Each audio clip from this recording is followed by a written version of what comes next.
One moment, ladies and gentlemen. One moment. Give me 1 second to get things sorted.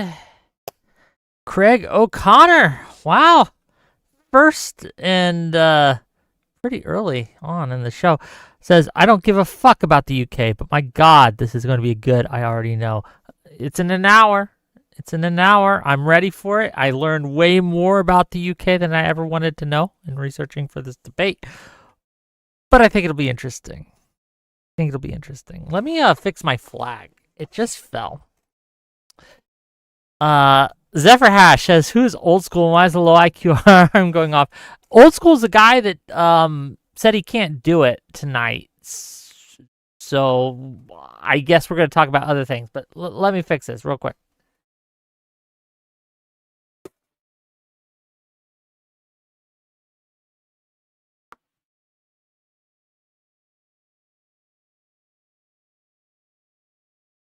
Might be time to retire that flag, gang.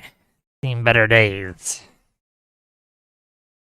Brucro says, flag falling at the start of a UK debate might be telling. It might be. Maybe we, if you're a sign seeker, there might be signs to be found everywhere you look. Hopefully not.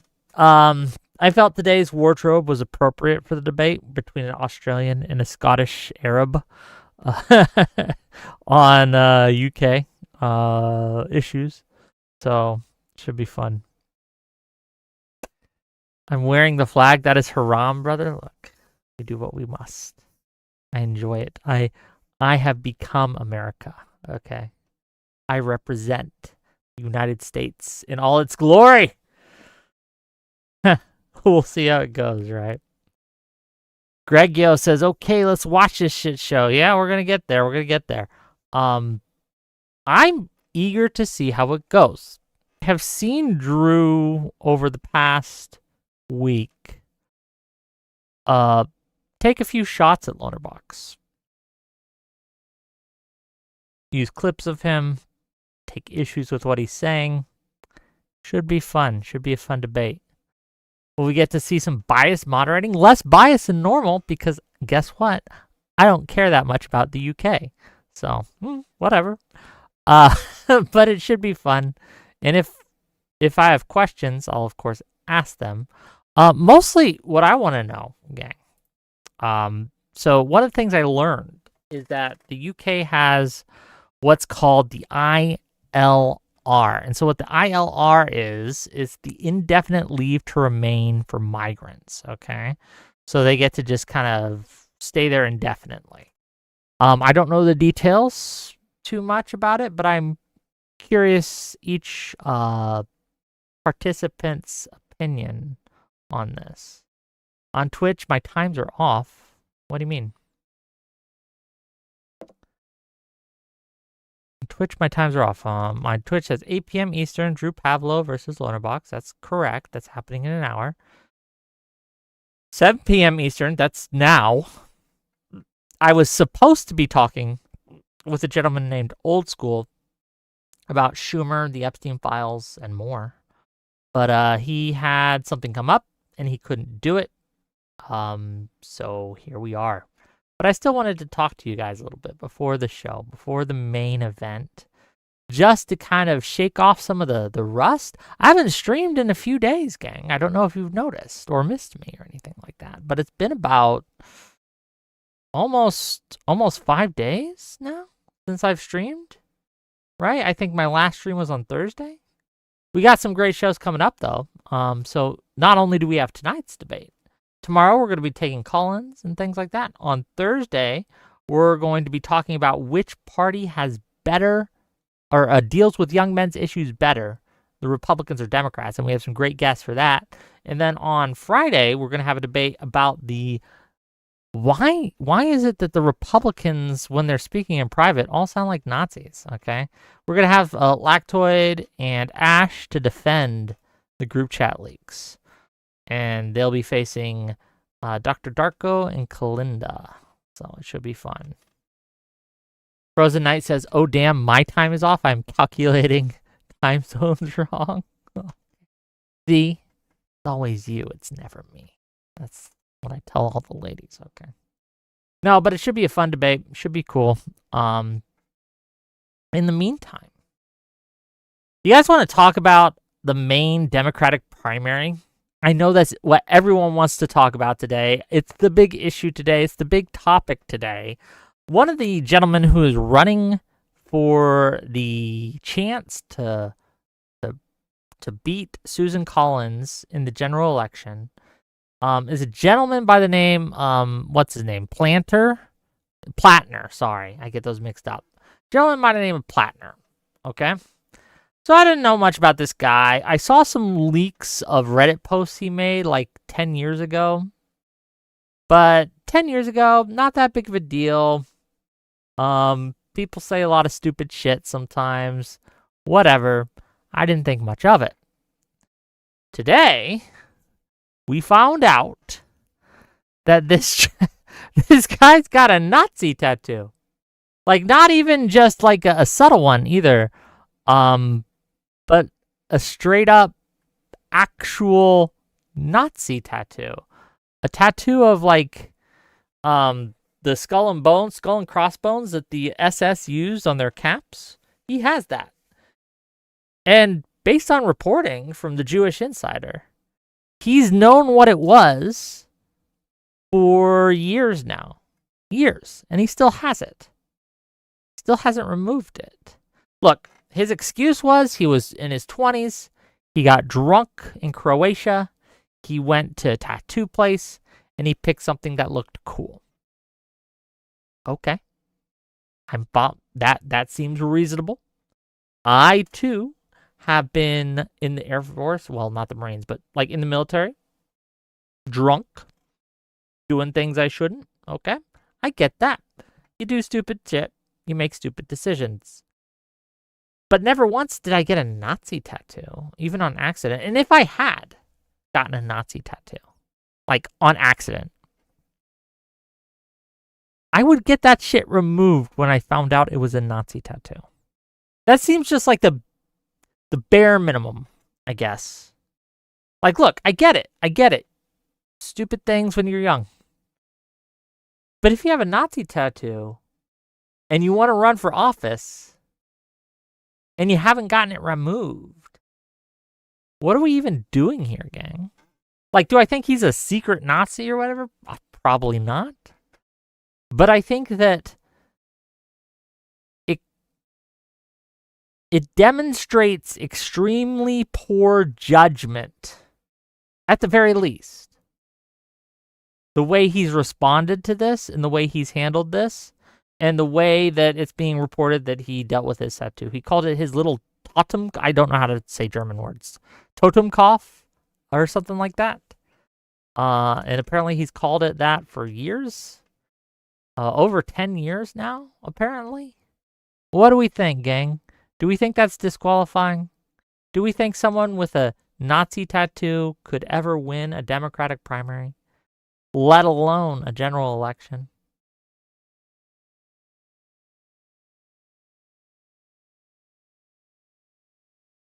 His interview with Tommy Vitor on Pod Save America was really good. I haven't seen a lot of that, no. But yes, again, Prairie Progressive. Even if his whole unit got it because they were young, dumb Marines who were drunk, okay. But it's not even... Here, let me see if I can find the actual tattoo for you guys. Give me 1 second. Plattner Nazi tattoo. There's a good comparison. Here it is. Let me bring it up for you.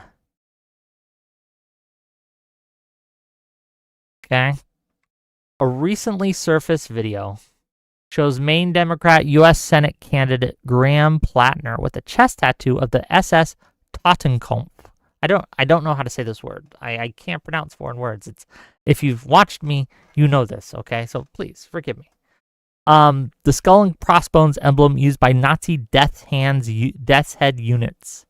Plattner has stated he got the tattoo while drunk as a young Marine on shore leave in Croatia and was unaware of its Nazi affiliation until recently. Now, he says this, But we have reporting from the Jewish Insider, from people who knew him, as well as from his ex-campaign manager, who all claims that he's known what this was for years. Okay? That he's a history buff. And of course he knows what it is. Here's him, I guess, drunk again, singing karaoke with his little death's head tattoo there.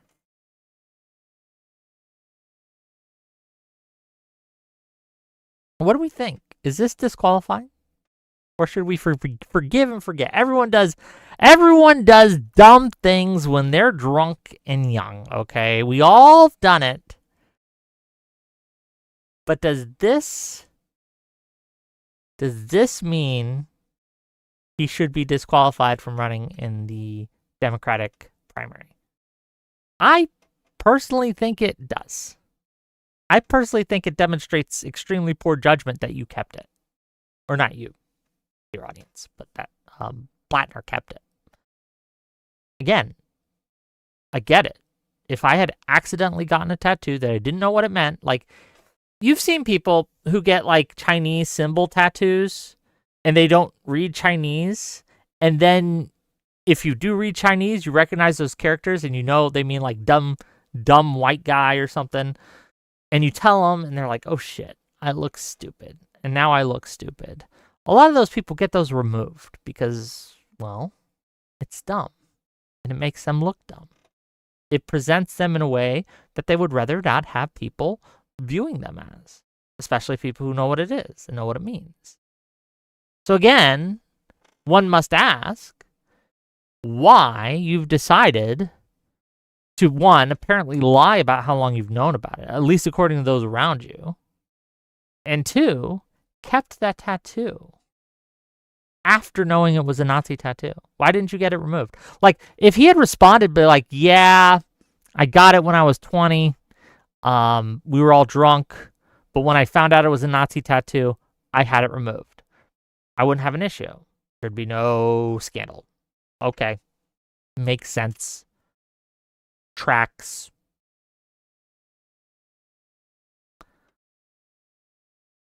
But yeah. No, it's not inherently Nazi, but this one is a pretty one-to-one. Look, again, we can see the side-by-side comparison here, gang. It's pretty one-to-one. I don't know. And again, if you're a history buff, you should know what this means. Right, look, again, had he said, man, I fucked up. Sorry, I got it removed.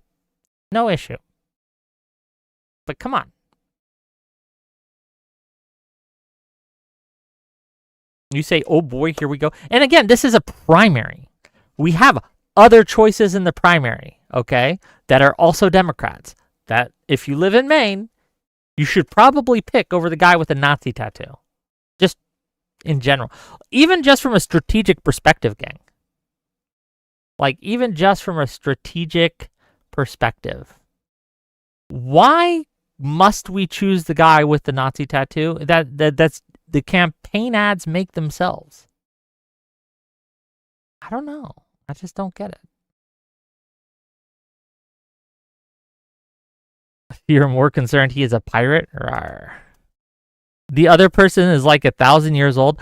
I would take a very old person over a Nazi. Yes. The Loner versus Drew debate is in 50 minutes. It's at 8 p.m. Eastern. I'm just warming up the old vocal cords before we get into it and getting things off my chest a little bit. Getting them off my mind. I don't know. Like, No Cow Mike says a Nazi tattoo seems like outreach across the aisle. Big says, "Are you morphing into Santa? The beard is looking a tad more white. I like it. I need to trim this, man. It's a little too. I'm getting a little too shaggy. Okay, a little too shaggy. I need to kind of trim it up, contain it a bit. Oh, it's just a weird matchup? A little bit. I don't know. I was looking. Look, Loner's been asking me to set up a debate on Reform UK for a while, but the problem is I don't have any connections to British people. We've tried to get Sargon of Akkad on several times, but he keeps turning us down. So Drew happened to be on when we were talking with Erudite the other day, and I asked him, "Hey, do you actually?" Because I think he mentioned something about Reform UK in a positive light. So I just asked him, like, "Hey, you want to talk about Reform UK, Lonerbox?" And he said yes. So here we are. The pleb says, I was less concerned about the Reddit post, but a Nazi tattoo is a different story. It's just the preponderance of stuff, okay? Look, again, the Reddit post, I was like, okay, whatever. 10 plus years ago, you were young. We all say dumb stuff. Okay.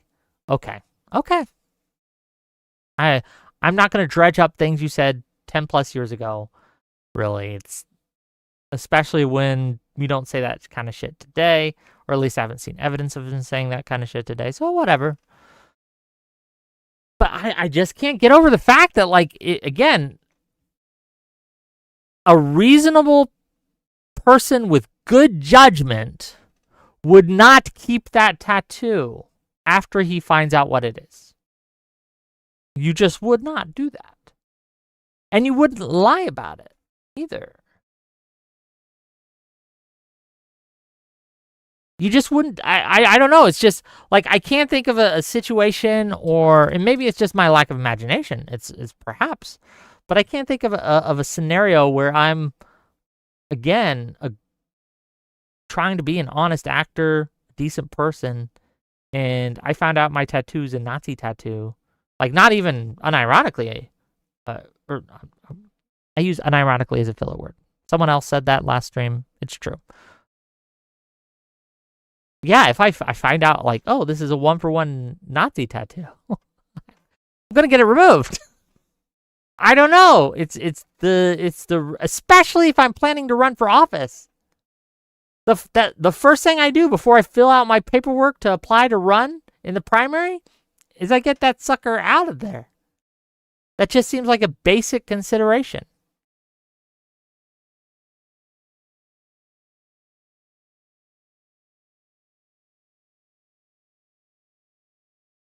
Again, I will take a 75-year-old over a Nazi or someone with judgment bad enough that they keep a Nazi tattoo. Yes.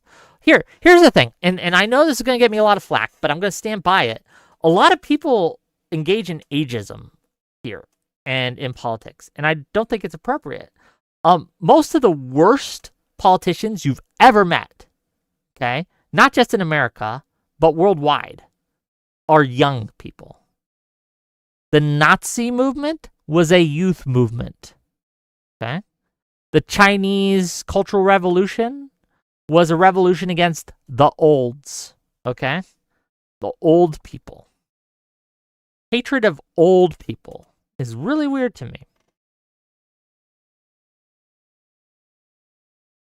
Really, really weird to me.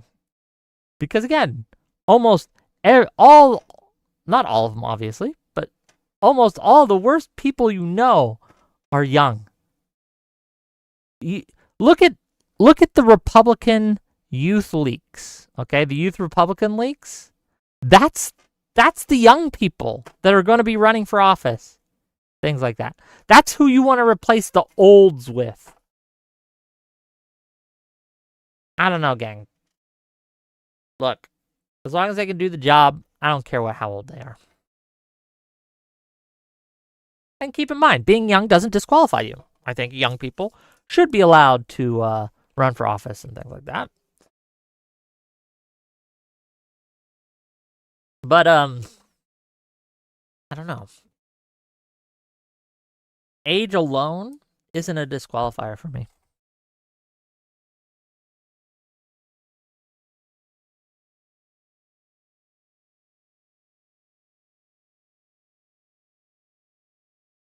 Yeah, a better person would have gotten rid of the tattoo, Zachary Cohen.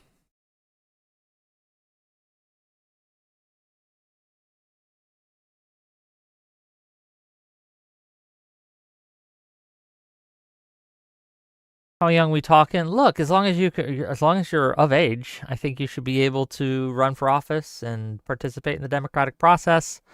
And if people like you and want to vote for you, why not?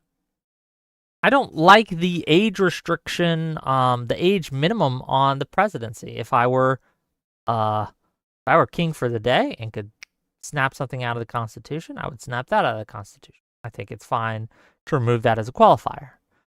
For those of you who don't know, you have to be, I believe it is 35 years old before you can run for president of the United States. I don't see why. I don't see a reason for that to be a requirement. If someone has a good argument for it, fair. I just haven't heard one. Robert Paulson how was that Tutu found out about? Was ADL hiding in his closet or something? How was it found? Because they found videos of him shirtless singing karaoke at a bar. He's not exactly hiding it. It wasn't super secret. And he would tell people that it's his Totenkopf or whatever. At least according to reporting. And if that reporting is accurate, it's pretty damning. Again, do I think he's a Nazi? Probably not. Okay. But I don't want someone in office who demonstrates that poor of a judgment. Shirtless karaoke strikes again. It's ruined many of us. That he is disqualified for doing karaoke. You guys don't like karaoke? What's going on?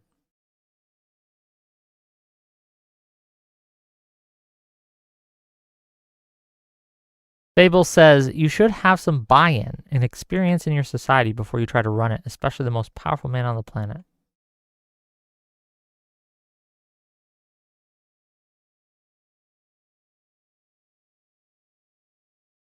Quack, quack, quack, quack. This guy is ducking so hard. What am I ducking?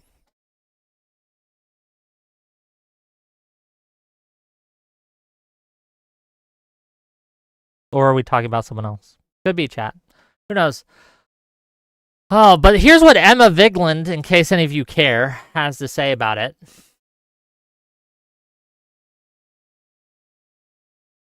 Democrats emphasizing this Plattner oppo dump are the same ones who are supposedly concerned about the party losing young men to the right. Maybe rewarding contrition would be good politics if you want to bring radicalized men to your side. Liberal censoriousness is toxic.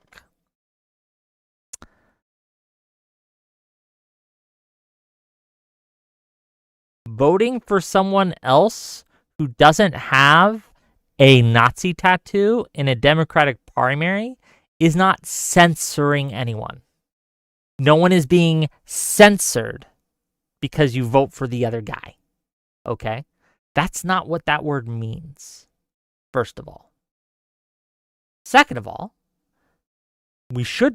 again, the Thursday debate is going to be about young men, the right and the left, all these things, because it is an important issue.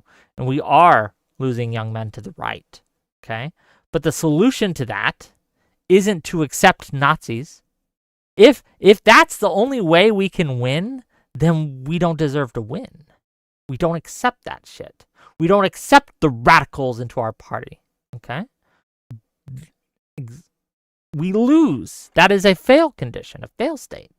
You guys understand that, right? I hope you do. If we have to do evil things to win, then we are evil. And we have not won.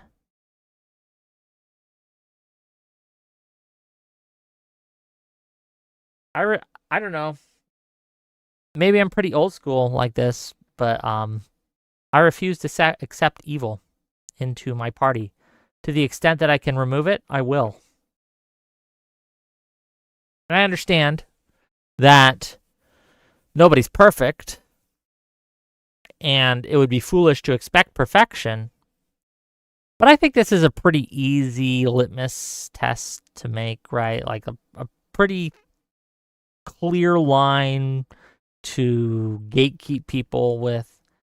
If you want to run for a democratic position, right? So as a Democrat, I require you not to currently have any Nazi tattoos. If you had one in the past, remove that shit. Okay? That is my requirement. Okay? If you want my vote, it's one of those few things that I have a pretty hard stance on. No Nazi tattoos. I don't find that particularly burdensome. I don't find that particularly hard of a barrier. I don't know. Am I losing my mind, gang? Is old Wick striking again?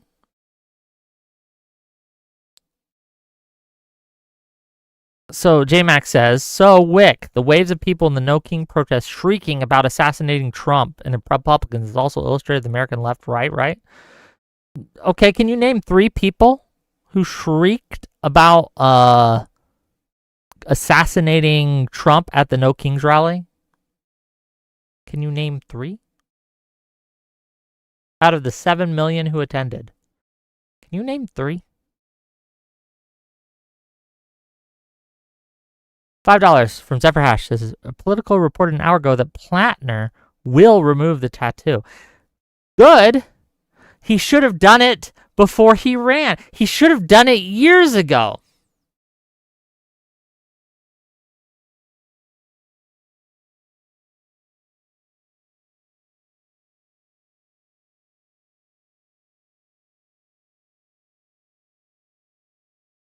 Fable says, if a liberal is running in a purple state but is found to have a Nazi tattoo, would you prefer the tattoo guy or a young Republican actual Nazi? That's not the choice here. We're talking about a primary, not a general election. In the Democratic primary, I will vote for the one who is not a Nazi and doesn't have a Nazi tattoo.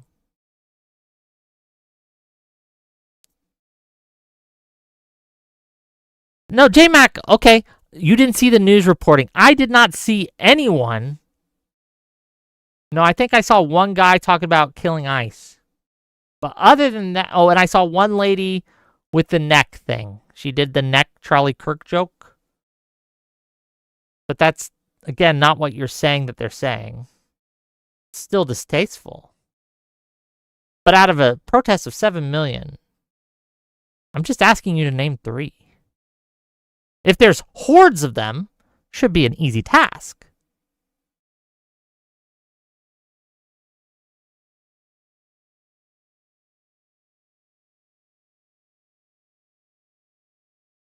Can we come up with a different name for what? Evil Eye Interactive LLC. What name would you like for what, precisely? What if everyone who doesn't have a Nazi tattoo is a communist? Okay, look, if you give me some weird hypotheticals that are unlikely to exist in reality, maybe, sure. If it's a choice between a guy who has a Nazi tattoo or Hitler, okay, fair. But let's live in reality for the moment. His opponent, as far as I know, in the primary, does not have a Nazi tattoo.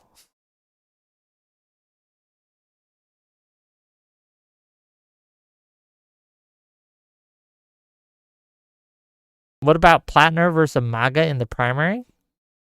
In the Democratic primary? Who's MAGA in the Democratic primary?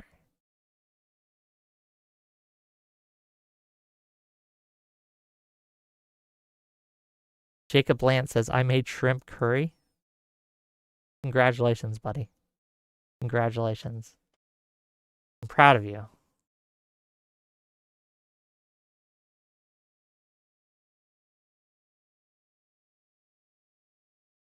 This isn't an old... Okay, 2025, a gay Odyssey says, no end to Democratic Democrat purity testing old tattoos, old tweets, old texts.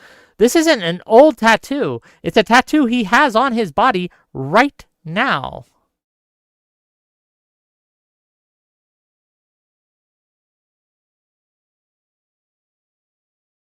That he knew for years was a Nazi tattoo and decided not to remove it.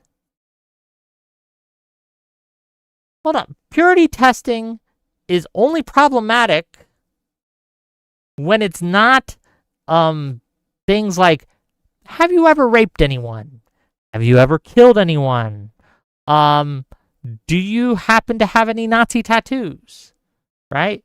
Again, we have some basic bars, okay, to meet for eligibility, not to exist within the Democratic Party, but to lead the Democratic Party. We're not just talking about people who we want in our coalition, but we're talking about the leadership, the people who are representing us in the Senate, in the most prestigious organization in the fucking world. I think that we should have some basic minimum requirements for that. You guys make me feel like I'm taking crazy pills.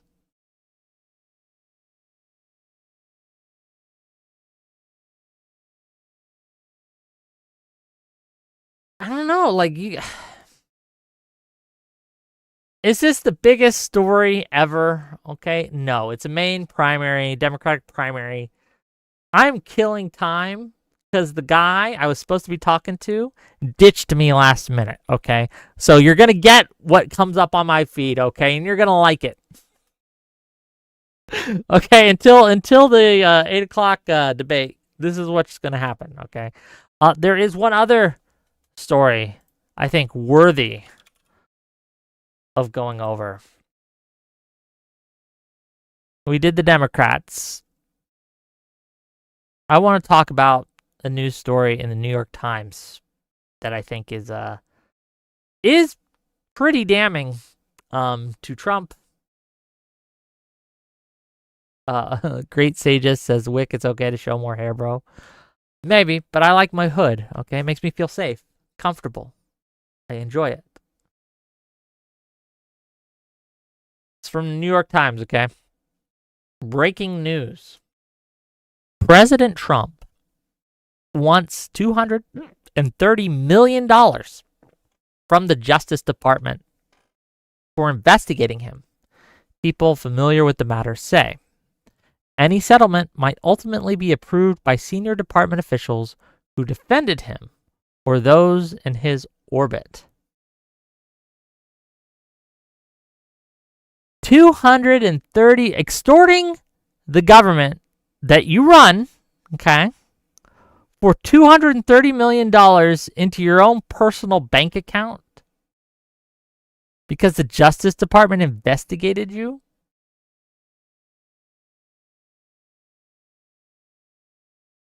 This is perhaps the most corrupt thing I have ever seen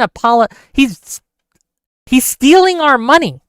That's basically taking our tax money that we pay and stealing it. He's looting the treasury. $230 fucking million. Go suck eggs. But you know what? He eliminates anyone who doesn't prosecute who he wants from positions of power. We saw this with the Comey indictment and things like that. He will little appoint anyone. So anyone who says no on this is probably going to get fired and replaced by someone who won't say no. He's going to loot and gut the treasury for his own personal gain. This is the very definition of corrupt.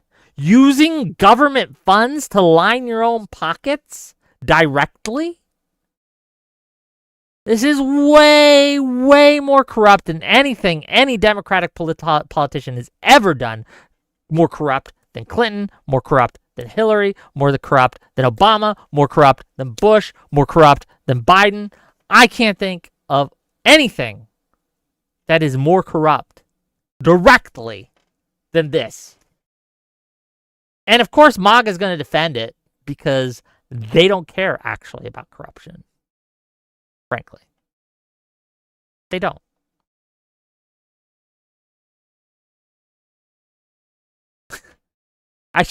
I don't understand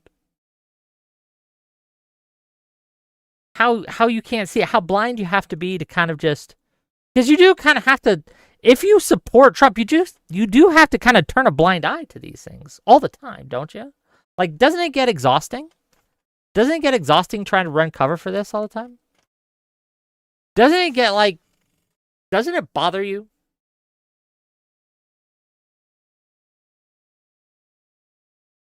Like on a fundamental level, doesn't it bother you that this is your president?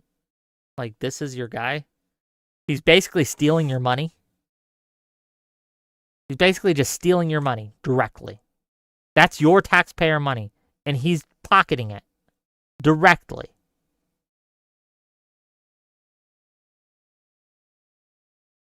Oh. I don't know. What even more can I say about this? What's more to tell to the story? I don't even know. Insane. But we live in insane times, gang. It's really exhausting, actually. I find myself becoming a more and more black-pilled as time goes on. And I struggle against it because I know that's what they want. They want us to give up. They want us to be exhausted. They want us to be tired. They want us not to fight, right? But blatant corruption, blatant anti-constitutional governments, blatant lies. There was a whistleblower recently from the Justice Department. There was a 60 minutes interview with the gentleman who was told by the Justice Department to make shit up and lie about the Abrego Garcia case. And also, they found over 35 times so far this administration has lied to the courts directly by presenting false evidence that they knew was false. In addition, this whistleblower claims that do you guys remember, I think it was back in February, maybe back in March, when they had those planes of illegal immigrants or whatever, or they claimed were gang members or whatever, that they shipped to El Salvador. The judge ordered them to stop the shipping, like don't let the planes take off. And apparently that judge asked the prosecutor, or I'm sorry, not the prosecutor, the representative of the government, the lawyer who's representing the government. He asked him, hey, do you know when these planes are supposed to take off?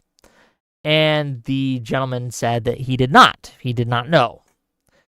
According to the whistleblower, that same gentleman was in the room he was in when they were told directly by the Trump administration the day before that the planes were taking off that weekend, that's when it was going to be taking off. If that's true, that is an example, again, one of many, of the Trump administration just lying to the courts. And no one gives a shit on MAGA's side. No one actually fucking cares. I don't know. It's blackpilling. That every principle that they claim, that a group of people have claimed to hold, every single one, not just about Epstein, okay, corruption, cancel culture, war, okay, with Venezuela, okay, all these things they claim to be against. When Trump does it, they're no longer against it, and it's actually good now. The just brazen kind of lack of any real principle.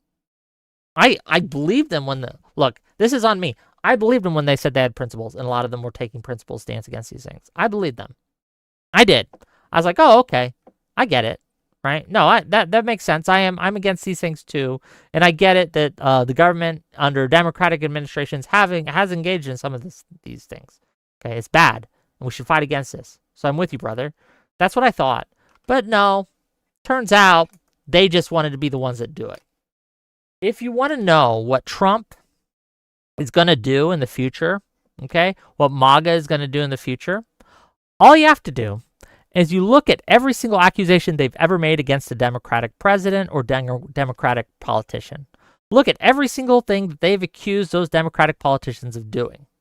They're about to do that. That's how you know, okay? That's how you know what they're going to do. You watch what they accuse everyone else of doing. That's their wish list of what they want to do, things they want to accomplish, okay? Things that they wish it was them doing, okay? Every single one. Almost without fail. It's insane.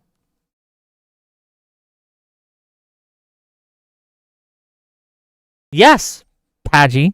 That too. Having sex with lots of gay men. Yes. Do you know how many Republicans get caught on Grindr? Okay? Jeez. Not that there's anything wrong with it, but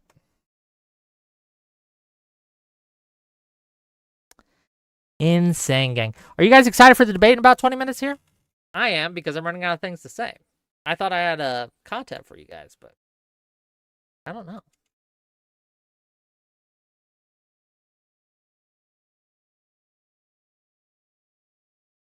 Zero Fox says all Republicans are gay. And that's okay. Hey, look, if you want to let your freak vibe fly, if you want to fuck other dudes, be you. Okay? Nothing wrong with it. Not my thing, but I don't like a lot of things, okay? It doesn't make those things bad. I'm not a big fan of licorice, for example. I don't like it, but I don't think licorice is bad, per se, right? There's nothing wrong with it. You enjoy licorice? Like it. Look, I've always been fine with people enjoying things I don't like. Okay, that's cool. It's just not my thing. But if you like it, okay. Wick is alive. Wick is alive. Did you guys think I was dead? I know it's been a while since I've streamed. What do I think about the shrimp curry that you made? Jacob Lance, I don't know. I've never had your shrimp curry. Goon afternoon. I don't know if it's a goon afternoon. What are my thoughts on black licorice, Wick? I don't like any type of licorice. I don't like the red kind. I don't like the black kind. I hate black licorice. Okay. I just don't like licorice. It's not exciting for me. This isn't a struggle session. Concluding postscript says, I am excited for Drew's struggle session number 3. This isn't a struggle session. It's actual debate. Okay? So, should be fun.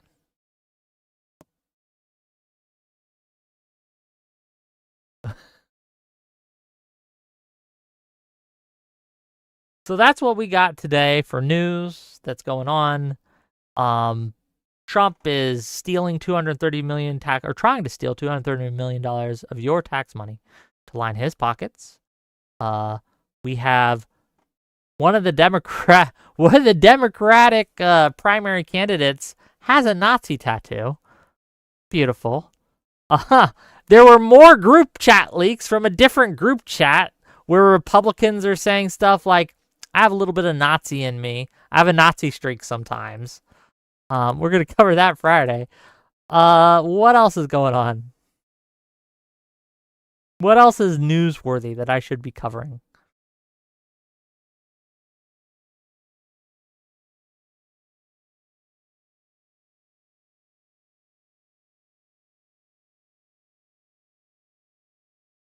Anyone know? Anyone got any cool stories from the weekend? Did you guys have a good time? Trump is pardoning Diddy. Is he actually going to do that? Look, I keep saying this, and maybe I'm foolish. Maybe I'm the dumb one. Maybe I'm the fool. I keep thinking, certainly he won't do that. That seems silly. Why would he do that? There's no upside to doing it. Like, it doesn't really benefit him. I know he pardoned George Santos. He commuted his sentence, I believe, actually. Look, DMO, I'm trying not to black pill. DMO says, the fact Wick agrees with me now makes me sad in regard to the black pill acceptance that they have no principles. I'm struggling against the black pill. I haven't black pilled yet. Look, here are my white pills when it comes to Republicans and conservatives. Unironically, James Lindsay is one of the few Republicans I saw that absolutely stood up against those Hitler comments in the youth Republican group chat. And I've seen him take on unprincipled actors on the right and stand. And again, I don't agree with this guy on politics almost at all. But he's got principles, and he stands by them, and he will take a thrubbing from his own side, okay, to stand up for those principles. And that's commendable to me. I wish more Republicans were like that. That would be great. I wish more people were like that, frankly. That would be great. So that's one. There was a few others that I can't remember their names, but also expressed despair that their movement's being taken over by racists and Nazis. Mostly people in James Lindsay's orbit.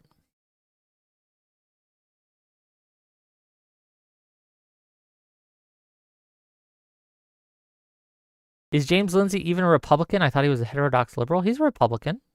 He's MAGA, in fact.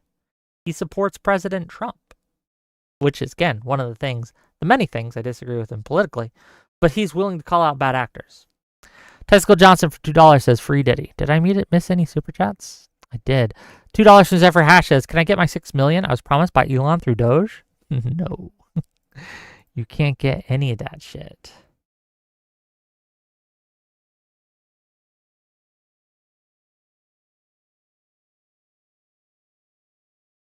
But yeah, there's people like Tim Pool, Matt Walsh, others, Tucker Carlson, Candace Owens, a bunch of them actually, that are just every single thing that they've ever accused the left of doing. When the right does it, they're all fine and dandy with it. There's this principle that they have. It's called no enemies to the right. And it's a bad principle. It's a bad principle when you say no enemies to the left, too, to be clear. I do not stand with people like Hassan, for example. He is my enemy. Emma Vigland is my enemy. These people are my enemy because they do not share my principles. I'll take their vote. They don't vote either, so no big loss. But no, I'll take their vote, right? But they're not on my team. They're not in the club. They're not under the tent. My big tent does not extend to them because they are bad actors, and we are fundamentally opposed on principles that I will not compromise.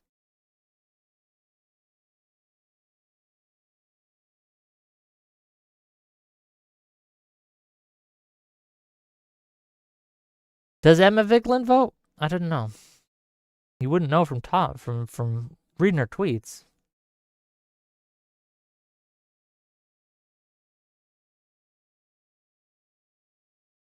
Lindsay probably wants to be more liberal. Probably. Eurofox says, has Lindsay changed his registration? If so, I bet it was to independent. With says, James Lindsay is a liberal. He voted Trump to vote against Democrats, but he would still vote blue for the right candidate. I don't, look, if you're MAGA, I don't, like, you can call yourself a liberal, but I don't think you are. I think you're MAGA. If you support Trump, you're MAGA. And again, I'm saying that this guy has principles. I'm giving you an example from MAGA that is a principled example of someone who is on the MAGA side.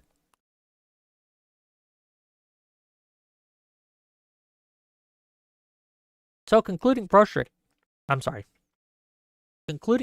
says, is Tali a fake liberal? No. And Tali doesn't support Trump so much as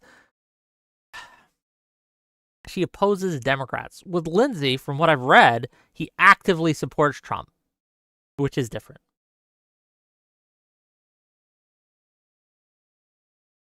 With says, I would have hoped the right could learn from the left's refusal to call out the fringe for years, but it's not looking like it. No, it's not. And this is where we probably disagree with.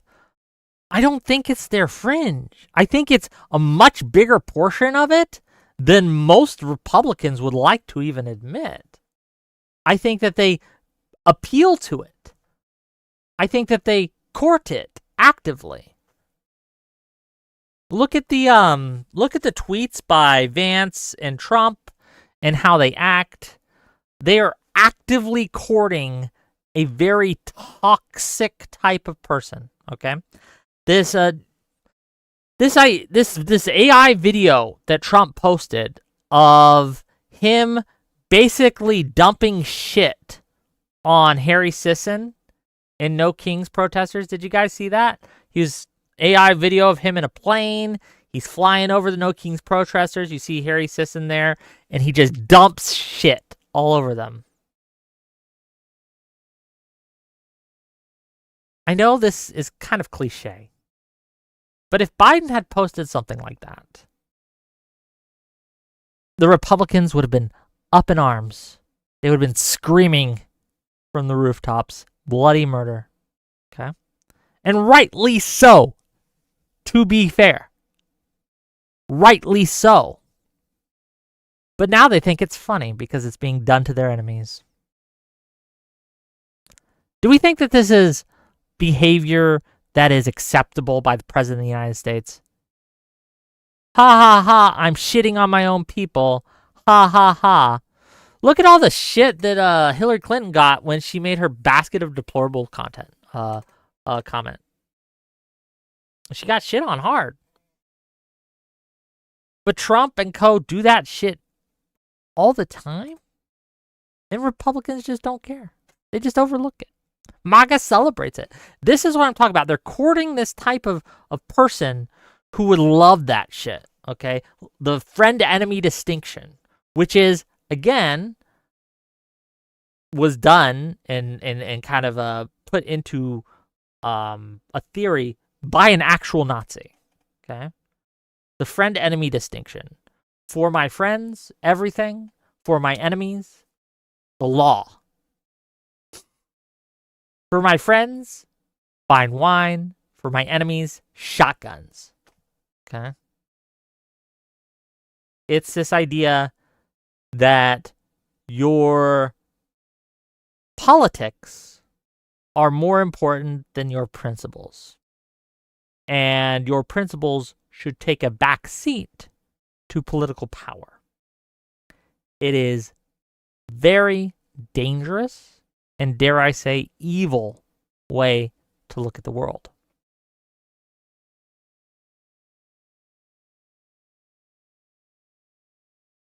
AKA Bato's Eye says, would the media complain if it was a Democrat doing it? Fox News would, obviously. Sky News.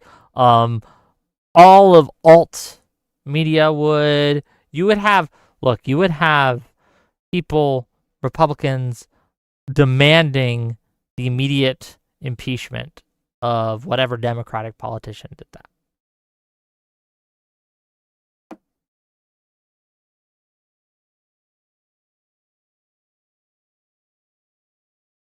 And look, it's becoming increasingly clear that there's a double standard in America right now.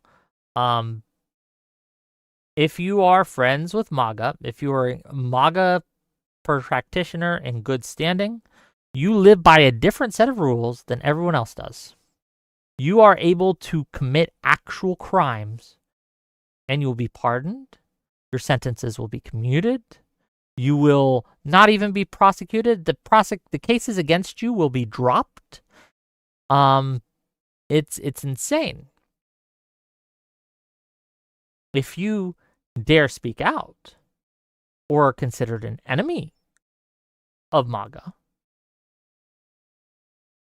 Again, look at the Comey indictment as the most recent example. Not the only example, mind you, but the most recent of pure corrupt lawfare.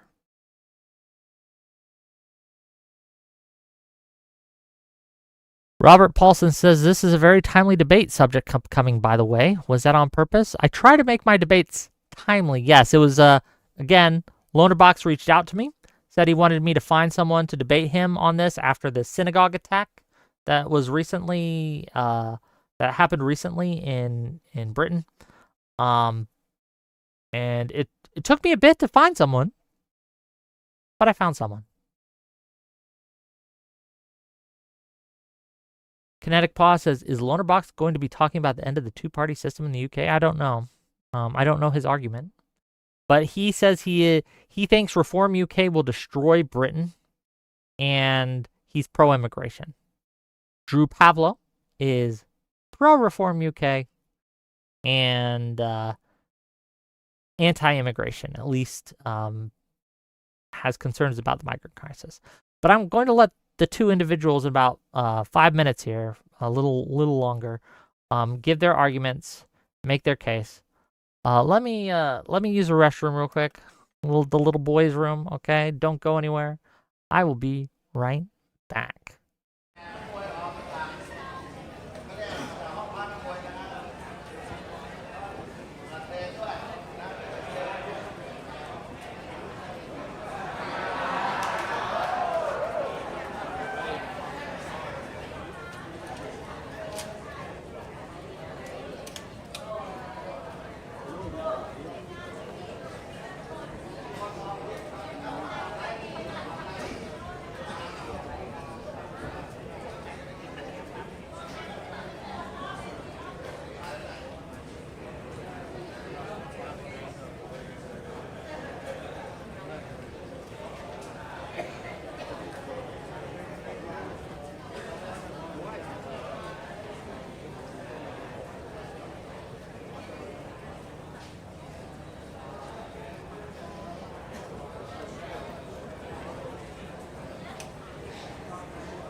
Okay, sorry about that, gang.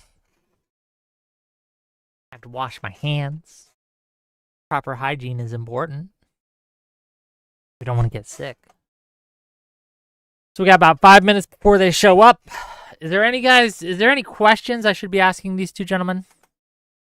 I have some prepared, but if there's anything that you think is important to get to that I may have missed?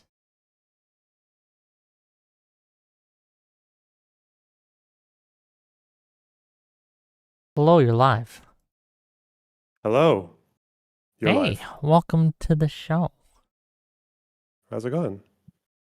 Oh, we're here. The guy I had booked before this an hour ago ditched on me last minute, so I've been filling the time going over the news of the day. Wait, what? The guy that you booked for this ditched? What? No, not this. Oh, I had a thing an okay. hour before this. Jesus. Drew says he's going to be here. He said 2 hours ago he's going to be here. Yeah, that's fine. That's fine. Of Drew course he should will. be here. He's reliable, isn't he? He's made it to the last shows I've done. Yeah, that's what I thought. Yeah, cool. You got a camera for us? Yeah, one moment. I always need to turn my other one off to do this. Okay, here we go. It is what it is.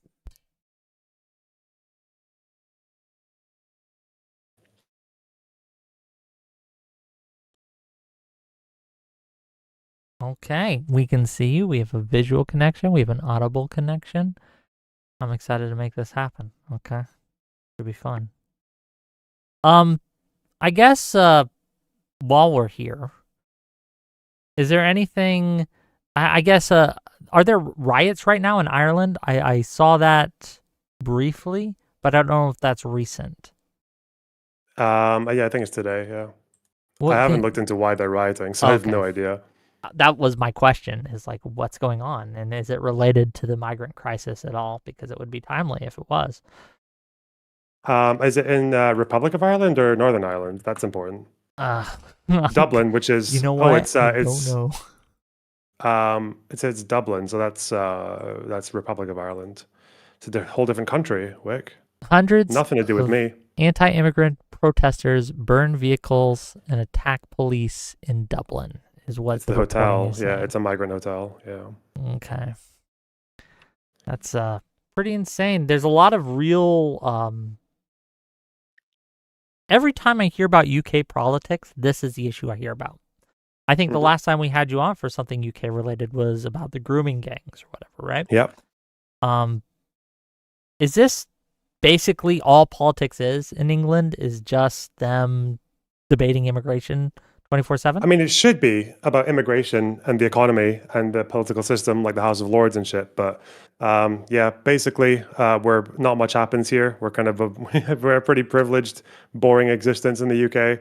So that's just the perfect kind of environment for, some old manny to go and stand on a fucking hill with some binoculars and look at people on boats and screech. So yeah, that's what we get mad about. I guess we'll find out. People are saying a migrant sexually assaulted a child, which would be bad. I don't know anything about it. Cacophonies. So, like I said, I just saw that there were riots as I was pulling up my stream, and I have no idea about why or the details or anything like that. So, I was simply asking Lonerbox what was going on. I will also say that this took a while to book because there's so few people willing, both knowledgeable about UK politics and willing to take a strong stand on UK politics. This was a difficult one to book. Yeah. You'll get that. Yeah, because I noticed that the streaming world just doesn't have that many British people in it, right? And even the political streamers who are, or creators who are Scottish or British, like they don't really do debates, do they? Not really. There's only a few I know personally, and most of them are pretty drama focused and don't really talk much about actual politics. But again, and look, no shade on that. If that's what you like to do, cool. But wasn't very helpful. Well, yeah, because like it's on top of that, it's harder to find any of them who will take the right wing position on immigration.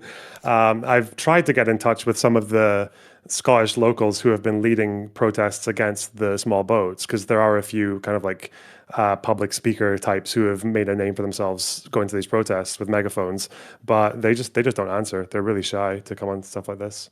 Do you think they'd want to? Well, look. You think if you were honest and believed what you meant, you'd be happy to come on different shows and explain your perspective and to talk about why you believe what's happening is happening. I don't know. I have noticed that people are hesitant to go out of their echo chambers, unfortunately. Let me I don't know if it's with these. I don't know if it's that, or if it's just that people in the UK just are not familiar with this world. Like people who do the normie UK debates, like immigration, they're just not as familiar with this space, or it's if they are, possible. they avoid it, like fucking Sargon and shit. Yeah. Oh, we tried Sargon. I even got Oh, so I know. far. Yeah. I even got so far as to have a guy, my contact with him, like he said, send us your channel. So we sent him your channel. And silence. Okay. It's not the first time I've been through Nothing. that with him. He's very avoidant.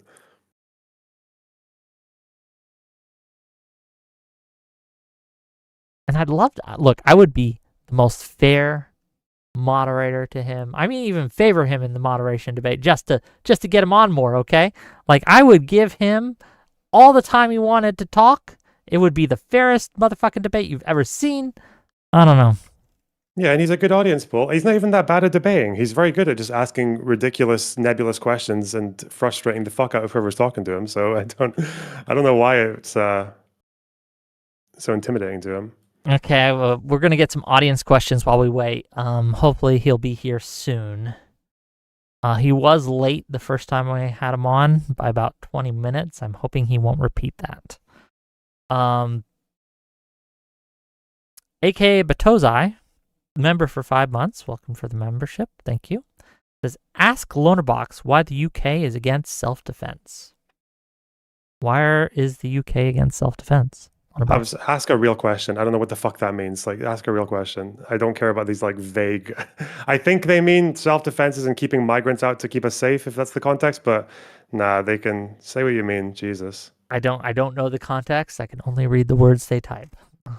Yeah. But if AKA Batozai, if you want to clarify, feel free. Yeah, clarify.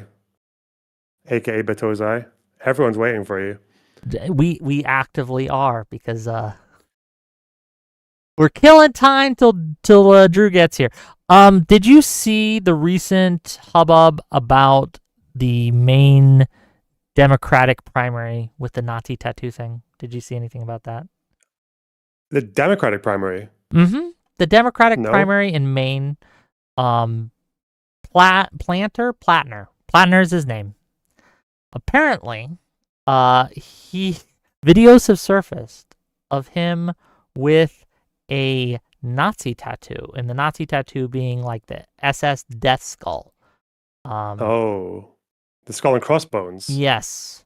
Wait, is it actually a Nazi skull and crossbones, or does it just look like it one? looks pretty 1-to-1. And reportings also said that he referred to it as his My Totenkopf or Totenkopf or however you say that. Oh well, yeah, that's yeah. Yeah. So if the reporting's to be believed, it seems like a Nazi tattoo to me. Now he says he's getting it removed. Okay. But he's had this for like 10 years. I would think you would remove it before you run. I don't know. Well, why'd you run a Democrat as if you're a Nazi? Infiltration, man.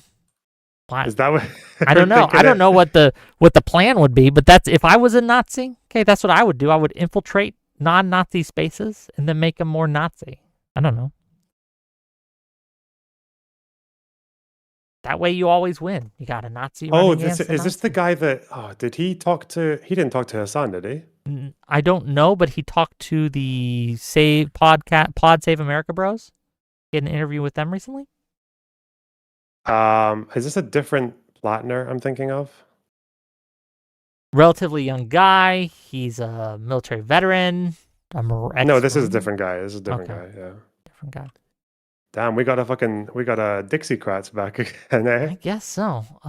Fancy Teeth for $5 says, why is it in the UK that anything involving a migrant triggers a riot? I don't think we see that in North America. How come? Don't know. Well, it's because of the way that the media ecosystem works. Like, there's, I think in America as well, just like violence is quite normal, like gun violence and things like that. So it's quite hard as an American to preach about violence in such a way and how it like self-defense and like Second Amendment and all that, but then to riot over like one killing, if you're basically saying that we're going to allow people to wield guns because, and we're saying it's worth people dying to do it sometimes. So like I don't know. school shootings as well. Like, yeah, you'd be rioting all year if you were. Hey, can you guys hear me? Whereas here, it's more exceptional for us. Can you say that again, Drew? Ah, shit. Fuck's sake. Okay, your audio is super low. Sorry, just trying to fix my audio. Take a moment. What time is it in where you're at, Lonerbox? I'm just curious. It's 1 a.m. 1 a.m. Well, thank you for staying up a little late for this. It's like super early for you, right, Drew?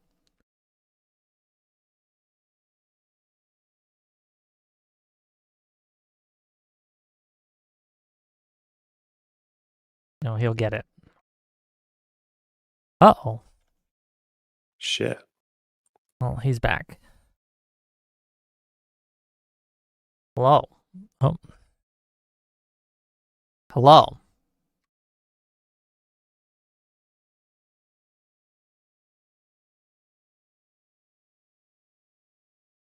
Sorry, 1 second, guys. We can hear you. It's just low.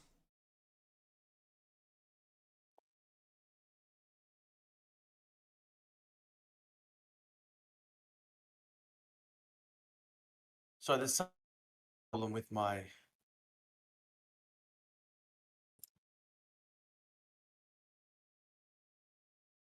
Can you hear me? Uh-oh, Can you hear me? Sake. Uh-oh. It's okay. I'll just stay up a bit later. Don't worry. We're trying to make this work. Okay? I was gonna have a nap to make it like to give you my all, but I didn't. I couldn't do it. So maybe So I'll do it we're now. only getting half power Lonerbox, or what percentage of Lonerbox are we getting tonight? I mean, I actually woke up earlier than I usually do today as well. So it's okay though. It's okay. We'll get some second wind. It's coming. Well, hopefully Drew. I think he's restarting. I could be wrong. Give him a minute, gang. Give him a minute. This is why we need like I don't know, like a pre-show. Maybe like guys that I can keep around. I know other podcasts do this where they have like just hangers on that they'll talk to while they wait for the main event and things like that. I need those. I need hangers Like on. wrestling announcers. Yes, exactly. Who would you get to do that? Do you not have a pre-banner guy in your audience? Look, I just pick comments that trigger me and then I rant about them. That's what I do. I get one guide on purpose. You don't do like a little brief daily news or yeah, well, crowd that's what I work? did from the hour before this, and when the guy canceled on me, I just basically went over the news of the day, the two things, which were the Plattner incident with the tattoo, and the fact that Trump is reportedly demanding $230 million from the Justice Department as compensation for investigating him, which is pretty corrupt. Pretty Well, crazy. because of the boxes, like because of the under Biden, because indictments. they investigated him for various things under Biden. He's demanding compensation in the form of $230 million. That is standard Trump. Yeah, it's kind of insane. It's basically taking my tax money directly and putting it in Yeah. his pocket. And remember, he's the guy that fired the person in the Justice Department who refused to indict Comey or refused to prosecute Comey. Yeah. So if someone tells him no, what's to stop him from just firing the person who told him no to this demand and replacing it? Pretty crazy. I mean, how does it make you feel as an American I don't like to watch it all go up in flames? I don't like it at all. I think it's very bad. Do you feel like you watch Trump's opposition and you think they are? I feel like with anyone who's like liberal, especially, or social democrat, or just anyone who believes in liberal democracy, I feel like they don't know what to do. That's the one thing I keep noticing is people who want to defend liberal democratic values, policies, they are lost. They don't know what the fuck to do. Like they don't know how to react to whether it's like the insane populism on the right or like the hamstring that comes from the far left. I feel like people's will to defend liberal democracy is just like it's very uncool and it's very lackluster. You're correct in that a lot of people find liberal to be a naughty word, like a slur. It's a pejorative in a lot of cases. A lot of people are like, well, a liberal. I'm not a liberal. I'm a. Oh, thank you, Drew. See, it's not like that in the coming UK, though. In the UK, everyone sees themselves as kind of liberal. Even like the Tommy Robinson calls himself liberal. You know, Sargon calls himself liberal because just because it's like our legacy. Sargon the doesn't call Churchill himself World War II liberal thing. anymore. Does he not? No, I don't believe so. But Does he say centrist still? I don't know if he calls himself a centrist, but he's basically kind of rejected liberal values and saying that they couldn't. Sorry, guys. There's some kind of mess up with my We can hear you. Can you hear me now? Yes. Yes. Yeah. We can hear you. Sorry We can about that, see guys. you. Well, we- can you hear me? I can hear. Say something. Say something. Testing. Is this okay? It's okay to me. Can you hear him, Loner? Yeah, a little quiet, but I can hear you. Okay. Sorry about that, guys. That was frustrating. Sorry about that. Okay, we are here. We're ready.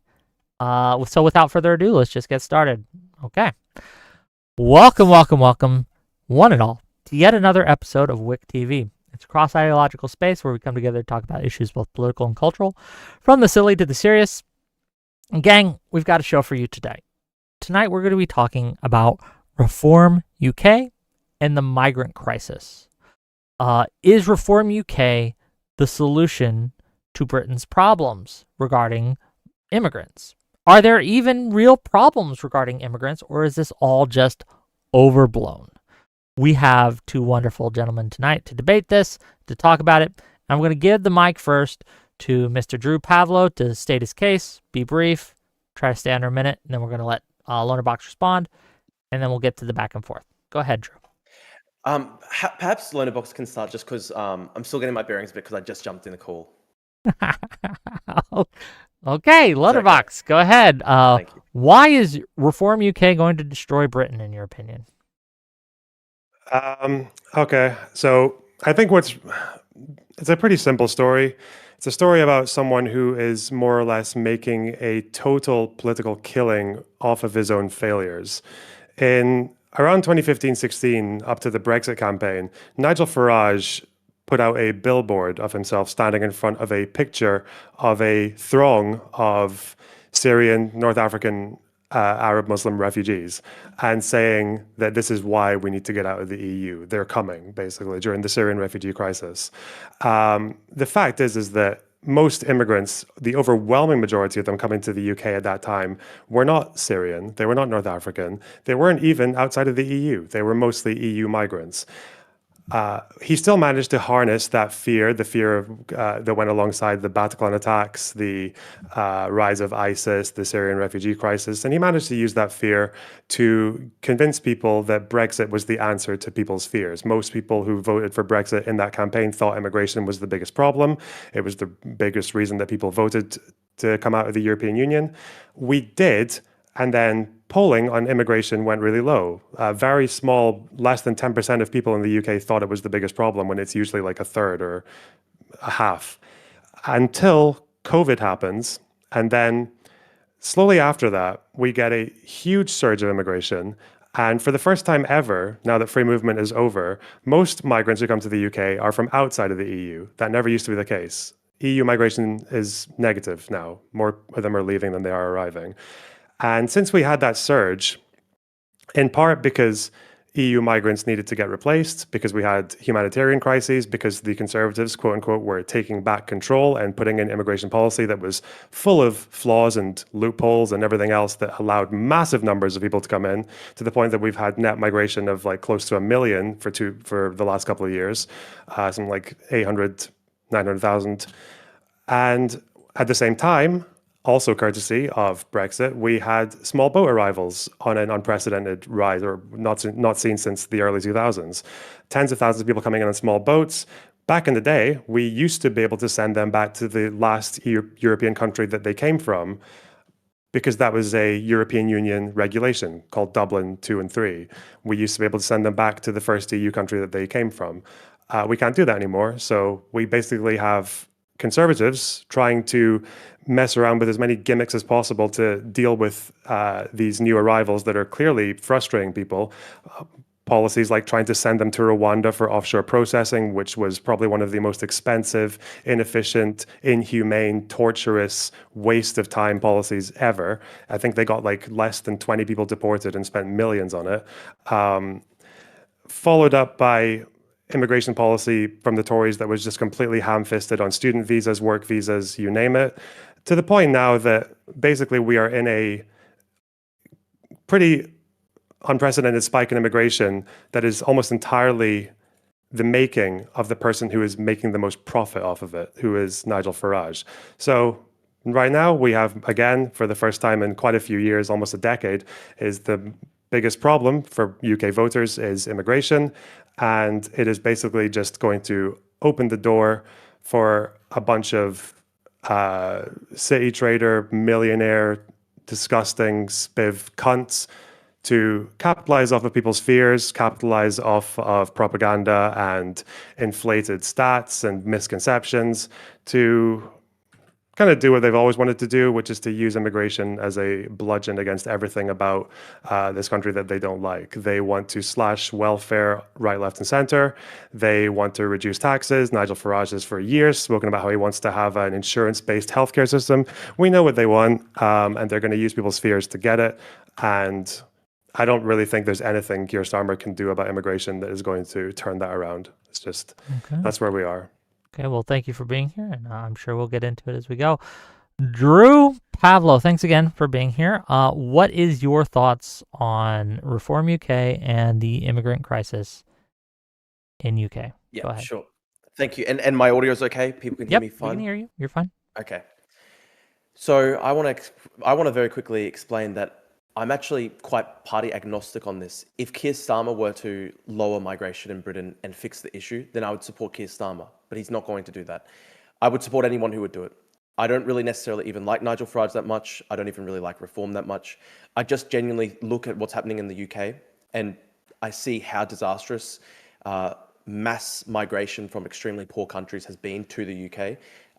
In terms of economics, in terms of culture, in terms of the massive problem with rising sectarian violence in that society, the massive problem with rising Islamic extremism in that society. And I just see that, and I love Britain, and I see it is in a really terrible state right now. And so I would basically support anybody who would fix that. And whether it's Nigel Farage or Reform, I don't care. If Keir Starmer did it, I'd support Keir Starmer. I know that Lonerbox started going into the whole claim that, these talks about immigration are actually all just sort of like cultural war distractions to try and distract people from talking about economics, and the billionaires want to distract people. Well, here's the thing. I think that people are concerned, rightly, that there has been massive cultural dislocation in Britain within just one generation.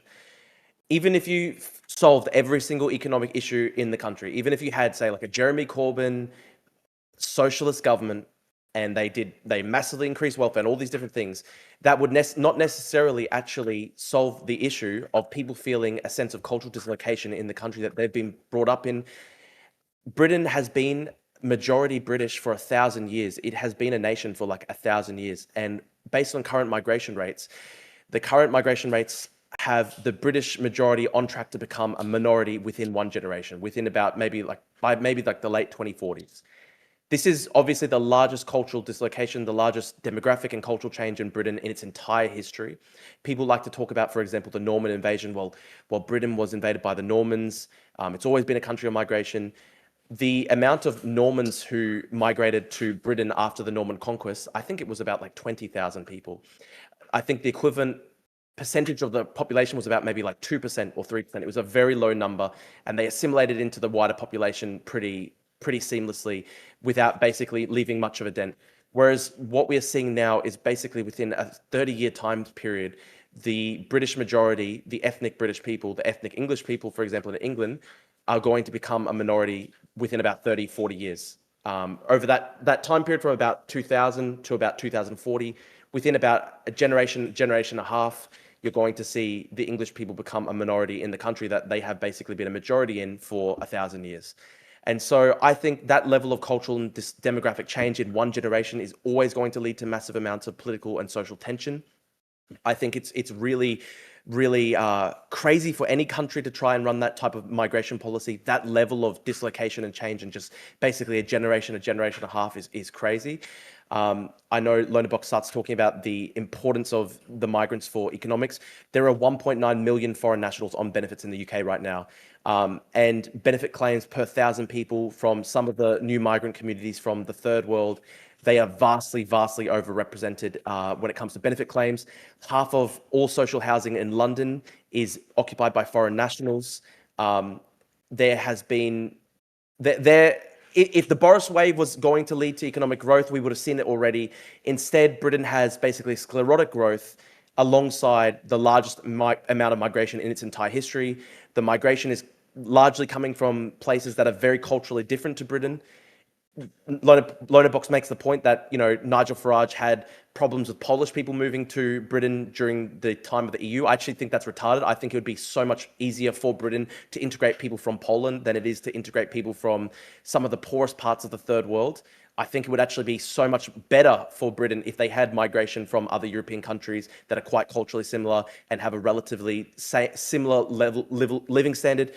I think that would be actually infinitely better than the current situation, because the Boris wave seems to basically have been composed of mostly people from some of the poorest parts of the world that are very culturally different to Britain, and it has created a lot of social tensions in that society. Okay, well, thank you both for being here. I'm going to open up the floor now to see what you guys both think. Go ahead, Lonerbox, and you can respond to him if you'd like, and we'll just kind of open it up. And if you feel like you're being talked over or whatever, just get my attention and I'll make sure you get a chance to speak. Go ahead. Trying not to tune out after hearing the fear of sectarian violence as a result of immigration in the United Kingdom. I mean, it's happening though. That's, there was a stabbing attack about 2 weeks ago. Yeah, but I'm just saying it's not exactly like I'm just saying you understand that is like not exactly novel to the UK to have sectarian violence as a result of immigration. Do you know even? But it wasn't there. But this is the thing. It wasn't there until recently. So why import it? That's what I'm saying. Okay, you don't know what I'm referring to. It's okay. You said that you would support Keir Starmer if he lowered net migration. Yeah, massively. Okay, and by how much? Needs to deport people. Probably needs to get it down to like 100,000 people a year, and they need to deport a lot of people part of the Boris wave who came in the last 5 to 10 years. So he needs to lower net migration by what, like 10%, 20? Compared to the Tory years? About 90%. It has to go down to like 50 to 100,000 people a year, and they have to basically start deporting people who are Islamic extremists and people who are on foreign benefits and stuff like that who are not integrating. So you acknowledge, first of all, just to start, that in the first year, given that he came in halfway through the year, Keir Starmer in 2024 has already got net migration down by half, almost half. Yeah, from 900,000 to like 450,000, but that's still a really high number, and it still needs to go down to like 50 to 100,000 probably. Where did you get 50 to 100,000 from? Why is that your standard? I think that would be probably the most realistic outcome, where Britain could actually start to assimilate the people who've already started coming into the country. You have to lower it significantly, probably by like 90%, because at the current rate of migration, there are sectarian communities forming and people won't assimilate into the majority population of Britain. That's why you're starting to see creolization. You're starting to see, like, for example, like there's literally like new dialects forming in Britain right now. For example, multicultural London English is like literally a new dialect of the English language. And that's has been for like decades. I don't... Yeah, I know. But new languages forming are... So because like, net migration has been quite high for the last couple of years. Before then, it was like 200, 300,000. But why are you? What metric are you using to say that 90,000 or 100,000? Why does it have to be that? Is 200,000 like going to cause sectarian violence and creolization and all that shit? But 100,000 wouldn't. You know what? You could have 200,000 Poles come a year and it'd probably be fine. If it's 200,000 people from Afghanistan and from the poorest parts of the Middle East and stuff, it's not going to be fine. So I actually think, rather than the numbers, it's probably actually the cultural origin of the migrants that is the most important thing. So we've already had quite a lot of like net migration from humanitarian purposes. You know that from the last from the Boris wave, quote unquote. You know that like about 30% of that Boris wave was Ukrainians and British nationals And from Hong Hong Kongers. Kong. Yeah, and they're good. They're good migrants. Lonerbox. They're not creating terror attacks. They're not stabbing Jews at synagogues. They're integrating pretty well. So your issue is that you think migrants are committing more crime? Is that the issue? Yeah, and that is absolutely the case. So, for example, you can actually look at the statistics, and about one in three sexual assaults in Britain in 2024 was committed by people who are foreign nationals. 1 in 3 sexual assaults. Yes, that's an actual stat. Where is it from? I can get it up for you 1 second. So the foreign population of Britain is 10.9%. Foreign national share of rape convictions is 22.1%, rising to almost 30% when considering people with unidentifiable nationality. Foreign national share of sexual assault convictions is 26.1%, rising to almost 35%. No, I'm not asking you to recite it from me. I'm asking you where you got it from. Yeah, I got it from Matthew Goodwin, who was citing freedom of information requests. Okay. Do you realize that on ONS we have recorded stats of sexual crimes? I don't know why you would need to do an information request and go to a Matthew Goodwin. I mean, but that's a stat though. Like, are you denying It's that a it's a real stat. Well, I can find you stats from the. Would you be more convinced by stats that are actually from the government, or? So the Telegraph, for example, foreign nationals convicted of quarter of sex assaults on women, and then a further 8% are offenders of unknown nationalities. So these are official figures, Lonerbox. These are literally official figures. Well, wait, how do you know they're official figures? Where it's according to the ministry. It's according to the Ministry of. Drop it in the group chat, and I will bring it up, and we can see it on stream. How's that? Yeah. Drop it in the group chat, and I will pull it up, and I'll dropping the link to you right now. And I'll just find you what is actually on ONS. 1 second. Like, these are literally the stats. Well, like very easy to find out. So once you drop it in the group chat there, I will pull it up on stream, and we will be able to see it. I don't know how to drop it in the group chat, so I'm just going to send it to you, Wick, personally. No, okay. In a that works. Message. Whatever and then needs. You can put it in the chat for me. Yeah. Okay.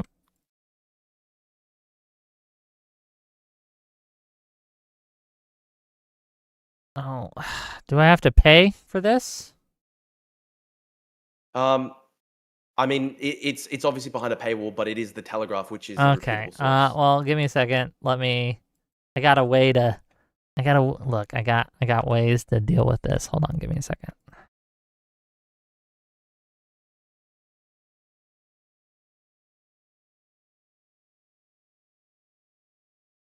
And the thing is, you can actually see very similar statistics all across Europe. So, for example, so hang on, I'm just looking here at this is from England and Wales. This is from like the entire from ONS stats. Yeah, you're looking at like grooming gang stats. You're saying child sexual abuse in 2021. I'm not even talking about. So that's why I'm curious though. If you're talking about like child, so you're saying that migrants this is all sexual assaults. You're saying that foreigners are equally represented roughly for child sexual abuse, which is the one thing that captures like the entire discourse in the UK, which is grooming, but somehow they're overrepresented for adults. Yes. So foreign national share of rape convictions is 22.1%, and then a further 8% have unidentified nationality. Many of them would obviously be foreign nationals as well. Wait. Do you know what unidentified nationality means? I mean, obviously it's unidentified, but it's not getting logged. This is why people struggle to get information from police units about grooming as well, because they request data, but for the majority of the time, they just don't log the ethnicity of the offender. Okay, but that could be white, that could be Muslim, that could be anything. Okay, even if you ignore the 8% that are unidentifiable, though, it is a verifiable fact. Foreign national share of rape convictions is 22.1%.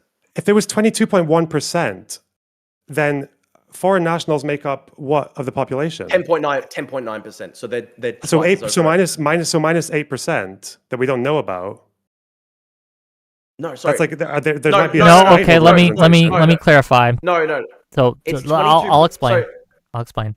So what this article is saying and what Drew is claiming is that we have 22.1% that are known, according to this, to have been done by foreign nationals. There is, in addition to that, 8% more that is unidentified, whatever that means. That is the claim. So it's not 22.1 minus 8. So the it's base level here is 22.9% of foreign 22.9% of foreign nationals. That's the base level, and then 22.1%. It could be as high as 30.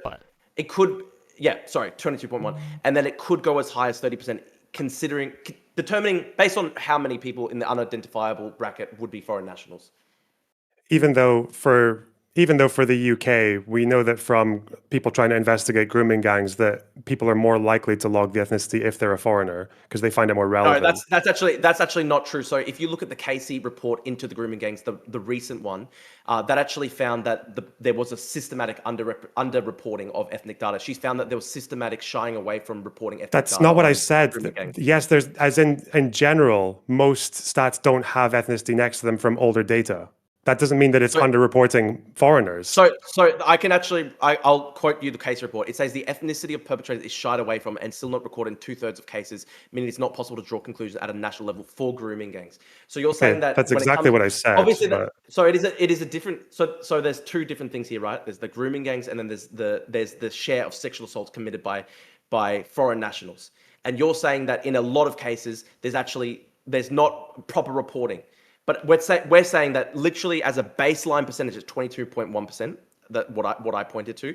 If you consider, then there's another 8% of that are unidentifiable, and then the rest are like, say, British nationals. Okay, and what is this from, Loner? So we're saying that we've got 21 versus foreign nationals are what I think in 2021 they were 16%. 10.9% foreign nationals. Born abroad, it's 16 from the 2021-22 census. What I've got is 10.9%. From when though? This is from the 2021 census. 16%. What page do you want me to look at? Have been born abroad. Okay, even if that's the case, it's still massively overrepresented. Yeah, that's not massively. Remember that migrants in general are much younger. Like the average Muslim in the UK is like 20 years younger than the average Brit. We know that younger people commit more crime.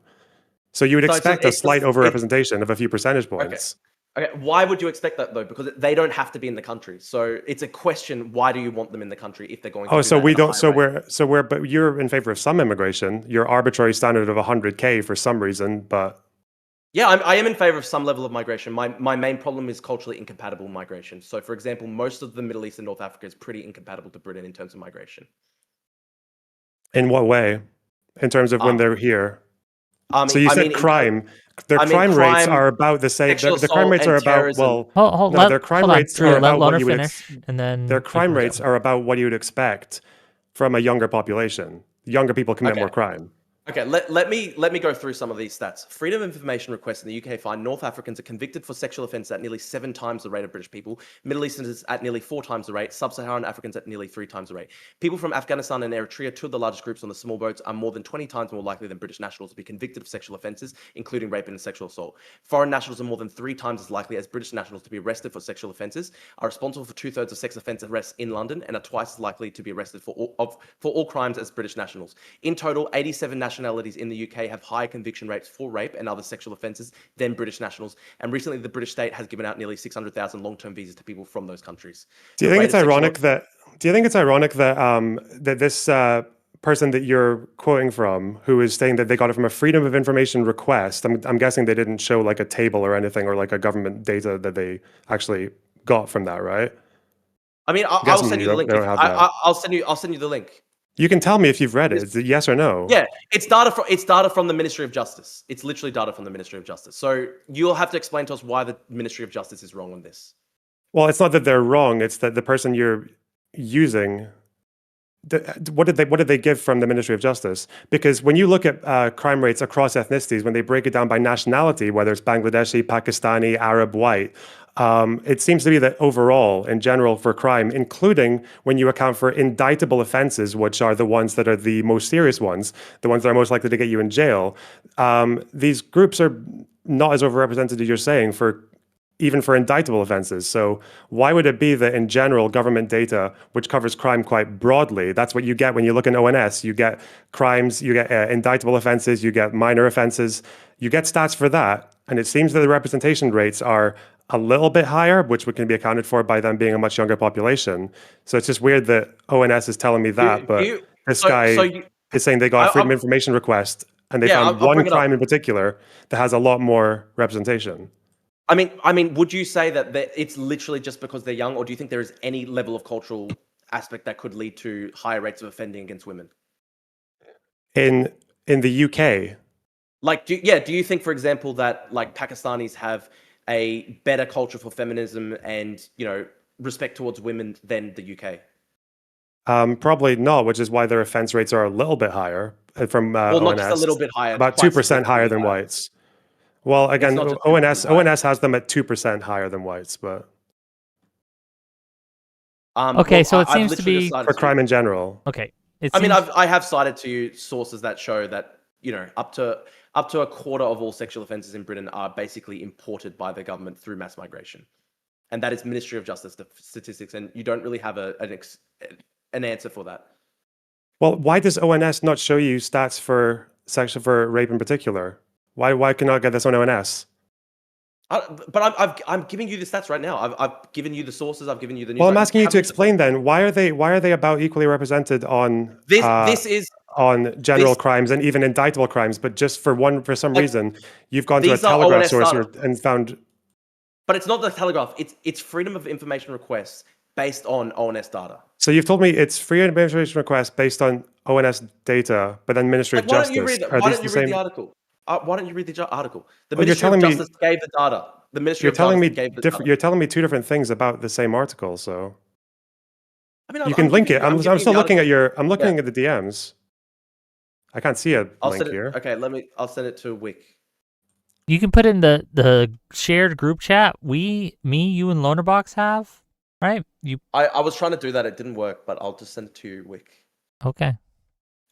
And then you can hopefully put it in the group chat for me, please. Sure, I can do that. In any case, if your issue was crime, wouldn't your issue be with Windrush, with the black population in the UK more than the Muslim population? Because their crime rates across the board, and including in indictable crimes, are actually quite a bit higher. Why focus on Muslims? I mean, there have been obviously a lot of problems with the Windrush generation too, but I think there's more problems overall with the Islamic community because there's also terrorism to consider as well. There's also the grooming gangs. Well, terrorism counts as crime. I think it's like 1% of Muslim prisoners are in jail for terrorism. So what? Like there shouldn't even be zero. There shouldn't even be one in the country. Why would there be anyone in the country who's a terrorist? I don't know. Why do we have like local white terrorists? Why do we have like Darren Osborne running his vehicle into a mosque and killing people? Like, why do we have that? Okay, of course, for any population, you're going to have violence. Yeah, but like, why would you choose to bring in a population that commits terrorism at a pretty high rate? What do you mean a pretty high rate? Do you have like ONS data on terrorism rates from Muslim immigrants as well? I mean, we could just literally point to, all the recent terrorist attacks that we've seen in Britain. Like, for example, 7/7. That's not stats. That's not statistics. 7/7 was like almost 20 years ago. Yeah. We have serial killers. We have like Fred West. We have Jimmy Savile. We have what are you talking about? Yeah, but here's a difference, Lonerbox. Drew, just real quick. There are British native-born serial killers and evil people, yes, but it's a choice to then import people who do that into your country from a foreign nationality. So this is from the article that you linked, Drew, and I have it up on the stream screen. You can read. It says and this is fact checking basically the Farage's numbers here. Says, our estimates conclude that Afghans are closer to 3 times more likely to be convicted of sexual offense than someone born in the UK, rather than 22 times. I mean, yeah. Although limitations to the data, let me finish. Yeah. Although limitations to the data, which we will explain later on, mean that it is not currently possible to make a fully accurate conclusion. Yeah, because do you know how many Afghans who were convicted in the space of 2 years that they based this data on? 77. That's 77 too many. That is going to be your response. Yeah, but that is literally the answer. Out of how many Brits who were convicted of sexual violence at the same time? 14,270. But can you explain though, like, why would you want to have 77 people who are rapists from a foreign nationality in your country? Probably because in terms of any decision that we make, whether or not when we choose to allow certain communities that are more crime-ridden to have babies instead of aborting them and doing eugenics, the same reason that we do immigration is because generally when you have large numbers, What? Okay, well done for I don't want following what I'm eugenics. saying. Yes, I don't well want done for eugenics. I following just what. want to Okay, have well, more why migration. not? Because why would you want to have a population that commits more crime? You know, like in Just Carlton don't and let them into Glasgow, the those country. people commit. Just No, well, don't I let mean, them like into the in country. so Just don't let them so into the country. you're against eugenics, so you're against eugenics, but not immigration, even though the idea No, you're saying that because I'm saying just don't bring the Afghans into the country. you're saying that because a non-zero number of these people commit crimes, that's a reason to keep them all out of the country? Yes. Poles Why would commit you? crimes. Irish people committed a lot of crime when Yeah, they but at came much here. lower rates. Much lower rates. Much The lower rate of rates. Irish immigration crime rate was I'll give you. Okay, I've got a great. much Here's a great lower. statistic. So here's a great Hang on, statistic. Drew, for did you just say that the rate of Irish immigrants coming to the UK in the 18th was much lower than the rate of Muslims today for crime? No, I didn't say that. I was going Okay, to you go walked to it my back. next That's set. fine. Okay, good. Because that was Okay, fucking okay, mental. What are you talking about? I didn't even hear what you said. What I was going to say, I was Why'd you going to answer it point, for then? example, no, because I was trying to get to my next point. I was going to quote to you, for example. So these are statistics from Germany, for example, and they're quite similar to Britain. You see these statistics basically similar all across Europe. The data in the You 2023 sorry, police no, crime. Drew, you just quoted data based on 77 Afghans in the space of 2 years, as opposed to Yeah. 14,000 people convicted. I'm not going to let you skip over to another different country where I'm less familiar with the data collection that they have and with the whoever does their national statistics as well. If you can't even be accurate on the UK one, like that's You're an not even important answering. detail. That's an I important don't detail that get it. this What's your data point? came from What's your point? 77 Afghans. 77 rapists, yes, and Even if 77 of them, even if out of 1 million Muslims, if 77 of them are rapists, that is an excuse to keep them all out. It's not just 77. What do you mean? No, Like, if it were, you're saying 77 out of the Afghan population, because between 2021 and 23, we had a good we had quite a few thousand Afghans come to the UK because of the refugee crisis. So Lonerbox. when you're saying Let that me. 77 is enough to exclude an entire nation, Okay. then you would exclude any nation. You'd exclude Poles for that. Well, no. Let me explain to you. Right, you're familiar with the fact that the vast majority of sexual offences in Britain are never result in convictions. Correct? So you can just make up the stats? No, but that is true though. It's true. The vast majority of sexual assaults in Britain never even end up in a conviction because it is very hard to get rape convictions. So yeah, and that means that the rate from everyone would be higher, doesn't it? Yes, but it also means that the 77 rapes from the Afghan community would be higher than what it was in reality. Yeah, and that's the same with everyone. We're trying to talk about proportionality, which is why I don't know why you wouldn't just stick to, because we have very reliable across the entire nation stats on crime, arrest rates, conviction rates, custodial sentence rates, and not to mention on indictable crimes, which are the worst crimes. We have stats by nation for all of these crimes, but you want to go on to the one that's like more opaque and harder to report and harder to get access to figures to when you have to limit your sample to 77 Afghans. Why not just go with the crime rates that are sweeping across the entire nation that you can just get on ONS without doing a freedom of information request or anything else? I just want you to ask, it doesn't give you the answer that you want? I just want you to know, like, why is it that people in Britain have to be raped by foreigners? Why is it the case? Why don't have to? Why is it that someone has to get? That is the result. Why is it? But that is the result. That is the result. Okay, why is it that people? Why is it that people in Glasgow have to get fucking knife threats from people born in Carlton? Because we could really just unfortunately not allow those families to give birth, couldn't we? Unfortunately, there is always going to be a native-born criminal element. That will always happen in every single. And there's always going to be a foreign-born criminal element, isn't there? But it's not necessarily the case that you have to bring foreigners into your country from places of the world that are very culturally dissimilar to you. So it's about culture. You don't care about the crime rates. The crime rates are not that different, especially if you count for their age. No, the crime rates are not that different. No, they're not. Hold on, just real quick. I mean, hold on, stop, Drew, real quick. I want to finish up the crime, but then I do want to get to the culture point. So we'll finish up the crime portion of this. Then I do have a question for Drew and Lonerbox, actually, on why culture matters or if it does when it comes to these things. But go ahead. I'm just letting you know what's coming up. Can I respond? Yeah, I'm letting you. Yeah. So this article that I linked, even though it says that Nigel Farage was wrong that it was up to 22 times higher, it's still multiple times higher. And so the question is, why would you have any times higher? And here's a good example, right? In Germany, and I will cite this statistic. 1 second. Let me bring it up. In Germany, Algerians are suspects in violent crimes at 17 times the rate that native Germans are. 25,000 Algerian citizens live in Germany. 1729 was suspected. Did you just say suspects? No. We're charged by police. Charged by police. So 39,000 Japanese citizens live in Germany. 2 were charged by police for violent crimes in 2023.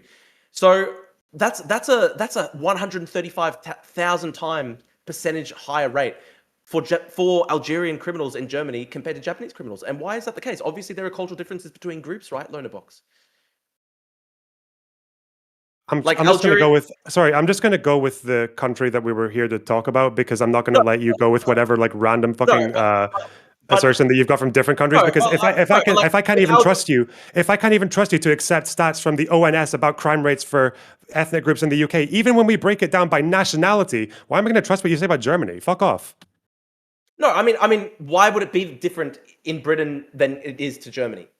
Like, of course, I don't know if it's different housed in Germany. I'm not talking about Britain versus Germany. I'm talking about your brain and your capability of being able to acknowledge national data, the most reliable data that we have, and you not seeming able to accept the fact that by country, countries like Bangladesh, Pakistan, even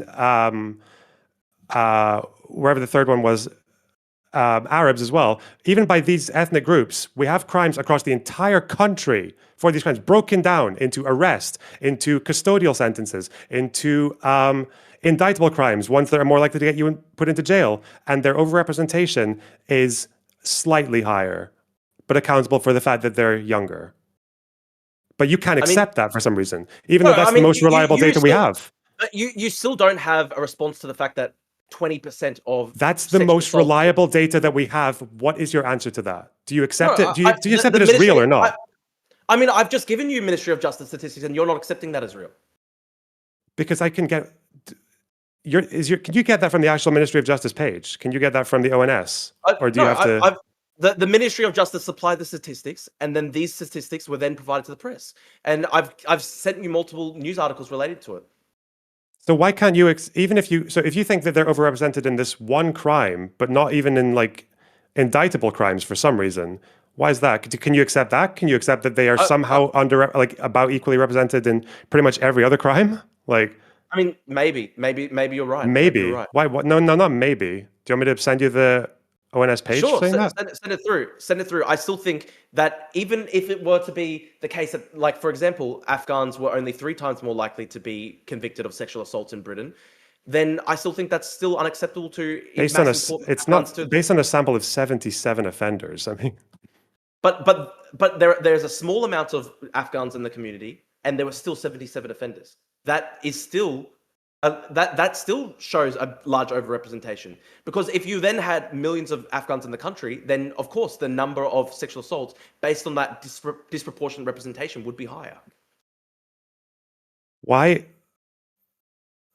So you're going with the idea that they are about equally represented in every crime, apparently, arrest rates, custodial, I'm not sure. everything, including indictable crimes, but for some reason they're overrepresented in sexual violence, but not even against kids, because against kids they're equally represented as well. No, that's not even true, because for example, in the grooming gang, I mean, no, but I did point you to the fact that the Casey report showed with the grooming gangs inquiries that there was systematic shying away from recording of ethnic data in the cases, that this was a major failing. It meant that it was extremely hard to draw conclusions at a national level.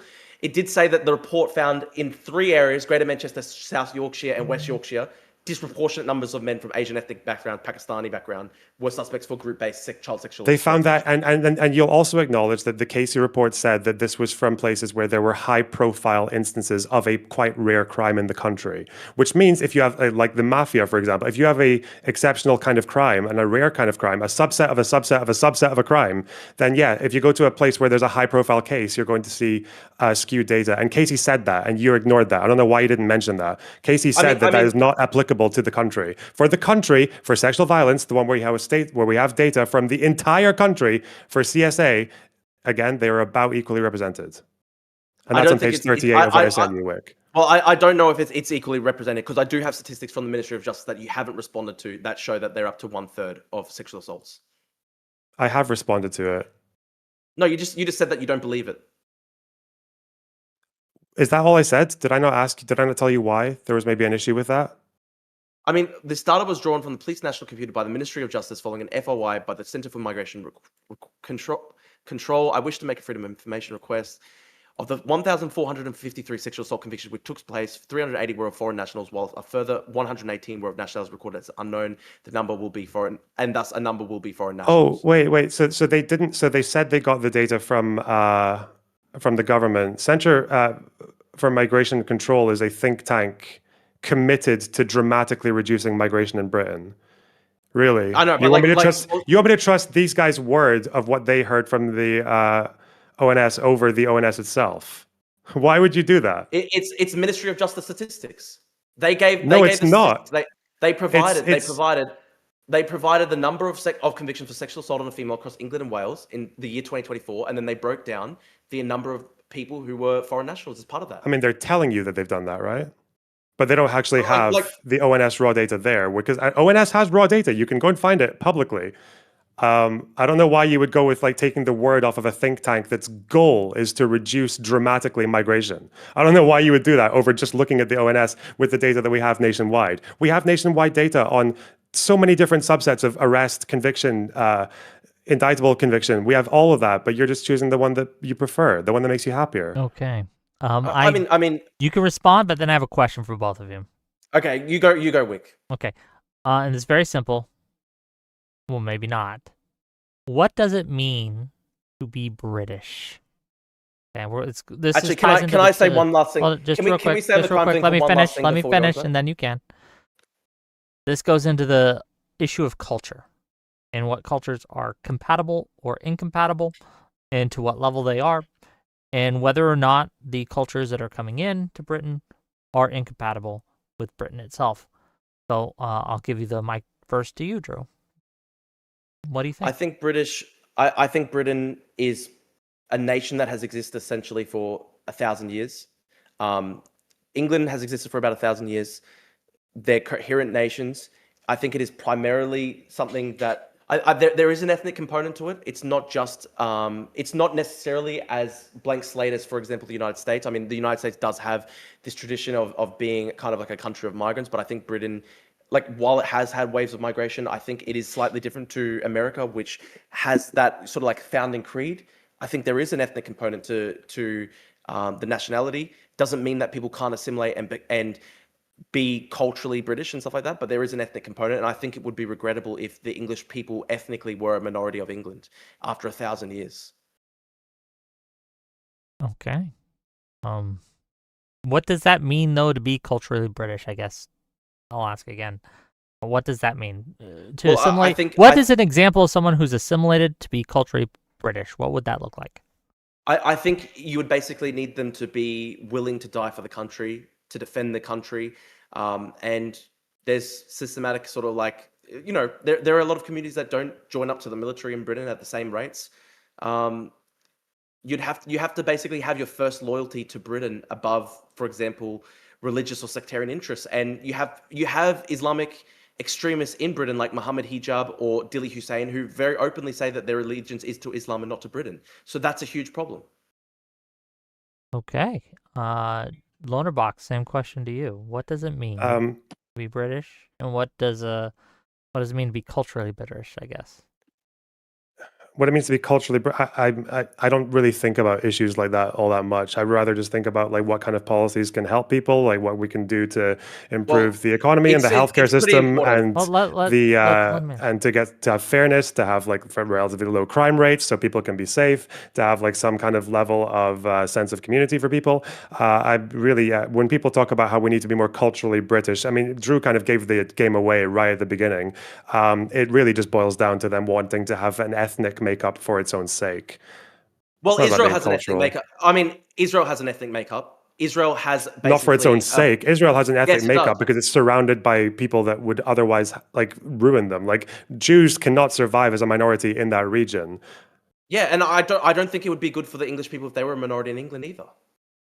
Because English people are a minority in like white English people are a minority in London. Are they fucked because of that? Well, in the same way that Israelis Jews would be if they were a minority in the Middle East?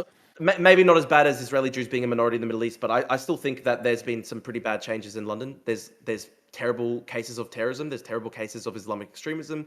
There's terrible incidents of crime. People feel culturally alienated and atomized.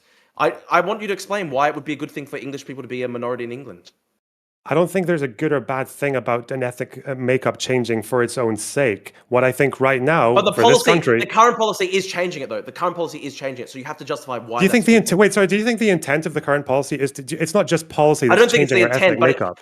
I don't think it's an intent. I'm not going into the whole, this is a deliberate great replacement thing, but it is an observable fact that this current policy is changing things, and you have to try to justify why that's a good thing. Because otherwise, we are a country that has an aging population. We are a country, Scotland, for example, its population is set to get lower without migration. We cannot sustain a national health service, a growing economy, a fairly liberal capitalist economy with a shrinking population or with an aging population. Because again, you tell me then, what is one country, one developed, successful country in the world that's a liberal democracy that doesn't take in like fairly high numbers of immigration? Literally Japan. You want to be like Japan? Japan is much better than Britain right now, and it has higher GDP per capita, lower inequality, less crime, less terrorism. In so many different ways, Japan is literally superior to Britain right now. Japan is not superior to Britain right now. Japan's had economic issues for the last 3 decades. Okay, their debt is spiraling. Their economy is literally better than Britain. Do you understand that Japan is currently increasing migration because they cannot sustain their state? That's at a very low rate. At a very low rate. Can you explain? Yeah, it's at a low rate because people lose their shit whenever migrants come to Japan. People freak the fuck out. And it's also the fact that Japan should remain culturally cohesive. I want Japan to remain a Japanese society. For the sake of them becoming an aging population and not being able to sustain anything that they've currently got and having a tanking economy. It's better than Japan basically becoming culturally unrecognizable. Nations can recover from war. Nations can recover even from 2 atomic bombs on their cities, but they can't recover from being completely ethnically terraformed. The demographics just changing forever. So for the sake of demographics, really, you would have a shrinking economy. You would Japan have is literally a better than tanking Britain. welfare state. Dude, the British welfare state's tanking right now as we speak. The economy in Britain is so bad. You've had the Boris wave, and it's not leading to any economic growth at all. So what's the point? The Boris wave was because of horrible mismanagement of immigration, quite a lot of which has been reversed. Okay, let's go through. By that. Let's go through some of the British economic statistics. Right, I researched them. Borrowing $100 billion this year, 13% up this year. Public sector. You're talking about borrowing when you just brought up Japan. Are you fucking mental? No, I'm going into this. Public sector. Which country? Wait. Which country among advanced economies has the highest debt to GDP? Japan has. Let Drew finish. Let Drew get through. Borrowing is your first example. Oh my god. But I'm giving you an example. Lonerbox, you're not even listening to me. You're saying that borrowing is a bad thing. Japan has so much debt. I'm pointing to the fact that Britain is its debt is exploding. It is borrowing all this stuff, and you've got high migration, so it doesn't even make sense. It's not even working. So far, that Britain has a £72 billion deficit this year. Public sector net debt is up to 94% of GDP, the highest since the 1960s. Last month alone, £10 billion in interest, £60 billion in debt interest this year. So you've got the debt problem, and you've got high migration at the same time. So how does that work? What do you mean? What do you mean the debt problem? All countries have debt and growing debts for multiple reasons. Yes. Not the highest debt to GDP of the entire developed world. Yes. And not to mention that the OBR in the UK, which actually handles economic forecasts, is quite clear on this, that lowering migration increases deficits and debt. Because migrants are younger, they're working age, they can contribute more to the exchequer. Okay, I actually dispute that point. So why was that? Why was that your first example to compare it to Japan? Lonerbox, you're not even listening to me. I'm pointing out to you. You're using Japan as a bad example because Japan has so much debt. I'm pointing to the fact that Britain is getting into more and more debt. It is struggling economically. There's no growth in Britain, but you've had massive high levels of migration, the highest levels of migration in Britain's entire history, in the entire 1,000-year history of Britain. So why is it not leading to economic growth? You want to? What do you know? Do you know why? No, tell me. Tell me what would you tell me was wrong with the Boris wave? It was mainly people from a low wage background, so they're not actually economically productive. That's the main problem. Wages. What? So worker visas were too low wage. I'll give you an example. So there are 1.9 million foreign nationals on benefits in the UK. Just 1 in 10 Somalis in the UK are in full employment. Is that going to economically benefit the UK? With Somalis are often asylum seekers and refugees. Of course, they wouldn't be an economic benefit. So, Yeah, as I far as know, the net exactly. migration, as far as the no, not exactly, because refugees and asylum seekers are a tiny proportion of net migration, as I'm sure you know. They're not. The point of refugees and asylum seekers isn't supposed to be an economic benefit. That's supposed to be a humanitarian endeavor. We're talking about immigration policy Well, for it's regular obviously not working. migration. Well, I look at We're it talking as about I look regular at it. migration. I, So you no, not understand as necessarily. well that part I'm of that looking at people wave. coming into the country. I'm looking at people coming into the country, whether they be asylum seekers or they be legal immigrants. There's still the problem that a large number of people who are coming into Britain are not economically productive. That's what I'm asking you. Because of what? Because of work visas? Like, what's the issue there? Do you think people who come on work visas like, are not productive? no, a Or- lot of work visas are being handed out to people on a really, in really low skilled areas. So, for example, What's the minimum for a work no, visa, for a skilled I'll worker give you an visa? example. I'll give you an example. There are literally skilled workers visas for. There's literally people on skilled visas doing car washes. Can you tell me more about that? Britain. Why is that? Why has Yeah. that been the case? Why was that the case? Because people are coming in on really with very little skills. So No, why? Why do they allow that? Why do they allow that for skilled worker visas?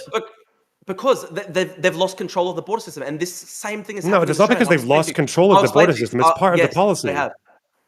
I'll No, they explain have to you not. why. What are you talking about? They have not in the- expanded. They have expanded the level. They've expanded They've expanded skilled visas to include very low skilled professions. So, for Who example, expanded in them? Australia, Who expanded skilled visas? the Tories, I'm pretty sure, did it. Okay. And do you know why things like people who work in nail salons and car washes, why they got included to skilled worker visas? Why does that happen? I think it shouldn't happen. It's a disaster. No, Tell me why does it happen? It Well, you happens tell me why. it's an exemption because of shortages. Yeah, Because you we've shouldn't had take- low unemployment for years now in the UK. We've had So like you less think- than 5% okay. unemployment. Okay, can you? So your position is literally that Britain should provide skilled worker visas for people to do car washes and nail salons. No, well, we've stopped doing that now. Did you know that? Okay, well, it's good that you stopped it. It's obviously a disaster that it happened, correct? How is it? Is it a disaster? Why? Why is it a disaster? Well, why is it good for the British economy to import large amounts of low-skilled visa holders? Well, I believe they did it because of shortages. That was why the standard salary requirement gets lowered. Well, what you know what Boris actually said? Boris said recently in an interview that he was pressured by HM Treasury to bring in large numbers of people to hold down wage growth. So he literally was saying it's very open. It's to hold down. He the was wage pressured growth. to hold down wage growth. Are you kidding me? That's it. That's Boris legit. said so, eh? Boris Johnson, Yes. the absolute, Yes. the epic human failure who was behind the policy, made an excuse. That's good. It worked on someone. But well, he literally said, well, yeah, he's retarded. I think Boris is retarded. Of course I do. But you buy his explanation. They- You're very convinced by that Well, explanation no, because it suits you. It suits your ideology, right? Yeah, it's convenient wait, to say it was to push down wages. sorry. Okay, why would I disbelieve him? It makes him look shit for saying that. So he's saying openly that the policy. No, was it designed to doesn't. hold He's down blaming British someone wages. else, and he's also using it to again fuel the Well, right-wing agenda to say it was about wage suppression. Well, he's blaming HM Treasury. I blame him for listening to HM Treasury. The whole thing is retarded. And look, it's a real thing. In Australia, we had the same thing. In Australia, there was a massive campaign by the Business Council of Australia to let in 2 million migrants post-COVID because they literally openly said that wage growth was too high. This might be the first person I've ever seen in the UK who trusts Boris Johnson's word on one of his own failures. That's insane. You wouldn't integrate at all here. Sorry, I'm trying to understand, right? Boris saying this does not make Boris look good. He looks like a retard. He looks like a traitor to Britain. He said that he's brought people in to hold down wage growth. So of course I'm going to believe him when he's saying something that makes himself look shit. He's saying someone else made me do it, as opposed to it was my own I blame failure, my him. own incompetence. Yeah, but everyone blames him. Yeah, of course, everyone saw that and said no one's blaming HM Treasury for that. They're blaming Boris for doing that. They're saying Boris is a cunt for doing that. It makes Boris. You understand that? You understand that even before it's an excuse by Boris. He's saying these people made me hold down wage growth, and I had no choice but to hold down wage growth. And I look at that and I say, wow, he held down wage growth. What a terrible person. He's a traitor to Britain. That's fine. That convinces you. That's fine. Well done. I'm sorry. You I just understand don't understand. You understand that these I people don't understand. who came Lonerbox, in explain on- this, right? Just It real makes quick. but it makes Boris look bad. So why would I disbelieve it? I look at Boris saying, "I brought people into this country because we wanted to try hold down wage growth." I look at that and I say, "This makes Boris look like a horrible traitor to Britain." So why would I disbelieve him there? I do It want to. makes him look bad. Yeah, I do want to kind of get this back to the portion of this debate is on culture specifically, right? But we've gotten to economics for some reason, I think. I mean, but But, it doesn't even explain. Well, Drew does You're seem saying, to be quite interested in the economic argument. So I mean, but let him do it. I am actually interested though. Like, can you explain Lonerbox? Like, like Boris literally said, we did it to hold down wage growth. That makes him Yeah, I look can't. shit. I So can't. why would I yeah, lie? I'm sorry. I don't know. I cannot explain why a politician who made a Dude, I heard you. well, hold I on. was Let listening- Lonerbox made a answer. huge You gotta song let, about you gotta it. let Lonerbox answer. You gotta let Lonerbox answer. You've asked him. I'm sorry. You gotta let him I answer. can't actually explain. I can't explain why a politician who had a huge song and dance about immigration causes wage suppression, despite the fact that his own study wasn't able to prove it beyond like a 1% change that was only temporary, would fuck up his immigration policy post Brexit so bad that it resulted in the biggest wave of net migration that we've ever had, and then going into an interview and saying, "Oh yes, actually, it was the Treasury that made me do it. So not me, not my failure, not my incompetence." And yeah, I have no idea why you would say that. That's crazy. Yeah. This is just proof that Lonerbox is a debate pervert because I actually tuned into your stream before I came on, and you literally said that the Boris wage was due to wage inflation in the UK. So you literally admitted it on your own stream. Like that The 2 hours Boris ago. wave was Is that due to true, wage Lonerbox? inflation. No, you said due to inflation, due to shortages, all this stuff. Wait, So so you it's actually not. Wait, admitted so it. it's not what I said about it being due to wage inflation? Do you think so? Wait, are you telling me that I said on this stream that the Boris wave You was said so on they your could stream- suppress wages? You said on your stream that the Boris wave was because of inflation. Now, the inflation was linked to wage growth, correct? The Boris wave was not. I've just never real said quick. the Boris wave was because of inflation. Real quick. I literally listened to your stream Hey, 3 hours ago. housekeeping. You said on your own stream. Housekeeping, real quick. Someone get me the clip of what Lonerbox said, and we'll play it. Okay, get me the clip. It was. You can try find it. It was on his stream. I'll just have my It was audience about- do it. I Let think my it was- audience do it. I You think it guys- was. I think it was It about. doesn't 30 even make any sense. I mean, you don't even. I think it was about 30 minutes in. It was about 30 minutes in, and it was around the time when you started bringing up your debate notes onto the screen. So It doesn't even make sense. It's not. Well, so it would be on my debate notes. My debate notes are all about the. I've got lots about the Boris wave here. I've got about the healthcare visas, the skilled worker visas. It wasn't in your debate notes. You mentioned it as an aside when you first brought it up. It was about 35 minutes in, and you said that the reason why so many people came into the country was due to inflation and shortages. Correct. It was shortages is not the same as wage growth. Okay. Lonerbox, Shortages there's a need for workers, but we don't have the workers. That's a shortage. Okay. Lonerbox, would you agree when there is a shortage of labor prices will go up?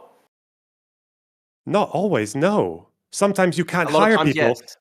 And a lot of times, no. Sometimes you can't hire people, and those businesses just don't exist. And then sometimes you can have immigrants that come in, and they can be maybe sometimes they can be cheap. Say like the Greek Albanian story from the night. Like you can sometimes have that happen, and you can have cheap laborers come in, and then they can actually get jobs that would otherwise not exist, and then that allows people to start businesses that would otherwise not exist, and then that can open up new managerial positions for the local population. Economics are complex. It's not as easy as just if you increase the supply, then the cost will come. It's not like that. That's why Boris himself tried to investigate into wage suppression linked to immigration, and he couldn't find it. That's why that happened. Okay. Can you explain why half of all social housing in London is made up of foreign nationals? Is that a good policy? Surely you have to say when you say foreign nationals, do you mean people who have indefinite right to stay, or people on visas? What does that mean? It's people who are migrants to Britain who are living in foreign housing. In Britain. So I need to make sure that you understand how any of this works. Are these people on visas, or how long have they been here? Are they citizens? Are they indefinite right to stay? Some of them may be citizens. Some of them may be indefinite right to stay. It's people who've come to Britain from another country. Or so they could literally have got British citizenship and gone on housing, and you've got an issue with that. Yeah, I do, because it's a choice to give people citizenship if they're actually not even able to economically contribute to the country. How do you know they weren't able when they got citizenship? How easy is it, do you think, to migrate to the UK right now? Unfortunately, under the Boris wave, it was too easy. How easy do you think it actually wasn't as easy It as you're must making it out to be? it must be pretty easy if half of social housing in London is made up of foreign nationals. I have a question Well, for my edification. Just real social quick, housing Loner. is a Just real quick. I don't actually know the requirements to immigrate. Like, what current restrictions, if any, are there on English immigration? Like, if you want to immigrate to England, Yeah, if I wanted to immigrate to England, Well, the what overwhelming are the requirements? The overwhelming majority of visas, you cannot get social housing or basically any welfare to, when you immigrate. So if you're talking about foreign nationals, like this, a foreign national can literally be someone who's been working here and living here for like 20 years and then they got laid off. Like that can be, or a foreign national could be the child of a migrant who was here as a dependent and then they had to go in social housing. The foreign national, so it's first generation born overseas immigrants. Yes, a child can be first generation and then they can grow up. Yes, that can happen as well. The reason that we have like a high number of foreign... And then they grow up and then they're in social housing in London. Can you explain that? Why? They, as in what proportion of them? Most people work in the UK. If you're saying half of like people, half of all social housing in London is foreign nationals. If there's a high number, if there's a high number of people on social housing who are foreign in London, it's because most people, like about half of people in London are foreign, aren't they? Like London is a very high foreign population. Actually, this is a good question. Do you think it's a good thing that white English people only represent 20% of London? 20%? It's about 1/4, something like that. Last I saw, it was about 45 or something, not 20. Let's get that. Let's make sure. I want to make sure I got the right stat. White English London stats. Oh, so white British is 25%, but I think it's white about like it incorporates like, for example, like Poles and stuff like that as well. White British incorporates Poles. No. I'm saying. So what? When you I'm looking at this. White, so white just overall is about 49.6%, whereas white British specifically is 24.9%. Yeah. Do you I don't think the other half of whites in London are like European whites. Because in terms of how you identify, I'm pretty sure the way people identify their ethnicity or like identity, they can go with white or white British, and they might still just be British either way. Are you asking me if it's like a bad thing that London is like not majority white? Again, no, not necessarily. I'm just saying, like, do you think it's a bad thing that London, which was a city founded by English people and has been English for 1,000 years, is no longer now majority English? I don't know, you would need to convince me why that's bad inherently. Okay, you'd have to explain to us why it's good to make that massive demographic change, because the first time in 1,000 years, that's correct. Well, I don't support demographic changes for their own sake. I support immigration because of economic needs. But the immigration results in those demographic changes, and you have to try to explain why those demographic changes are good in a country. Well, no, you're the one. No, you're the one trying to prove that there's a problem. I'm standing from a neutral. I'm neutral on demographics. I think it is actually a problem if the capital city of your country that has existed for 1,000 years suddenly is no longer majority, the main. But why? You've got to introduce that. You're introducing a positive claim. Why? Why? Because English people founded London, and it is an English city. And it's sad if English people are no longer a majority in the capital that they founded. Okay, give me an answer. London was founded by Romans, but give me an answer that's not just because, please. Because I'm going to go into this. I think it's bad if English people become a minority in the country that is their homeland. That's a circular answer again. Why? In the same way that I think it would be bad if Jewish people were a minority in Israel. What? Because they'll get genocided. Like. Well, I think there could be a genocide of white English people in Britain in about 50, 60 years' time if there was to be a massive rise in the population. Well, let me explore that. Drew, why do you think that there will be or possibly be a mass genocide of white British people in England? Yeah, I'll explain. In about 50, 60 years. Why? Yeah. Because Islamic extremists in Britain, there are tens of thousands of them. There are 35,000 people on the terror watch list. They want to kill people. It's very open. They're very open about it. They go out and they kill people. And how many terrorist attacks have occurred already as a result of Islamic extremism? Many terrorist attacks have occurred as a result of Islamic extremism. Like, if you have a young Muslim migrant to the UK, go to Manchester Arena at an Ariana Grande concert and just blow up a bunch of young teenage girls for no reason, that is a genocidal act. That is literally an act of genocide against British people. And if if that is occurring when the British Muslim population is like 6 or 7%, what do you think would happen if the British Muslim population was about 50%? There would be very scary situations. That's your Like, threshold for calling it a. no. Out of interest, if an IDF soldier guns down like a couple of Gazan civilians, or like say 10 of them, in a fit of rage because they're just really mad, like, and they come at war, is that genocide? I mean, in some cases, war crimes can be genocidal in nature. I think, for example, the Manchester Arena bombing, it is not an act of genocide, but it was a genocidal attack on British people. It's not an act of genocide, but it's a genocidal attack. No, I'm saying war crimes can be genocidal in nature. So, for example, if people are murdered simply because of the fact that they are English, or simply because of the fact that they are Palestinian, or simply because of the fact that they are Jewish, I think that's genocidal. I think October 7 attacks were genocidal, Lonerbox. I think it was genocidal. They went through the kibbutzim and slaughtered Jews simply because they were Jews. It wasn't necessarily an act of genocide overall because only 1,000 people were killed, but the attacks that Hamas waged on that day were genocidal in nature. And my belief is that if Hamas had won, if they had been able to break through the lines, they would have killed not just 1,000 Jewish people, but hundreds of thousands of Jewish people. You believe that Hamas are genocidal, correct? I believe that Hamas are genocidal. I'm still just trying to get my head around saying that it's not a genocidal act, but it's an act of genocide. I have no idea. No. Let's talk about this. Let's talk about this because we both agree. We're both Zionists, correct? So let's talk about this. Do you agree with me that? Are you a Zionist? Hold on. Are you a Zionist, Lonerbox? When we talk about defending like Israel, I defend Israel insofar as that I think people trying to destroy it are bad for everyone. That's the same you with defend me. Israel. No, you defend Israel because you have a bone to pick with Muslims. I don't suppose in that think tank that wants to radically destroy. I don't suppose it's part of that think tank that's about. Are you mentally ill? You're literally mentally ill, dude. You're mentally ill. I've been. Dude, I don't suppose you were literally Lonerbox. Muslims did more murders than whites in the UK, did they?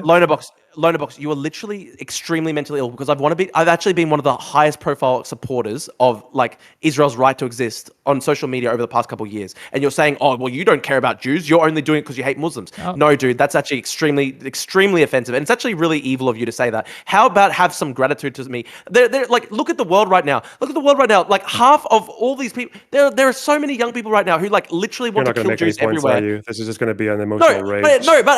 But have some fucking gratitude. It's always this though. It's always just like. But it's true feelings. though. Literally, but dude, have some fucking gratitude. Look at how people have treated the Jews over the past couple of years. I'm actually an ally of the Jewish people, and you're just like, oh, you only care about Jews because you hate Muslims. That's extremely offensive. I've put my neck on the line.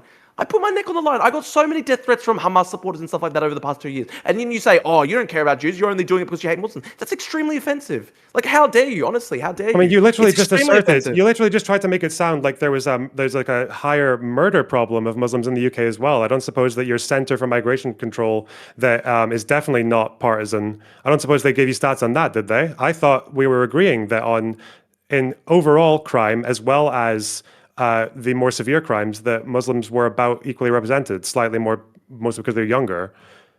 But now you're suggesting that they've got like genocidal capacities in the UK. I'm saying the Manchester Arena bombing. Lonerbox, you don't have the cards. I'm saying okay. Here's a good question. Lonerbox. Would you say that the young man Jihad al-Shami, who stabbed a bunch of Jewish religious adherents at the synagogue in Manchester, do you think that his act of murder was genocidal in nature? No, murders are not genocide. That's not what genocide is. You don't know what genocide means. Okay. If you reinvent the word, sure, but you're so fucking retarded. You're actually so fucking retarded. I'm not saying that it's a genocide because I understand that he killed only 2 people. What I'm asking you is this: do you think Jihad al-Shami, in his murder of those those people of Jewish faith in that synagogue in Manchester, do you think that if he had it in his power to kill not just 10 Jews but hundreds of thousands of Jewish people, do you think he would do it? Are you asking me if he was like genocidal, like he had a genocidal mindset? Yes, he did. I don't. Yes, yeah, possibly. Of course. That's my point, and that's what I was saying about the Manchester Arena bombing attack. The guy who did that had a genocidal mindset against English people. But that's not what you said. You said that it was genocidal in nature. I'm saying they have a genocidal mindset. Okay, it makes sense. So it makes sense. You can change your words, and that makes more sense. But that's what I meant the whole time. That's okay. All right. Okay. Do you agree with me that the Hamas attacks against Jewish why did this question come up? It came up because I was asking you if you could show me that Muslims had higher murder rates in the UK. No, this came up. This came up because we were talking about demographics, and I said you were making it sound just, like they had a genocidal capacity as an ethnic group. And I'm asking you, we have lots of white people who commit murder. We have some white people who commit acts that you would probably call genocidal in nature. You'd probably say that Darren Osborne was genocidal in nature, no? Which one's Darren Osborne again? The guy who rammed a vehicle into a mosque. Yeah, he has a genocidal mindset, sure. Okay, so that's not relevant to the question of which group has a higher murder rate or which one is a higher threat in terms of the problem is that there's been a successive drumbeat of Islamic terrorist attacks in Britain, carried out by men who do have genocidal mindsets against British people. In conjunction with that, you also have major Muslim influences in Britain, like Muhammad Hijab and Dili Hussein, who basically have genocidal mindsets against both Jews and British people. And that is the problem that I'm talking about, okay? And that's why when I said earlier that I think that the English people should remain a majority in England, I think it's similar to the fact that I want Jews to be a majority in Israel. Because I think that terrible things can happen when people become minority groups. Apart from the immigrants, I guess. I don't becoming understand. Minority groups. I'm just wondering because... Of course the immigrants... For some reason... Dude, let's just clarify that. Of course the immigrants are minority groups because they're immigrating to a country that is a different country to theirs. Of course they're a minority. Yeah, but my point is that it's not a tragedy to be a minority inherently, is it? Sometimes it can be a tragedy if you're a majority and you become a minority. But not if you go to a country in the and same you are way, a minority as a migrant? Well, the country exists prior to you going there. So you don't have a right to become a majority in that country. You're an immigrant there. The country exists before you go there. Of course, you're not going to be a majority if you're an immigrant to that country. I feel like I'm just going to try really hard to keep on something factual. You said that this came up because your one issue that you could come up with this being like the problem of white British people becoming an ethnic minority in the UK is that they might get genocided in 60 years. Well, I'm saying, why is it that despite having like 6.5% of the population right now is Muslim, why is there... There's massive terrorist attacks all the time. Yes, that's a big problem. Terror attacks are like murders, right? Like that's what they're doing. Why is their crime rate, even for severe crimes, about the same as for whites? Okay. Why? Okay. So do you think that Hamas just committed a bunch of murders? It's just a criminal act. Oh, I'm sorry. Where was this whiplash? We're talking about the UK. We're talking about Muslims in the UK. I'm talking about politically motivated violence here, retard. It's not just. I'm not just talking about ordinary incidents of crime. I'm talking about politically motivated violence. That's what's really scary. Even if it's happening at a rate that's about representative, even if it's like the same for if it matches like white murder rates.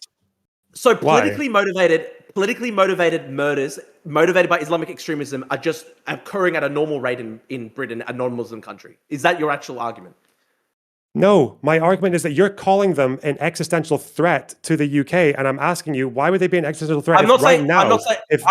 Muslims are an existential threat. I'm saying Islamic extremists are an existential threat to the UK. Okay, and I'm asking you, why are Islamic extremists in their actions such a minority of the Muslim population? They're not a minority of the Muslim. That's the problem. Look at what happened with the Manchester synagogue attack. There were so many people who justified it and said that it was Zionism. Okay. What percentage, just for my edification, because I don't know. I want to talk about this. I want to talk about this with Lonerbox. You saw this just as well as I did, Lonerbox. There were plenty of Muslim influencers in Britain who justified the Manchester synagogue terrorist attack on the grounds that they were Zionists. Correct. Yes. If you want to have an would you say that is an existential problem? Would you say that's an existential problem? No, I don't think it's an existential problem. I think Britain has faced far worse and survived. Britain has faced far worse than a few fucking cringe, terrorist fucking influencers living in the country. Yes, we have faced much worse than that. And you're suicidal. You're literally, dude, you're literally suicidal. Dude, you're literally Jewish. You're literally suicidal at this point.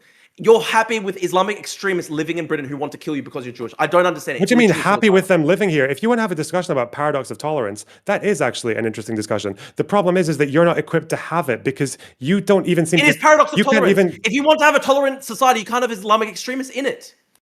So you have to deport everyone who you consider to be an Islamic extremist? Yes. How many? Hold on. Okay, I got a question. How many Islamic extremists exist now within Britain? I would say basically everybody on the terrorist watch list. That's at least 35,000 people. Okay. So why don't we just deport those guys, and why deport? Yeah, I'm happy with that. That's literally what I would do. I would lower. This is my policy. I would lower migration by like 90% to allow people who are already in the country to assimilate, and then I'll go forward, and everyone who's committed a crime or anyone who has engaged in Islamic terrorism, who is engaged in Islamic extremism, who are on the terrorist watch list, who have done things like defend the Manchester synagogue terrorist attack, they would be deported. This is a good question. Lonerbox, do you think that Muslim extremists living in Britain who defended the Manchester synagogue terrorist attack, do you think that they should continue to live in Britain, or do you think they should be naturalized and deported? I don't think you should deport someone right away for their speech. No. Somebody who wants to kill you, who literally wants to behead you because you're Jewish. Yeah, there are people who have incited riots and tried to kill people in this country who are locals as well. Yeah, I don't think deportation is necessarily the right answer to that. You can't deport locals. You don't deport locals because exactly they're locals. They're part of the problem. You're always going to have a criminal native element, unfortunately. But it's a choice to have foreign Islamic extremists in your country, correct? It depends on, because if you wanted to have like a huge discussion about whether or not you can be sending people away to different countries where they might get like tortured or killed, or if they can even get sent to any other different countries, yeah, that's a difficult question. But again, you're not equipped to have the paradox of tolerance opinion because you want to reduce migration by 90%. Like that's not just accounting. That's not just accounting for extremists. There's something different going on there. You know, the current polling in Britain is like 80% want like significant cuts to migration and want mass deportations, in fact. Yes, and like something like half of people in Britain think that there's more illegal immigration per year than legal. And you know why that is the case? I'll explain to you why. They think that people coming to the country, even on legal visas, are illegals because they look at people in car washes and they go, surely we could not be giving legal visas to people to just do car washing. No, they think that that's because why. Nigel Farage... That's literally why. No, it's not because of Nigel Farage. It's Nigel because Farage people in the have their media own is evidence of their dominated own by ideas. hamming up what's going on. That's what's... yes, because Nigel No, Farage goes to the you. coast with his little fucking Fisher-Price binoculars and stares at people on boats all the time, and people think that's the biggest problem because it's dominating the story, because it's easier to see people coming in on boats. This happened in your country as well, in Australia. There were more people coming in by plane than there were coming in by boats, even before sovereign borders. But everyone thought the boats were the problem because you could see it, because people could film it and screech about it, even though most of it was coming by plane. And guess what, Lonerbox? I've criticised the Liberal government for doing that in Britain because, in Australia, sorry, the Liberal government used it as a bait and switch because they cracked down on illegal boat arrivals, but they also massively increased legal immigration. And I have a problem with that because I want them to lower legal migration too. So it's not even a good argument against me because I'm literally saying it's a dumb thing to focus only on illegal migration while allowing massive amounts of legal migration to take place. Yeah, so what's wrong with so out of interest then, for the legal migration system in the UK right now, what's wrong with the policies that we as they stand for legal migration? There are people who are legally getting into the country who are not contributing. Half the social. Here, let me ask you directly, Drew. That's not about the current standards. People who are on social housing in London could have been there for decades. Hold on. What restrictions on immigration that do not currently exist for Britain would you put? Like, what specific restrictions? Like, do you have to make so much a year? Do they have to wait for do a more severe background check? What current restriction on immigration that does not currently exist would you place to gatekeep who gets in? Higher educational standards, higher income standards. Okay, what standards? And also very stringent social media background checks. You can't let anybody into the country who's justified October 7, Hamas, all this stuff. Lonerbox, do you at least agree with me on that? What, the checks that we've had for a pretty long time? Would you agree that it would be bad if people were allowed into the country who supported October 7 and Hamas? Yeah, probably, yeah. Okay. But a lot of people have been allowed into the country who do support October 7 and Hamas. Do you agree that's a problem as well? I mean, if we're talking about someone, like if we're talking about like some fucking student in like Germany or whatever who's made like a stupid fucking tweet, I don't really... Again, like it's a balance, isn't it? You have to balance freedoms. You balance freedom of speech with your security of someone who's said some cringe shit on social media. Again, normally most people, like the 99.9999% of people who have quote unquote justified October 7th on their social media will never do any violent crime ever in their life, right? Okay. There's a balance there, and you understand this as someone who cares about liberal values, right? Here's the problem, Lonerbox. Here's the problem. You would agree. You would understand this problem just as much as me, right? The problem is this. Even people who would not personally go out and literally slaughter the Yahud and behead somebody, it's still a problem if they're justifying it. It's still a problem because they create a permission structure that allows the most radical and extreme and psychotic people in their community to go out and do those crimes. So anyone who supports like IDF war crimes or settler violence, they're not allowed in the UK either, right? I mean, I don't necessarily have a big problem with that. Yeah, you would just... Okay, fine. Sure. I mean, sure. If this is the trade-off, if the trade-off is we're not going to allow Islamic extremists into Britain, but also Kahanists aren't allowed into Britain, I'm fine with that trade-off. I don't care. So what's your problem with the current legal migration system as it stands right now with our requirements? Because on the current levels of migration in Britain, the English people will be a minority in England by about mid 2040s. That's the Okay, problem. I don't think you actually know. It's too large.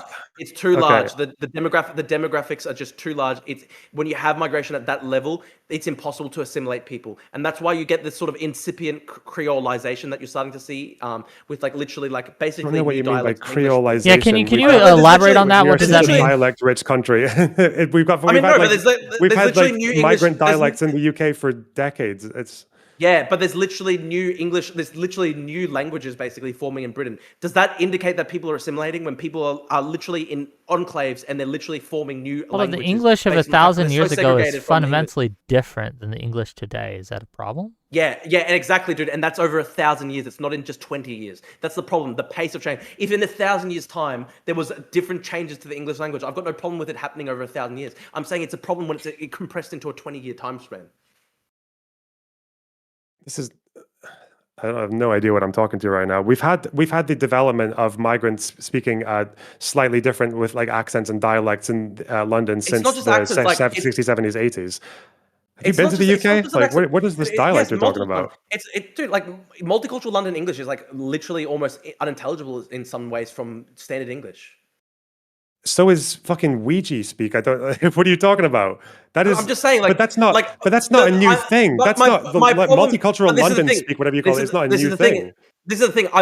It's not even necessary. I'm not even putting shit on that necessarily dialect because I get your point where you're saying, well, there's lots of different dialects and stuff like that. I'm not even putting shit on that dialect. The only reason I'm bringing that is to point to the fact that the migration numbers are so large that assimilation is not necessarily occurring. The migration rate is happening at such a high rate that literally new dialects are forming because of the large number of migration. Yeah, but that's the thing. It's like, what is this? What is this complaint? It's like, oh, because some of them are speaking English slightly funny. Like, I don't understand. It's such a non. Are you retarded? Issue. Dude, are you actually are you retarded? It is an issue because when you talk about assimilation, it's people absorbing into the mainstream majority English culture. But when people are literally forming their own dialects because they live in a segregated society, that is not assimilation. By definition, it's not assimilation.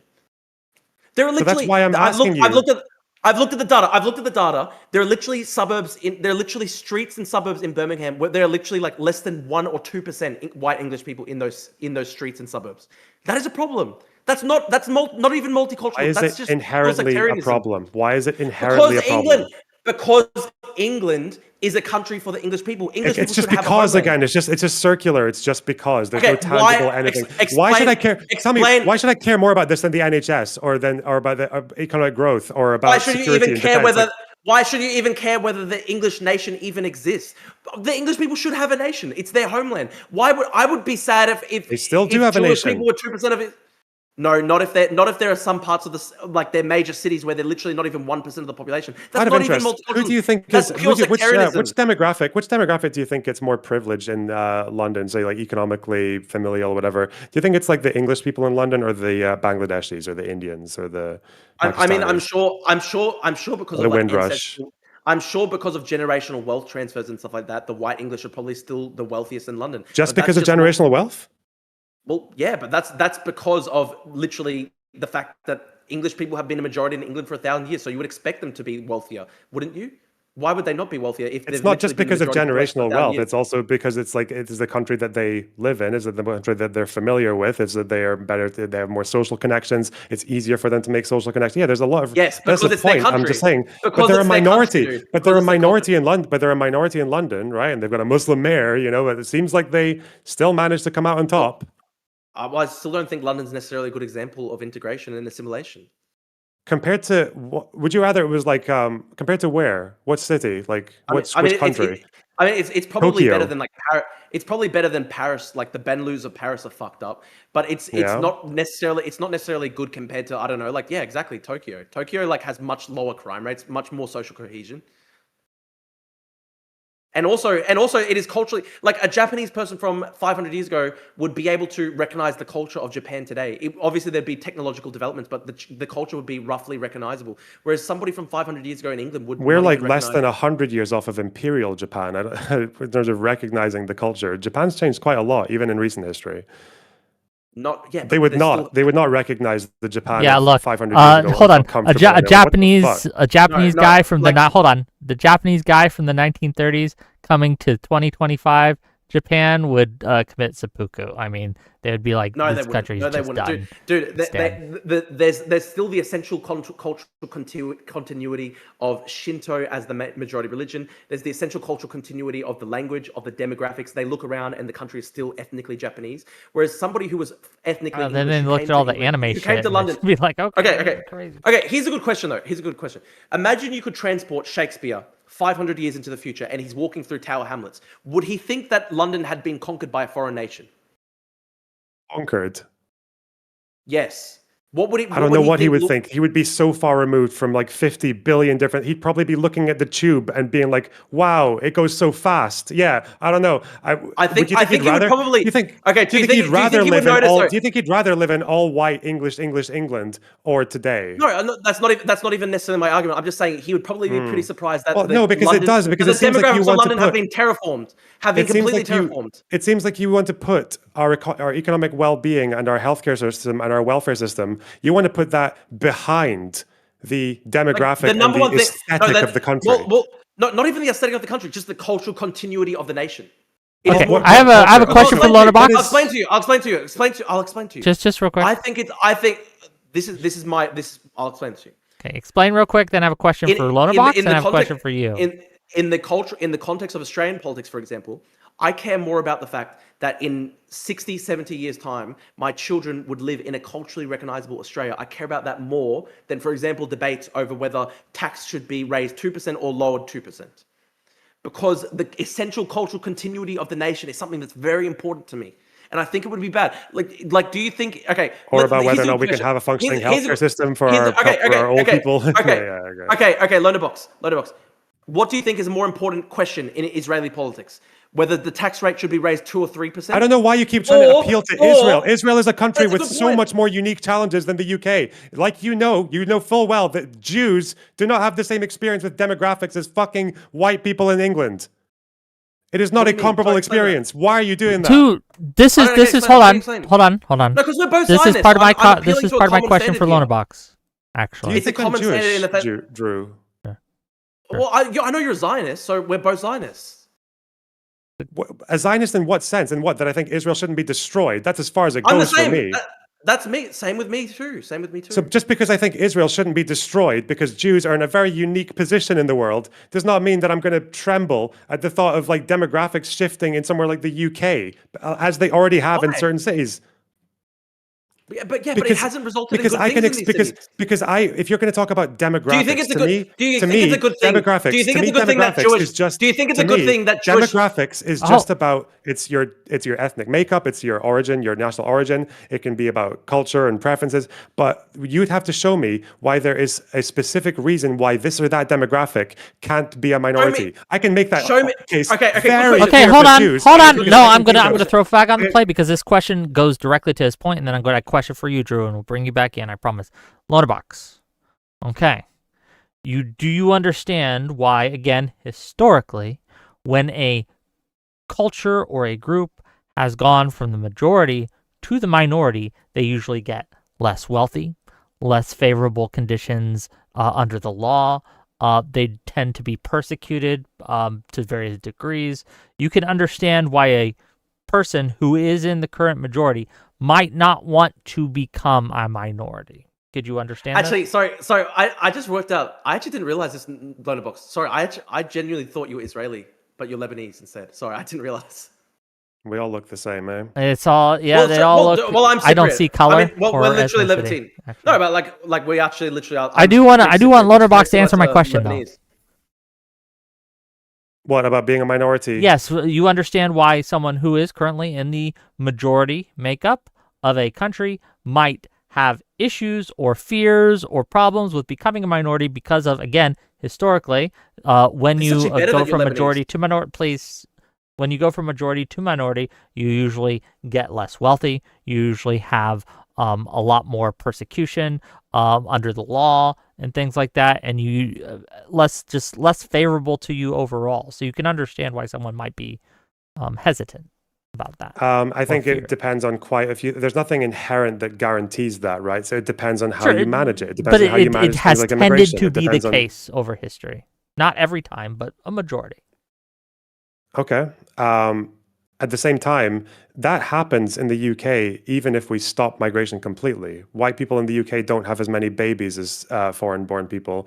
But again, there's always this problem with projecting a current trend into perpetuity. So people make those estimates that Drew did about 2075, whites will be an ethnic minority in Britain. It's not 2075, it's like 2040. No, it's like the mid-2040s. I looked up the article. It's no, it's literally mid-2040s. It's literally in some portion of the future. Got it. Okay, we'll go on. Yeah. The fact is that... No, let Lonerbox answer my question, then I'll ask you a question, Drew. I promise. Okay, you gotta let Lonerbox finish. In 15 years, we will be less than 49% fucking native born. Okay, sure. The fact is that when you project a current trend into perpetuity, say an unprecedentedly high spike of net migration, which has already been cut in half within a year. If you take that and you also take into account birth rates, which are also declining for locals as well as for migrants, because when migrants come here, they actually, they have less babies than they would when they're in their host country. That's because, despite what a lot of people say, they do generally become a little bit more like us. Even in terms of, that's what I said about the grooming gangs, they commit similar crimes to us, because doing that, like taking young girls into a car with alcohol and drugs, and that's what locals do in the UK. That's what local abusers do in the UK. No, that's fucking insane. It's literally you don't live in the UK, Drew. You've not grown up in the UK. You don't know. You don't know. Lonerbox. It is literally a fact that some of the ringleaders who were convicted in court screamed in court that they did it because the girls were white British. Yes, because someone screamed at a girl calling her a white slag in court. That does not change the overall nature of the crime. No, they literally admitted that it was racially based. It wasn't just that they were white slag. They said we did this because the white British raised their kids as sluts. Really? That's what he said. Okay. So that changes the entire nature of the crime. Then I think the mindset was genocidal. I think the mindset was genocidal. Oh, it's genocidal. It was. Grooming. Okay, I see. Yes. Well, the rape gangs were the mindset behind the rape gangs was genocidal. 100%, 1,000%. Believe it or not, and this is probably why all the people who write these reports did not say that, Drew, the professionals who actually understand these criminals and these people and the victims, people abuse and rape for the same reason that every ethnic group does it generally. It's because they think they can get away with it. It's because they like power. It's because we're fucking animals at the end of the day. Let me dispute that. Let me dispute that. Here's a quote. The ringleader of the grooming gang. Let me explain this. The ringleader of the fucking listen to me. The ringleader of the Pakistani men convicted of child rape in Rochdale, quote, "We are the supreme race, not these white bitches. White people trained these girls to be so much more advanced in sex." Like, he literally said he's the supreme race. Do you think that's not a genocidal mindset? Of course it's a fucking genocidal mindset, dude. I don't think you know what genocide means, but you can keep saying it like it's your... That's fine. Oh my God. Okay. You're actually retarded. I'm saying the mindset is genocidal. You're speaking okay. Do you deny the quote? The quote is this. "We are the supreme race, not these white bitches." Do you think calling yourself the supreme race in the context of raping somebody is a genocidal mindset? One of these days, I will stop being randomly purity tested by fucking idiots who don't know what genocide means. I'm giving you a good example. You can't answer. You can't answer because I'm fucking right. I'm right, so you can't answer. No, I don't think that's what genocide is. That's not what the crime and the category was ever created for. I'm saying it's a genocidal mindset. Okay. It's genocidal in mindset. I gotta make a little money. Genocide. I'm saying that the mindset behind it is genocidal because he said he's the supreme race. Okay. Isn't all bigotry then genocidal mindset to you? No, this is another level to just bigotry on the streets because this is somebody who raped somebody who literally organized a child rape gang. Mindset. So anyone who act commits a hate coupled with crime, the anyone mindset- who like assaults someone because they're black is genocidal now? You're actually retarded. He organized a child rape gang, and then he said in the context of that child rape gang that he was the superior race, and that he did it because he believed he was the superior race. That is a genocidal mindset. Do you not agree? I feel like I'm sort of like telling a mentally ill person that their feelings are invalid. I don't understand. That's not what the word genocide means. I can't help you if you're retarded. Okay, well, what we're gonna do now. Okay, no. Let me ask one question. Okay, Lonerbox. If a white British person carried out a rape gang targeting people of another ethnicity, and then he said in court, I did it because I believe that I am the superior race, and that we're the supreme race, and that we are entitled to do it, would you say that the mindset behind that is genocidal? It is so fucking obviously genocidal. Do you think I'm going to flip my answer because you made the offender white? But it's true though, dude. If a white guy did that, if a KKK guy did that, okay, fucking facts. If a KKK guy did that in the South, in the United States South, in like the fucking Jim Crow era, and he literally said, I'm raping people because I believe I'm the supreme race, everyone would say, that guy's fucking genocidal in his mindset. So if someone rapes a woman because he thinks that women are like kind of objects just to be used for male pleasure, is that genocidal as well? I'm talking about the fact that they brought the racial element into the equation means that their mindset was genocidal. So if it's racial, it's genocidal, but not if it's on gender or on ethnicity nationality religion. Do you agree that the rape of Nanking, when the Japanese soldiers raped people in the city of Nanking, it was a genocidal act? It was basically born out of a genocidal hatred towards Chinese people. Yes. Why do you think that's different from a groomer committing a domestic crime? I'm saying that a Pakistani ethnic supremacist who literally declares that he's doing rape gangs in the UK because he believes he's the supreme race, that is a genocidal mindset in the same way that the rape of Nanking comes from a genocidal mindset. Okay, yes, the groomers are genocidal. What changes exactly? I'm saying that the mindset behind the guys why is that concession so important to you? I'm just curious. Of course it changes, because if there are people doing genocidally... Why does that change? Because if there are genocidal motivated rapes in Britain, I think there's a big problem if white ethnic English become a minority in their own country, because there are people who are carrying out rape gangs in Britain against white English kids based off a genocidal mindset. So I therefore think it would be bad if white English people became a minority in their own country. Okay. I do want to get That's to super true. chats. What's wrong with that statement? Tell me what's wrong with that, please, Lonerbox. I do want to get to Nothing's wrong with super that. chats real quick, and I got to make a little money. So if you have a question or a comment for either of these two gentlemen or for me, please send in your money. Helps the stream, keep the stream up and running, all that stuff. Here's $5 from Lawson Harrison to say, go eat your mound of cornflakes. So thank you for that, $5, I suppose. $10 from Fancy Teeth to Drew. Admit it, Drew. You don't care about the crime itself. You care about the perceived affront to the quote-unquote soul of Britain. You are projecting on the victims. Do you want to respond to that? Yeah, I'll respond to that. The leader of the Pakistani rape gang in Rochdale said that he did it because he believed he was the supreme race. He has a genocidal mindset. So I therefore think that racially motivated rapes against children in Britain because they are white, I think that's a really negative thing for a nation. I think if foreigners are coming to a nation and they're carrying out genocidally motivated rapes, they're carrying out rapes based off the idea that they are the supreme race, I think that's an existential problem for a nation. Existential, of course it is. So because one or two foreign rapists... Because the ringleader, dude. He was the ringleader of the rapes in Rochdale. He was the ringleader. I know. The other guys would never have raped. The other guys would never have raped without the ringleader telling them to do it. Right? Yeah. Like, what were they like the soldiers? He organized the child rape gangs, and he said in court that he did it because he believed he was the supreme race. I think that's an existential problem for England as a nation, that there are foreign nationals coming to Britain, refusing to assimilate, and then carrying out sexual violence based off the idea that they are a superior race to the English people. And because this guy who was jailed, that means we should stop getting Muslim immigration into the country, because I think people need to be from Rochdale. There needs to be much harsher vetting. Much harsher, not 20 years ago. Harsher vetting. These were second generation. Harsher vetting. These were second generation immigrants. That's worse if they're second generation. Can you understand? That's worse if they're second generation immigrants, because the second generation is supposed to be assimilated. The second generation is supposed to be assimilated because they're born here. If they're still not assimilated to the extent that they're carrying out rapes based on the idea that they are actually the superior race, that's a fucking disaster for immigration. Why do you keep saying they about it? You're talking about a group of offenders, less than a couple of dozen of them out of hundreds of thousands of people. Why do you keep saying they to apply to a group of immigrants? What the fuck is wrong with you? Because they operated with impunity. That's a very genocidal generalization that you just made. That to an entire group of people. They operated with impunity, retard. They operated for like 20 years with nobody stopping them. They had to have been widespread knowledge in the Pakistani communities. There had to have been. It's so obvious. It was so out there in the open. And there's all these stuff, like, for example, the J report into the grooming Yes, game. I understand that this would probably be the very first time in British history where someone got away with raping and a bunch of people knowing about it for a long time.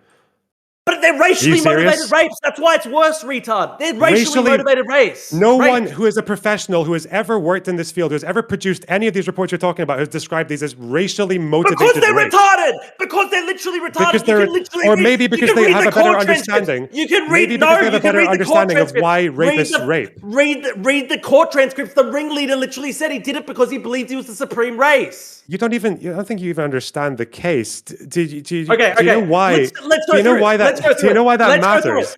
Hey, Lonerbox, let's go through it, okay? So a guy comes in.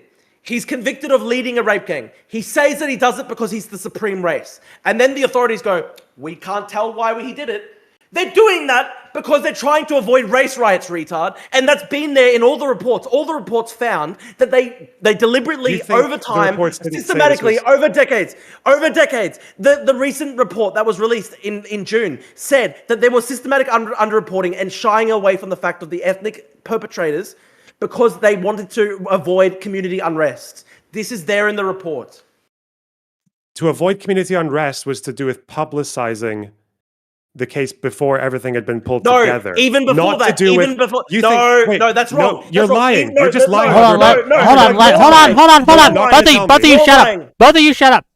Lonerbox can respond, and then you can continue, Drew. But Lonerbox gets a response. Go ahead. This is just a lie. There's nothing in that report that says that they withheld or suggests even that they withheld a hate crime charge or a genocidal mindset charge or whatever the fuck because they didn't want to cause cultural. How would that even make sense? How would that even make sense? Let me talk. I'm not finished. Hold on, Drew. Once he's finished, you can respond uninterrupted. I promise you. Finish your statement, Loner. Finish your statement, and then Drew can respond. Go ahead. Sorry to interrupt your interruption, but no, the reason that Jay and Casey and all these people who do these reports have never said that they did this because of a genocidal mindset or because it was a racially motivated rape. The reason that they don't say that is not because they are trying to de-racialize the issue. Why would that make any sense? These reports are literally the reason that you know that people avoided the case because they wanted to avoid race riots. That report, the Jay report, calls out the council for being too overly sensitive about race issues. That's what the report said. So why would Jay not say that this was a genocidal act if it actually was, or a genocidal mindset, or a hate motivated crime? It makes no sense. Why would Jay not say it? Okay, now you can respond, Drew. Go ahead. Okay, for fuck's sake. The reports found that these crimes were known about in the local community for a very long time, and police shied away from even charging people and dealing with this crime because they were scared that they would be race riots. So the reports show that there has been a systematic problem whereby, in order to avoid race riots and community tension, the British authorities have essentially looked the other way. Given that widespread culture of looking the other way, I don't expect that the independent report is going to come out there and say these were racially motivated crimes. They're not going to say that because they know that's an explosive claim. But I can see from the actual transcripts of the guys who did it, who said in court that they did it because of racial reasons, that I can see with my own eyes that it was racially motivated. That's my problem, okay? But you ignore. So Jay was willing to call out the council for avoiding race issues. She was willing to call out the police, the small handful of police officers who said that they were avoiding it because of race. Jay was willing to do that, but she wasn't willing to call it a racially motivated crime. Why? They're not going to do that. Yes, they're not going to do that. But she's willing to make the explosive claim, which was that they were doing it out of political correctness and to avoid racial sensitivity. She's willing to make those claims, but not to say that it's a racially motivated crime. Why is one more explosive than the other? Lonerbox, do you really think that anybody in the British state is capable of going out there and saying that Pakistani men raped English girls because they were English. No one is going to say that because they know it would lead to race riots. But the reality is that that is actually It already the testimony. did lead to race riots. What did... It would be significantly worse. And here's the problem, though: the actual ringleaders said in court that that's why they did it. So you think Jay is avoiding calling it? I'm not blaming Jay. I don't think anyone could say it. I don't think anyone could say it. I'm not blaming Jay. I don't think because what? Because it's too explosive. So why did she write the report at all? The report was explosive. The report called out racial sensitivity. Yes, but it's another level to say that Pakistani men in these towns are explicitly raping people because they're English. That's another level of explosive. So you can say that, yes. So you can write a report that basically implicates cops for avoiding helping rape victims for years because they're afraid of political correctness or whatever the fuck. She's allowed to do that. She's allowed to also give a billion other reasons in that report for why they neglected those victims. I don't suppose you know what those other reasons are or care about them. Do you actually? Do you know, since we're off of the... Do you know why? For example, the unwillingness by the council to pay attention to it because of racial issues, or the cops. Yeah, I think a couple of them. The council was dominated by Muslim. I think a couple of cops saying that they didn't want to pursue it because they were afraid of political correctness, even though most of the other cops actually said that there wasn't an issue with going after race, because they go after black people all the time. Why would they care? In the 2000s of all times, right? What were the other issues that she called out? There was also the problem that poor white working class English girls were systematically treated with sexism by the British police and the institutions of the British state. They basically, a lot of them were written off as sluts, and that's a disgusting thing. Yeah, what else? That's the main explosive thing, that the British state also just massively failed these girls by basically saying, oh well, they're all sluts. That was disgusting. So the failures of the police, the failures of the police was one of two fairly systematic issues, and it wasn't political correctness. Political correctness was not seen as a primary issue. I just wonder if you know what the other one was. There was the class-based issue that the girls were basically... No, but I know the class-based issue, but what else? There was another one. There's another big one. Tell me the other one. Tell me. Why do you know? Okay, the fact that you don't know tells me everything. No, because I haven't read the report in 6 months, okay? That's why I don't know it off the top of my head. Well, it gets a lot more pages and words on it than the fucking political correctness thing does. But anyway, I read the whole report. I read it 6 months ago. It's about how there was a failure of councils and authorities to build any bridges or outreach options for victims. The fact was that cops occasionally did look into those communities. The problem was that they had no idea where to go or who to speak to. And there were actually women in that area, specifically women, who did actually want to make contact and did have information, but there just wasn't enough of a connection or like an outreach place there wasn't any safe places for victims to go. That's why one of the... You can call the people who made the report that you are relying on coping, but it is a fact. I'm saying it's a helpful report. It's not everything. As it is actually the case for quite a lot of people, is that the issue with foreign communities, like you say, communities that are a bit more insular, a bit more enclosed, but that we know less about them. The issue that happens there, and this is also the same thing that happens with Sharia councils, is that it's difficult for the state to get involved, and they don't make enough effort to get involved, because there is a lack of outreach from our middleman between victims and authorities. And that's why some of the recommendations that always comes out of these reports is not to investigate genocidal mindsets of the Muslim migrants. It's to give victims and a place where they can actually go to talk to people so that they can get in front of authorities and get their claims heard. And also to give the authorities, say the police, a better understanding of these communities so they know who to talk to and how to get trust out of them to get information from them. That is significantly seen as more important in these reports than the genocidal mindset of the offenders or the political correctness of a few cops who were just looking for an excuse. But you don't care about that because your priority is not victims. Your priority is making Britain more British. Lonerbox, do you think that there were any cultural problems in the Pakistani community that perhaps led to their overrepresentation? Way to just dodge the fucking point completely, but yes, of course there are Yes, of course there are problems in certain immigrant communities. Yes, sorry, one second. Sorry, I dropped something. Okay. What did he drop? I don't know.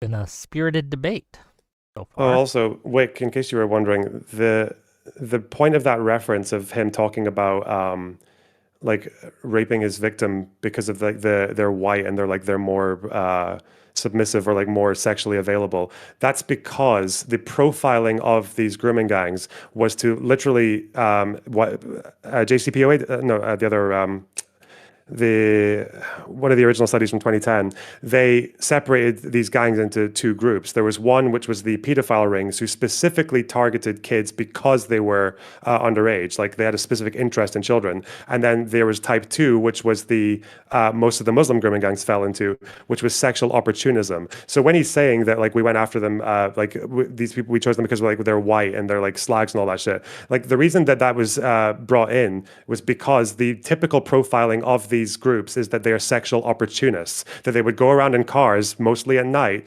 and offer young girls like alcohol and drugs and favors and gifts and try to like woo them in so that they could eventually start like abusing them and taking advantage of them.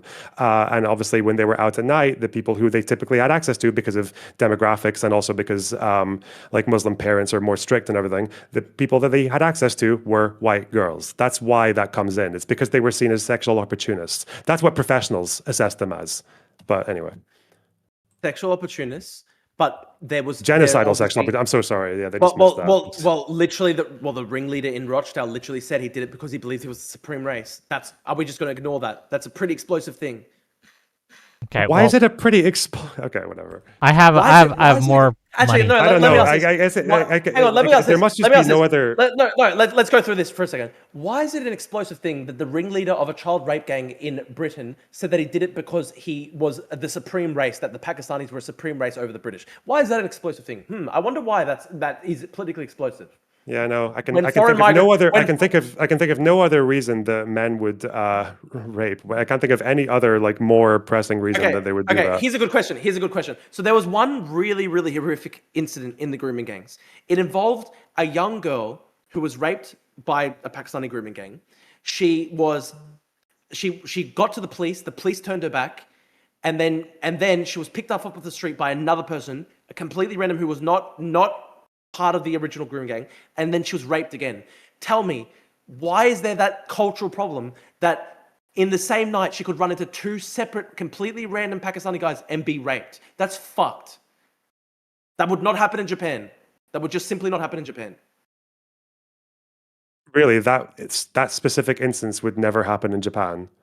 You think that? Are you serious? Like, what the fuck? Yes. I don't know if this is news to you, but like in every society, men are kind of shit. Like, yeah, men rape. Sorry, like what the fuck? Yes, but rape is bad. Is there any? I disavow. Some societies have much higher incidence of rape. Some societies have much higher incidence of rape.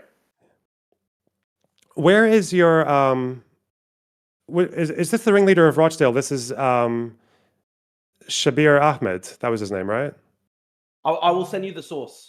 Let me give it to you. Okay, as you do that, let me get through these other super chats. Okay. It wasn't in the J report. $5 from Psychor to say, I just tuned in, so I have no idea what's going on, but I'm just going to believe the guy with the glasses. Thanks for narrowing it down, and thanks for the $5. And then $5 from Testicle Johnson.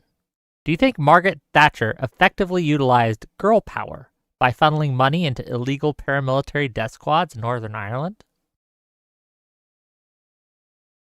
Are you asking that too? I don't know. It's a question for $5. Thatcher was a girl boss. Thatcher was a big time girl boss. Noted. $5 and then £5 from Freshly Exhumed. Going back to the dialects, did Cockneys fail to assimilate because of rhyming slang? That's to you, Drew. It's so different to like literally like we're talking about like slight accents versus completely new languages. So yeah, that's very different actually. It's not a completely new language, but okay. Well, like it's a dialect, and it's barely a dialect. You can understand what they're saying if you're from here. It's basically like a new Creole type language. Okay. Okay. You said that you were getting this guy's statements from the court transcripts. I've got it, and I'm trying to send it to you. Hang on. Is this the guy? Does this have his name? It should have his name there, right? Shabir Ahmed. Yes. I need to make sure that Shabir Ahmed. I'm going to send you the original article was taken down by Rochdale Online. So I'm going to send you the original article that was taken down, and then I'll send you as well the book that I cited. But to be fair, it was 9 months ago, so I don't have. So wait, this isn't from court transcripts, like you said, right? It was reported by journalists who were in the courtroom. Okay, Drew, we're gonna have to learn you how to Discord. You just sent that because to I recall Erudite, someone calling one of the victims a white slag. I don't recall such a categorical statement as "I did this because I am racially superior," but we can see. I put the links in the group chat for you, Lonerbox, if you want to check them out.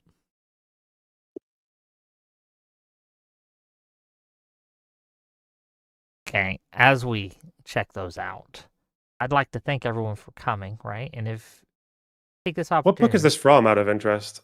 Sorry. Yeah, well, I told you that because I haven't. This was at 9 months old. I don't have the book off the top of my head. I'm trying to find the original source. Okay. I did send. Why can't you just tell me? Why can't you just tell me what the book is? I don't know the book title off the top of my head because it was many months ago. I'm trying to find the original book title. But I did send you the original Rochdale reporting that has unfortunately been taken down offline. The news article was "My only crime was to be Muslim." 10 pounds. The quote here that from your book is just him saying, "We are the supreme race, not these white bitches," and he points to the police officers in the court. I've got it with. This is not him saying that he was racially motivated to commit these crimes. Okay, I've got as. Hang on, should be a. I think it would be helpful to the stream if I put this on screen. So I will just read it real quick for the court of my chat. Yeah, let me read it real quick. We are the supreme race. Just let me. You destroyed my community and our children. None of us did that. White people trained those girls to be so much more advanced in sex. He worked for Oldham Council. Well, I'm gonna read the quote that you tweeted. Okay, it says, quote, "We are the supreme race, not these white bitches," pointing to the police officers in court. He continued, "You will not get a CBE. You will not get an MBE. You will get a DM, a destroyer of Muslims. You were born 1,000 years too late. You fucked my community. You destroyed my community and our children. None of us did that. White people trained those girls to be so much advanced in sex. They were coming without hesitation to Rochdale, Oldham, Bradford, Leeds, and Nelson, and wherever."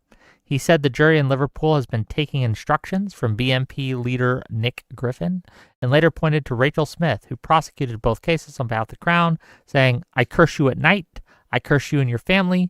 You will understand," pointing at Judge Kokar. "I curse the juries. I curse the media. And most of you bitches, your family will get it." That's a quote. So it sounds like it also says, first of all, he's not actually saying "I did this because." He's not like declaring a motive for a hate crime. And it's also not to mention that it also says one of those convicted addressed. It doesn't even say that this was the leader. So you lied about two things there. I don't know why you can't just quote something accurately. You did. You embellished it. You literally added in words. What are you talking about? No, it didn't. No, this was reported in multiple news sources, and I'm sending you the news sources right now. Manchester Evening News. The original article was taken down by Rochdale Online. What, did they quote something different besides this? Did they actually quote the ringleader? No, and not the quote one is the of those same. convicted. The quote's so why? the same. Okay, so if the quote's the same, why you think this quote demonstrates like genocidal mindset and that this is a hate motivated crime rather than a sexual opportunist motivated crime? Well, this is what he said. Answer the question. He said that he was the supreme race. He said that he was the supreme race. He said that he was the supreme race. So you're asking. He said that he was the supreme race. Yes. So you're asking this guy, why did you rape these vulnerable women? And you're taking this quote and you're choosing between he did it as a sexual opportunist or because he felt like he was in service of his racial superiority. You see, you can't even let me finish the sentence.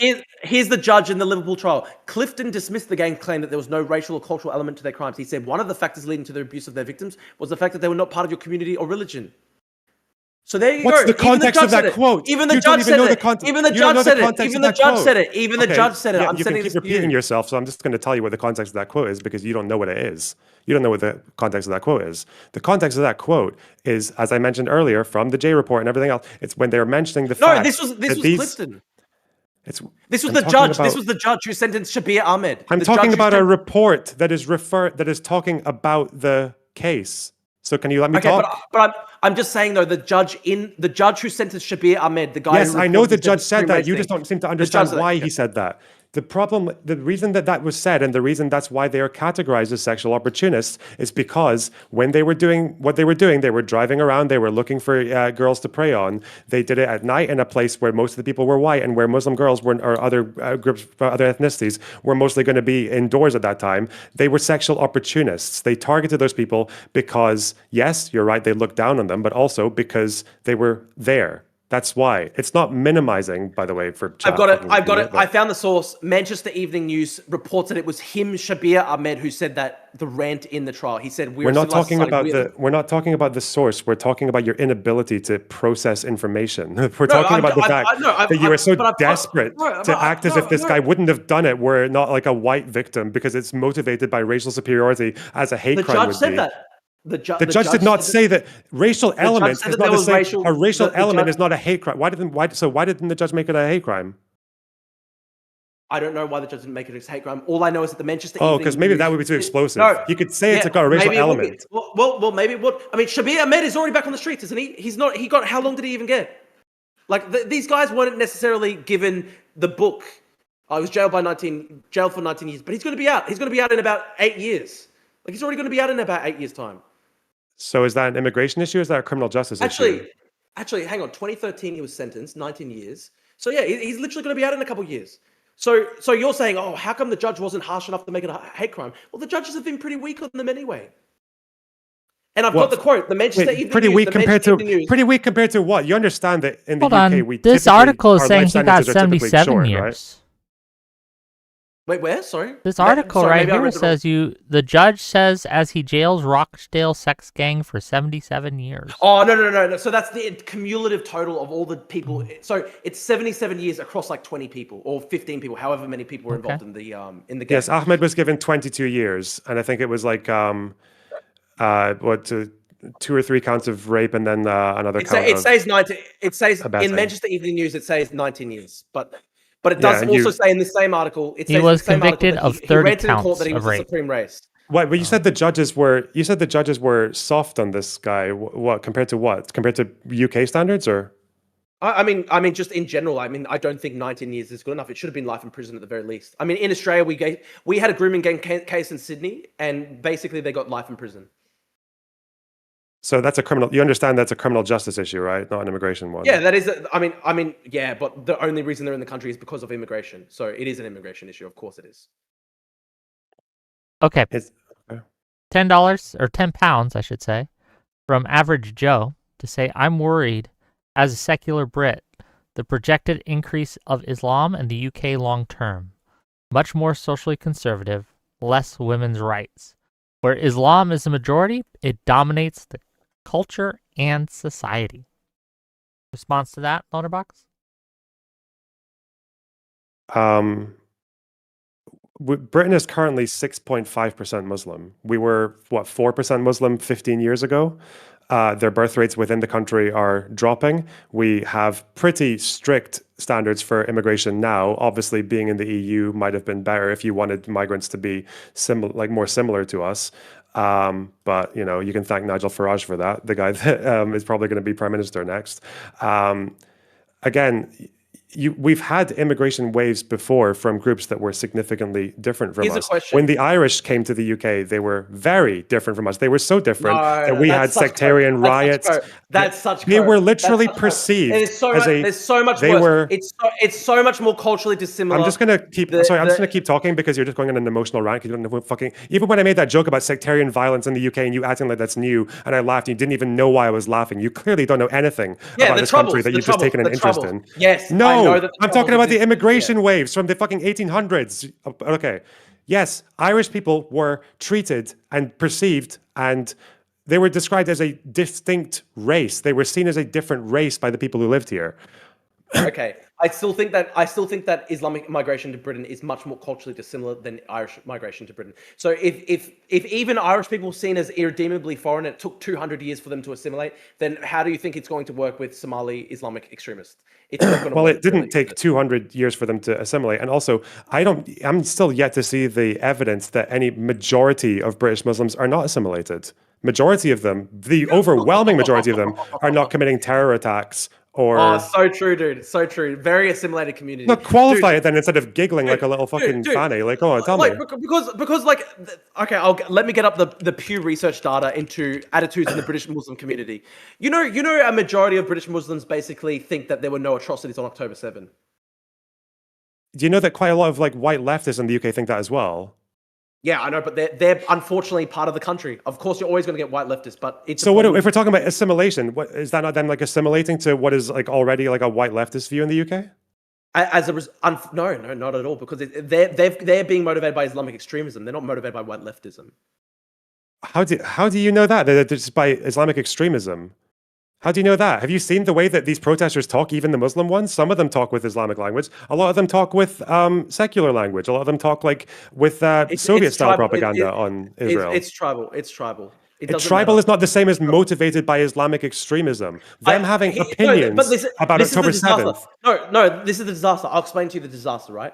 Even for more secular Muslims who are therefore more assimilated, you get the Hassan Pikers of the world who, like, they come to it from a left-wing perspective, but they still end up supporting Hamas and Hezbollah and all these insane terrorist groups. So that's a huge problem.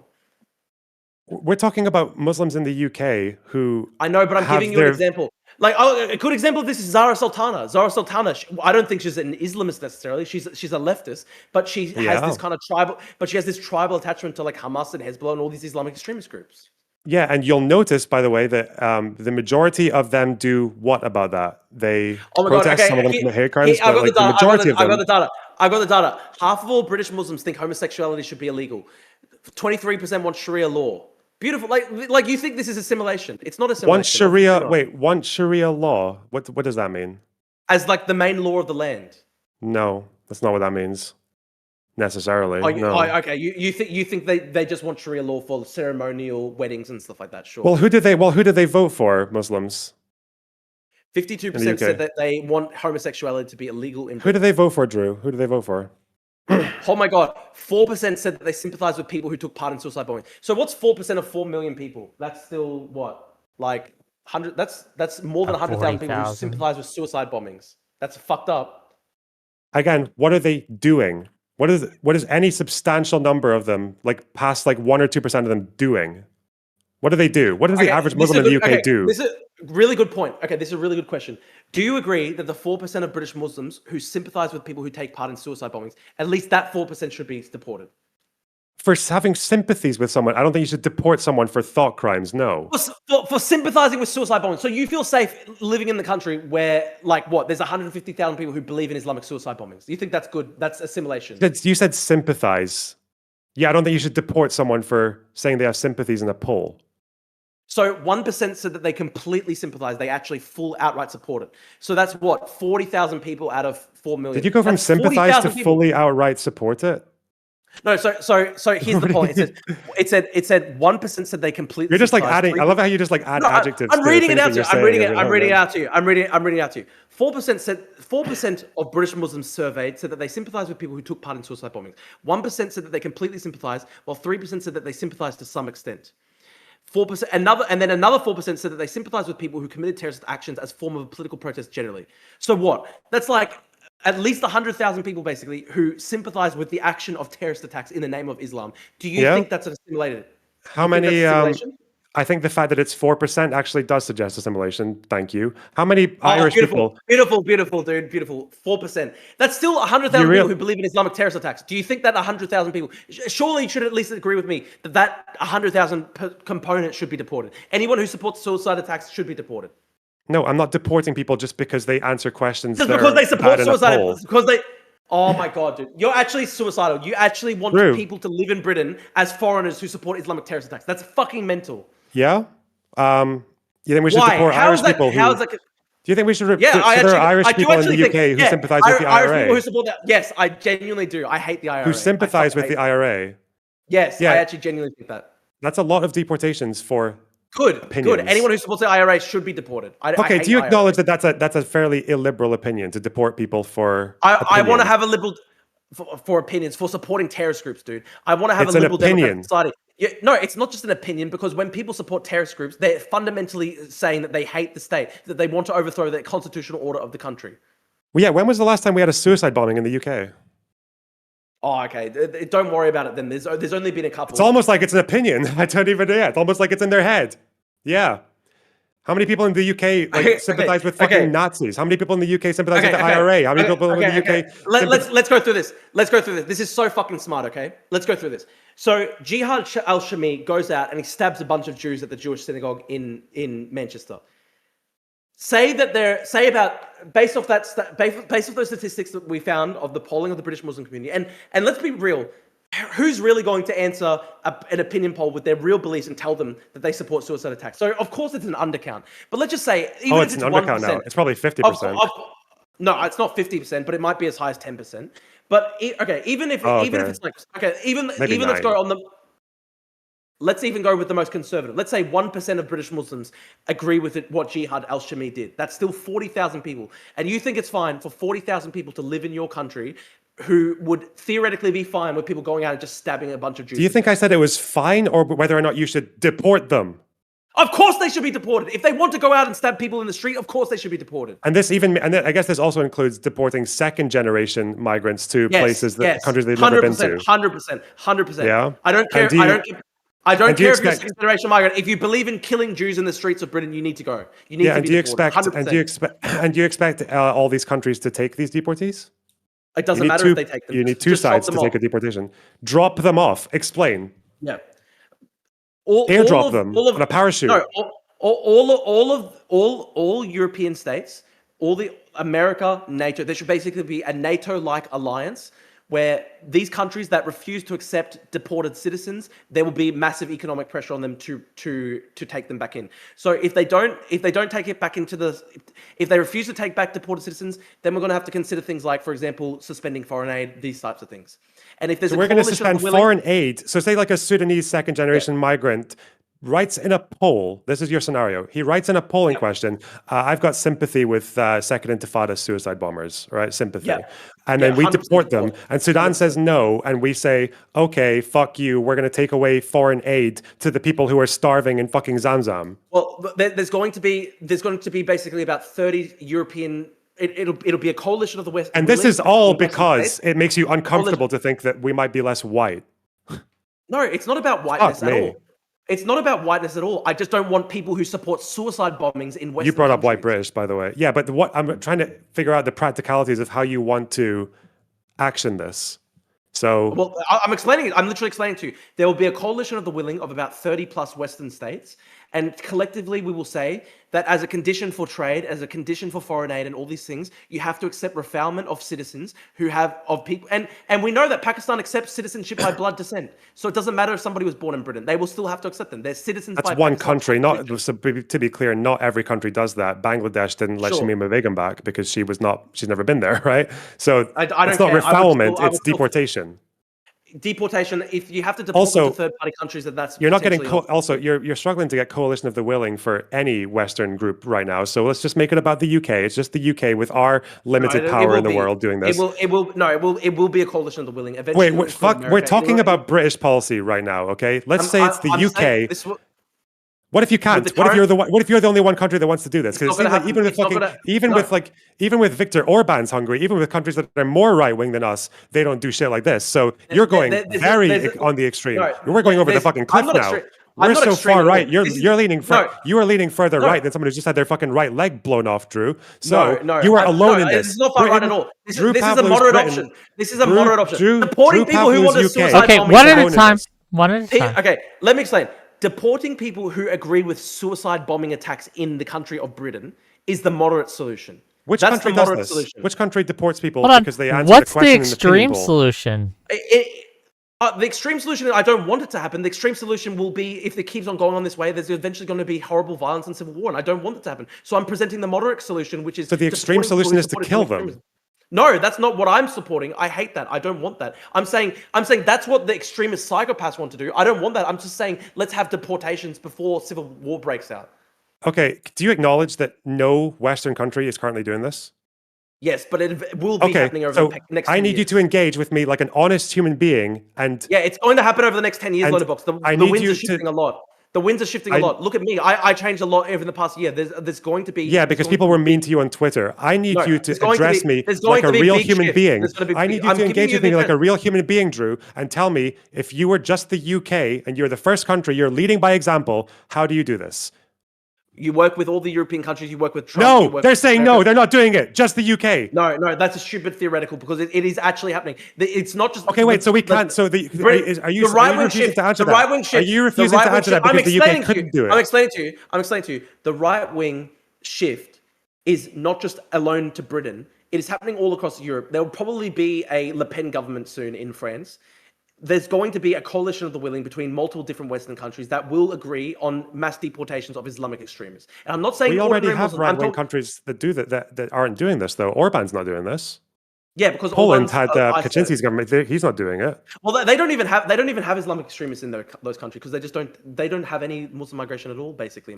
They do have a non-zero number of Muslims in those countries. I know, so, and they actually Hungary had quite a lot of Muslims passing through that country, and some of them stayed. So. It's extremely small, as we both know. It's a lot. Well, we know the thing is, we know what Hungary did, don't we? We know that when they had asylum seekers and refugees coming through Keleti station, we know that Orban actually just kind of nudged them on into Germany to the west with no vetting, and one of them carried out the Bataclan attacks. One of them was actually recruited because he was stranded in it because he wasn't vetted because Hungary did what you want to do, which is to just make it someone else's problem. No, it's not Hungary's responsibility to vet them. It should have been done as soon as they entered the EU. It should have been done there should have been a European-wide border force. That's what I think should have been done. Well, Europe can vet people, but since they didn't, they were in a country where the government had the power and the capabilities to do it, or to just make it someone else's problem, right? Because that's the reality. Because that's the reality. I don't even like Viktor Orban. I don't even like the Orban government. What you don't understand, though, is that we have a European Union, and the European Union did not like having a bunch of Syrians coming into the continent in 2015, especially when a bunch of these governments that were liberal had to deal with this because they were going to get kicked out by right-wingers. They understood that this was a problem for them. You still got fuck all cooperation from them because that's what will happen. And when you've got your deportation policy, you will also get fuck all cooperation, which is why I'm begging you to tell me how you would do this as the UK without other European countries helping you. Because 2030 is different to the year 2015. It's just true. Because you can predict 10 years or 5 years into the future. It'll be fine. It'll be fine. Do you think that things are going to get better? It's not going to get better. There will be more. I think we're not going to have an unprecedented cooperation of European countries who are all going to sanction the shit out of their trade partners and their countries that they're often allied with, or even the Commonwealth countries, because they won't accept people getting deported for answering questions in an opinion poll, for taking like millions, that would be, of deportees, if we're talking about Europe and America as well. Yeah. I don't think that's going to happen. I think it's reasonable to assume that's not going to happen. So I'm just trying to say, let's assume one country does it. That's a radical claim. I think Islamic extremists are going to be deported. And you'll have to explain to me how the current situation of letting 40,000 people remain in your country who support Islamic suicide bombing attacks against you is a good idea. I'm not letting you slither away from this very simple question. I am asking you. Just explain how that is a... No, stop it. You're slithering. Hold on. Hey, both of you. Drew, stop. Drew. Explain how to status quo. Drew. I would like you to answer Lonerbox's question if you could. I think it's going to happen. I think it's not going to. What if it doesn't? Engage with the hypothetical. What if it does not? What if it does not meet the threshold, like for various reasons, no one else wants to sign on to this plan? In that case, what does UK do? In that case, maybe you'll have to pay maybe you'll pay a third party country to take them in, and maybe there'll be what country are you going to pay to take deportees who have never been to the country? Yeah. Look, if you said you've deported them because of wrong think, basically. Not wrong think. They're people who support suicide. Okay, Drew. In the West. Drew, I have a question. And I'll explain to you. Sure, no. Drew, I have a question, real quick. Just real quick. Egypt is always okay. keen to take Hold in on. people who. Lonerbox, hold on. No, Drew, hold on. Both of you, please. Drew. Okay. You pay a country. You say what country is going to take these immigrants and these deportees from us? Russia raises its hands and says, "We'll pay you, right? You can pay us, and we're going to send them as fodder against Ukraine." Do you take that deal? No, that's a stupid theoretical. Obviously, I'm not going to support that. Oh, that's a stupid theoretical. But the coalition of the willing that's going to do an unprecedented policy of forcing their allies through sanctions to take deportees because they answered survey questions. Okay. Wait, you're the one who's being unreasonable here. Can you explain, Lonerbox, how it is a justifiable situation to have 40,000 Islamic extremists in the country? I feel like I'm just playing fucking world builders now at this point. No, just explain why there are 40,000 Islamic extremists in Britain who support suicide bombing attacks against Britain. Just explain why that is. Because they're here because we need immigrants, and some of the immigrants are bad. Are they good immigrants? Yes, and because some immigrants are bad, you cannot take any section of any population and have them all to be fine. Okay. You're always going to have between 1% and 2% of them who have problems, which seems to be all it is with Muslims in the UK. That's why you've got 40,000 out of 4 million people.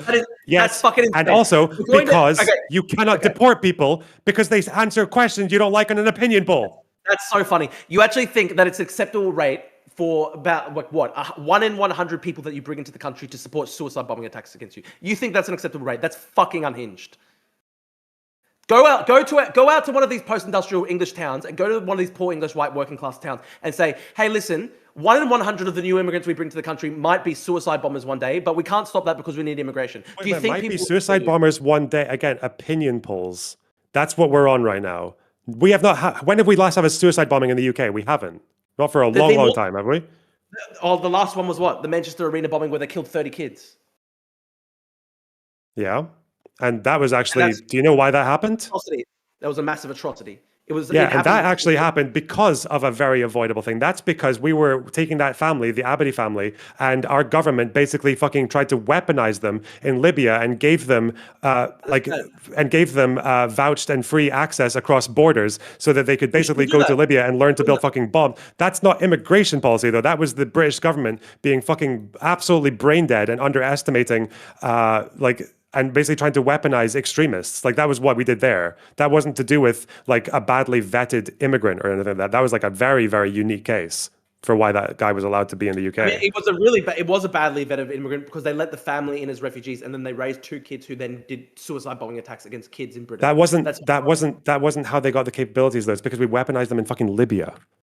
Yeah, but they still were in the country as Islamic extremists.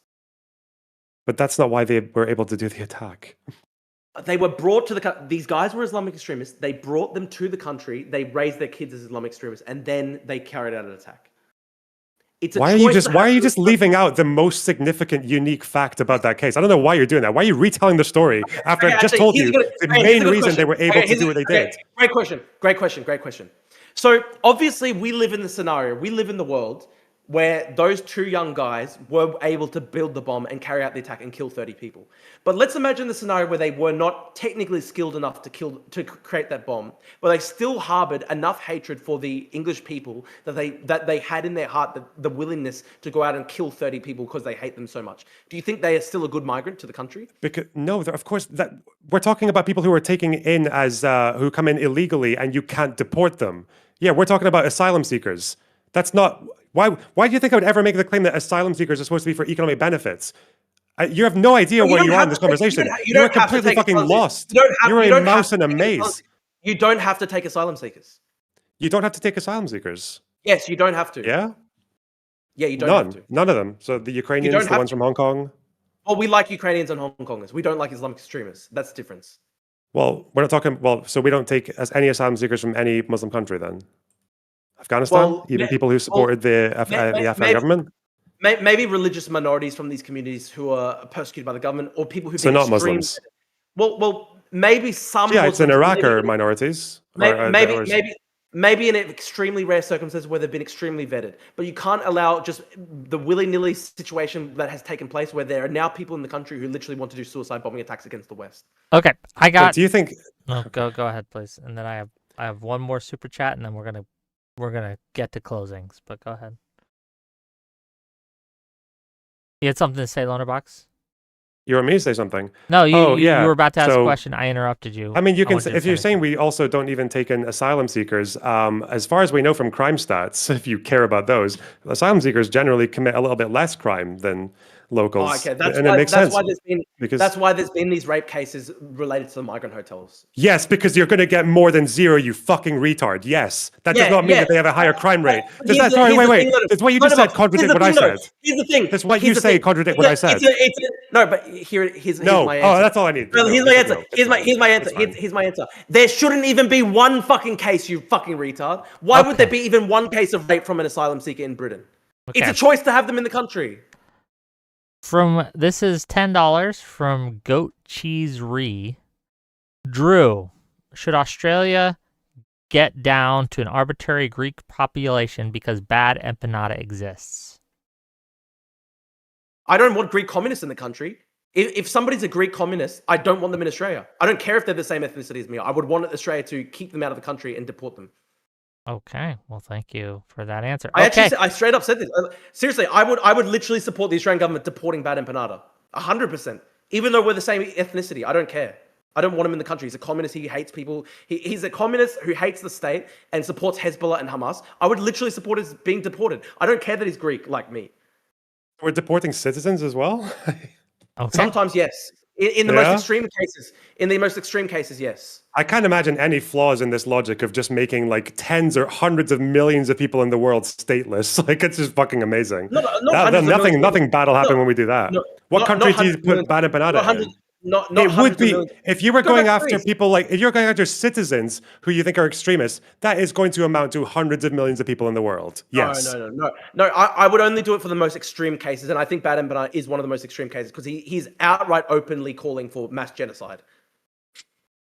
Would it be tens of millions? No, it wouldn't be tens of millions. I'm talking about literally like in Australia, it would be dozens of people. In Britain, it would be a couple thousand people. I'm not talking about millions of people. I'm talking really? about There are only dozens of Australians who support like Hamas and suicide bombings and shit like that. Really, only a few dozens. Well, it's. Or are you just kind of like softening your position now because you've realized how fucking mental that sounds?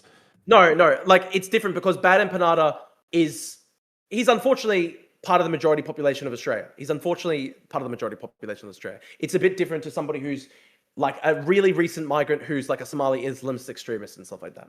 I mean, the world is full of migrants, and you seem to have a very low threshold for wanting them deported to the point that they can answer a survey question in a tribal way that supports violence.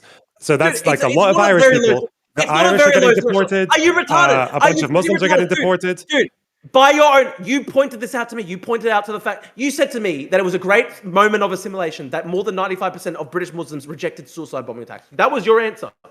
So I'm not talking about. I'm saying a small minority. I'm saying okay. The people what if I asked suicide bombing attacks? What if I asked the British Muslims if they think October 7th was good? Would you get more than 4%? Yes, unfortunately. Oh yeah, you get a lot. Those protests are quite busy. Yeah, would you deport them for that? I do think that people who support October 7th should be deported. Okay, so you want to deport millions of people across the world. You want to make millions of people stateless. Explain why the fuck they're in the country if they're Islamic extremists. Explain why they're in the country if they're terrorists. Because some people are extremists. Of every population, there are some people who will be extreme. Once upon a time, it was the case with the Irish. There are still Irish people who support the IRA. They're allowed to stay in the country, though. Hey, Lonerbox, were there Islamic terrorists in Britain in 1920? No. Yes, so it's a recent phenomenon. You don't have to have this in the country. It's a choice to have it in the country. Yeah, it's almost as if different ethnic groups go through different phases in history where some of them become more radical than others. That's why our problem for terrorism before Muslims was Irish people. Our next door neighbors. Just explain. There were no Islamic terrorists in 1920 in Britain. Why is that the case? Because there weren't any Muslims, Drew. You're very clever, yeah. But I'm pointing out Islamic terrorism is an imported problem to the West. And I've got no problem with Muslims who assimilate, but people who support Islamic terrorism have to go. But your threshold for you want to My reduce. threshold is my threshold. Wait. So why don't you think we should let in? So why shouldn't we let in? So we should let in asylum seekers then, from Muslim countries, Syrians, Eritreans, Somalis. I mean, only if they're the most extreme vetting possible, where we absolutely know that they're not Islamic terrorists. Yeah. What do you think we do if we find the asylum seeker is a terrorist? They don't do any vetting right now. What the fuck are you talking about? There was a guy. They don't do any vetting. There was a guy in Britain recently. There was a guy. You don't know how any of these systems work. You don't know how these systems work. You There don't know was how a these guy systems in. work. You're retarded. There's a guy in Britain recently who's literally been charged with rape. He was an asylum seeker in one of these asylum hotels. He's been charged with rape, and he was convicted of terrorism offenses in Egypt. Do you think that's an example of vetting, Lonerbox? We have had a backlog of asylum seekers under the Tory government where a lot of people were having delayed processing and were between an initial screening and interviews. If you can't process them, then don't let them in. If you can't process them, don't let them in. But we are processing them. That's the problem. It's not Labour's fault that the Tories weren't processing them quickly enough. But again, even if you do you acknowledge now that even if you process people, you are going to have people who slip through the cracks. Do you agree that these? Okay, do you think that the 40,000 people in asylum hotels in Britain should be deported? No. Why? They're not legally in the country. They should be sent home. Oh, how do you legally claim asylum in the UK? You don't go through 30 different countries to claim asylum. Do you not? How do you legally claim asylum in the UK? I'll tell you. Asylum should be. This is how it should be done in the future. It should be limited only to countries that are right next to Britain. Yeah. How should? What law says that? That's the law that they should make. He wants to make the law that. So you acknowledge that that's not the law, right? Yeah. So the current law, are they here illegally or not? Well, are they here illegally or not? Well, they're illegal. How? By what law? Because most of them are not real asylum seekers, and I'll tell you why. No, that's actually false. Most of them are real asylum seekers. No, most of them pass their applications. Okay, you just lied. 3/4 of them. No, I'm not. 3/4 of them succeed in their applications. Is France a safe country? But that's not the law. 3/4 of them succeed in their applications. Why? Because the British asylum system is too weak right now. It doesn't even properly vet people at all. Okay, that's why. So you acknowledge. Okay, so you acknowledge that it's not illegal. People who are in France are not at real immediate risk. There's literally no reason for somebody. Actually, this is a good question. Do you think that there's any justifiable reason for somebody to travel from France to Britain for asylum seeking? Yes. Why? France is a safe country. Hang on. You're dodging one question, though, first of all. We can talk about safe countries if you want, but I need you to acknowledge you're not saying it's illegal then. You're saying it is legal right now, but you'd like it not to be. If you want to claim asylum in the UK, there are two ways you can do it. One is you can arrive through a temporary visa and claim when you're here, but you can also just be in the country, and it doesn't matter how you got here. You can come in on a boat, you can swim over, you can fall out of a fucking plane. You have to be in the country to claim asylum. It's not illegal migration. It's not. Okay. It's asylum seeking. The dinghies. Do you think the dinghies are justified then? It's legal asylum seeking. Yes. It's not legal. That's why the British state is It is legal. Why do you think they get granted asylum if it's illegal? Yeah, well, maybe the current system's retarded, but realistically, it should not be happening. No, the reason we have. Do you know? Can you think for 1 second? Okay, just stop. Okay, breathe. I need you to think. Why would any country, because actually most countries do this, the Refugee Convention does this, why do you think a country would say that sometimes if you want to... Britain should leave I'm just trying to ask you a question, Drew. Calm down. I'm trying to ask you, why, can you just think of one reason why the Refugee Convention and most of the world would agree that if you want to claim asylum, sometimes you have to be in the country to do it, and it might not be through a legal route to initially get here. You can easily change Britain's domestic laws. It's very easy. No, I'm asking you why. You said why is it? You said do you think that law's retarded? I'm asking you, please think of a good reason for it.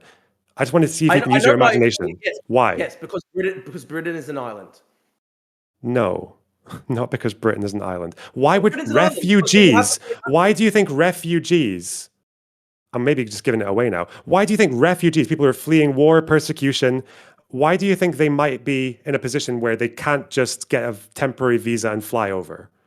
The EUCHR and the Refugee Convention were built in a world when people were where that was designed for this. It was built right after World War II, and it was designed for people going from one country that was in conflict to immediate safe haven. There's nothing in the Refugee Convention that says that somebody should be allowed to country shop and go through 50 different countries until they get to Britain and say, this is where I'm seeking asylum. If they were You just completely dodged my question. If you want to get to safe countries, we can, but I'm trying to get you to this question. Why do you think the Refugee Convention and most of these countries that take in refugees that are party to it would agree that sometimes you cannot be expected to just fly over in a temporary visa? Sometimes you might come in through an irregular channel. Yes? Why? Because you're because yes, you are thank you. Got it. Mashallah, Habibi. Okay, so your next question is safe third countries, okay? Your next question is about first safe country. Here's the thing though. It can be so easily abused by just young men who are economic migrants. And that is what is happening.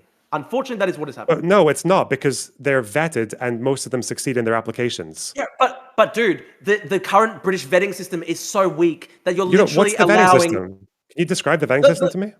The vetting system is that people like Jihad al-Shami's father can come into the country and then raise a son who becomes a terrorist while supporting Hamas and supporting October 7. How long ago did this guy come into the country? You realize that our asylum system has been modified. He came as a refugee. Do you realize how long ago? He came as a refugee. And also... How long ago? I'm not sure, mate. 15, 20 years ago. Oh, so before we made a bunch of changes to our asylum system and increased vetting. 50, 20 years ago, when we were just coming to terms with fucking terrorism and shit, the increased vetting that results in a guy who's literally been convicted in Egypt of terrorism offenses to be able to go to stay in an asylum-seeking hotel in Britain and then go out and rape somebody and then be charged for that. What great vetting do you think there is, out of 40,000 people, most of whom commit less crime than locals? Yes. We have hundreds of thousands of asylum seekers in the UK. You understand that they commit less crime on average than locals. Okay, you understand that there's no such thing as a perfect vetting system. Drew, is there such a thing as a perfect... That's a point in my favor. That's a point in my favor. The fact that there is no such thing as a perfect vetting system means that you just have to shut down this stuff. You just have to shut down this. Okay, you want to shut down this stuff and do what with them? So we see a small boat in the sea. What do we do to it? Send it home. Return it back to the shore, which is what Australia did. We have boat turnbacks. I'm not talking about shooting them. Boat turnbacks. Boat turnbacks. That's what Australia did. It worked. Just send them back to the shore. How do you know it worked in Australia? We did it for 15 years in Australia, and we literally still tug the boats back to Indonesia. And are you also? I'm guessing you're also aware that part of that Operation Sovereign Borders policy is that people who work for Operation Sovereign Borders, it is illegal for them to disclose information about their work to anyone, even to Parliament, to the government. Do you also recognize that despite them saying that their policy resulted in zero border crossings, it didn't, did it? They stopped counting the boats. They didn't stop the boats. They stopped counting the boats.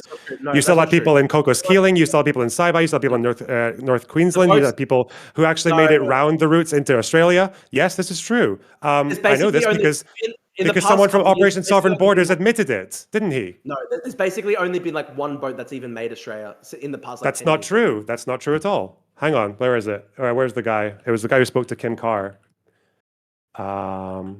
Kim Carr's a communist, by the way. It was like Michael Outram. Okay, tangent. It was Michael. Like literally a communist. It was the guy who was talking to Kim Carr. Pay attention. It was Michael Outram. Michael Outram, the acting commissioner of Border Force, guy who was on Operation Sovereign Borders. We get illegal arrivals in Australia at the border all the time and have done for many years. It's because their mandate. My point, no, they send it back. He's talking about arrivals in Australia, and those people go into Australia and get processed in Australia. No, that's Operation Sovereign Borders is mandate. You're just okay. I know the truth hurts. It's embarrassing that I know your country better than you do. No, that's not even true. Operation Sovereign Borders didn't cover everywhere. Tell me the exact number. Tell me the exact number of boats that have arrived in Australia in the last year. We don't know the number because Operation Sovereign Borders won't disclose it. There's literally been none. No, it's because they won't disclose it. No, that's not true. That's literally a lie. I'm just reading it right now. Here, I'll send it to you. This is from the transcript from government. If it was happening, this is from government transcript. This is from government transcript. I know it's obvious. I know this because I'm Australian. I know this because I'm Australian. Dude, I know this because you're watching all the borders at the beach. What a fucking stupid thing to say. What an insanely fucking answer. You're actually fucking retarded. What I was going to say to you is this. Because I'm Australian and I follow the news in Australia, I know for sure that the only time that there's been a significant boat that's gotten through is basically one time in the past 3-4 years. Okay. Quick question. Very simple question. Does Operation Sovereign Borders cover the entire border of Australia? It covers basically the maritime area. The answer is no. The answer is no. No, it doesn't actually. It's not the entire maritime area. Also, and this is Michael Outram saying it as well. Also, here's another point. Your nitpicking about Australian Operation Sovereign Borders is so retarded because Australia has to basically cover so much more water mass, whereas you're literally just basically dealing with Calais. It's so much easier. The English Channel is like 30 kilometers across at Calais. It's so much easier to turn the boats back. Are you just trying to pivot now because you realize that you got caught out being completely fucking wrong about Operation Sovereign Borders? No, I haven't because boats are not coming to Australia just control F all the time. When was the last time a boat made it to Australia? Okay, so Michael Outram says, no, Senator, no. We get illegal arrivals in Australia at the border all the time and have done for many years, as you know. The reason Operation Sovereign Borders was set up was not to deal with Papua New Guinea. As I articulated, it has to do with people arriving on the high seas, primarily out of Indonesia and Sri Lanka. I knew that already. What's your point about this? I know that it's... You said no boats got into Australia. I'm not fucking... I don't have a short memory. Don't gaslight me, Drew. Come on. Rick, you heard that. You heard them say no crossings. None. Zero. No. Yeah. Maybe like a very small trickle. But what we're talking about is... What? An Operation Sovereign Borders guy saying all the time. Okay, let me explain to you, right? Oh, wait, it says there was never that many anyway. There was, and also, I'm sure you're aware. Okay, the height, there were tens of thousands of people arriving. At the height, there was about 20,000, yeah. About 20-something thousand. Yes. You're also... And the current arrivals are zero. The current arrivals are zero. Also... Well, it's recorded arrivals is zero. They arrive all the time, according to Michael Outram. Yeah. No, Michael Outram, no. Not to mention that the boats didn't actually stop the asylum seeking, did it? Because plane arrivals increased. The last time a boat made landfall in Australia, it was literally front page news for the whole week. Why would I take your $5 just real quick because I think this is important. Retard, I'm literally Australian. The last time a boat made landfall in Australia, it was front page news for a full week. Okay, you didn't even know that. But you didn't even know that OSB. The Murdoch, dude, didn't bring it down to zero. Media, the Murdoch media is obsessed with the boats. Do you think if the boats were arriving, they would not be trying to embarrass the Labor government by constantly pointing that out? $5. Because saying that Operation Sovereign Borders makes it illegal to discuss figures or any facts about the operations. This is important to the discussion at hand. This is such a cope. This is such a massive cope, and I know it's a cope because, let me explain. The last time a boat made landfall in Australia, it was front page news, regardless of the fact that Operation Sovereign Borders, you can't talk about it in the press. It was front page news. Everyone saw it. I saw the visuals of the boat that had made it to Australia. It was front page news in Australia for fucking 5 days. Do you ever think it happens without I would know if it was happening in Australia. $5 from General Grievous to say, Drew, I'm part Jewish, and I want you to think of the cruel, retarded irony of turning refugees and boats around. This happened in the 30s. They were murdered. No, it's not. No, it's so different. No, it's not. It's not. Why is it so different? Okay, I'll explain to you. Because refugees at Calais are safe in France. They're not going to be murdered in France. It's not like the Holocaust. So it's about safety. So which safe country can an Afghan refugee or people going to Australia? What refugee safe country can they go to before Australia? The first safe country that they get to, they should stay in. They're safe. Yeah, but that's why I'm asking you. Indonesia. Is Indonesia party to the Refugee Convention? Indonesia, they're safe in Indonesia. I don't care. Wait, answer that question. Is Indonesia party to the Refugee Convention? Indonesia, they're safe in Indonesia. It's not a safe country. They go into detention centers and they rot and they get tortured. It's not a safe country for asylum seekers. There's actually between the countries that they come from and Australia. That's why. Which one is a refugee safe country? Well, they shouldn't be coming to Australia. The first country that is. You don't care. So you don't care about them going to a safe country. You just want them out of your country. Just say that. Just say you were happy to let them fucking rot in Indonesian detention centers where they have no future, no asylum, no processing, nothing, fucking subject to all kinds of criminal gangs, smugglers, human traffickers. You are fine with that so long as they don't come to Australia. A Muslim 20,000 a year. A Muslim Kill yourself, refugee. you fucking prick. No. Jesus Christ. Okay. Oh, you're fucking retarded. You're actually mentally ill. It's not my responsibility. I don't know why you're lying to... It's not my responsibility. It's not my responsibility in Australia to take in random... It's not my responsibility in Australia to randomly take in refugees from the entire world. Good. Just say that. Yeah, then don't pretend to care about them going to a safe country. Well, if they're, I want them to go to a safe country. Good luck. Well, no, you don't, because the closest safe country for those ones, the closest safe country from Rohingya is Australia. That's the closest safe country. No, that's actually not true. China's a party to the refugee convention. They can Hold go to on, China. a Uyghur that Rohingya feels Muslims can go to persecuted in China. China and is trying to flee the Well, Uyghur it's genocide. true. Where should It's they true, go? though. Like you said that Australia is the Hold closest on, country. Drew, to the refugee convention. Drew. Cambodia is a country with it. Answer my question. A Uyghur Muslim fleeing the genocide in China, should they go? No, I would let Uyghur Australia? Muslims. I would let Uyghur Muslims in because I like them.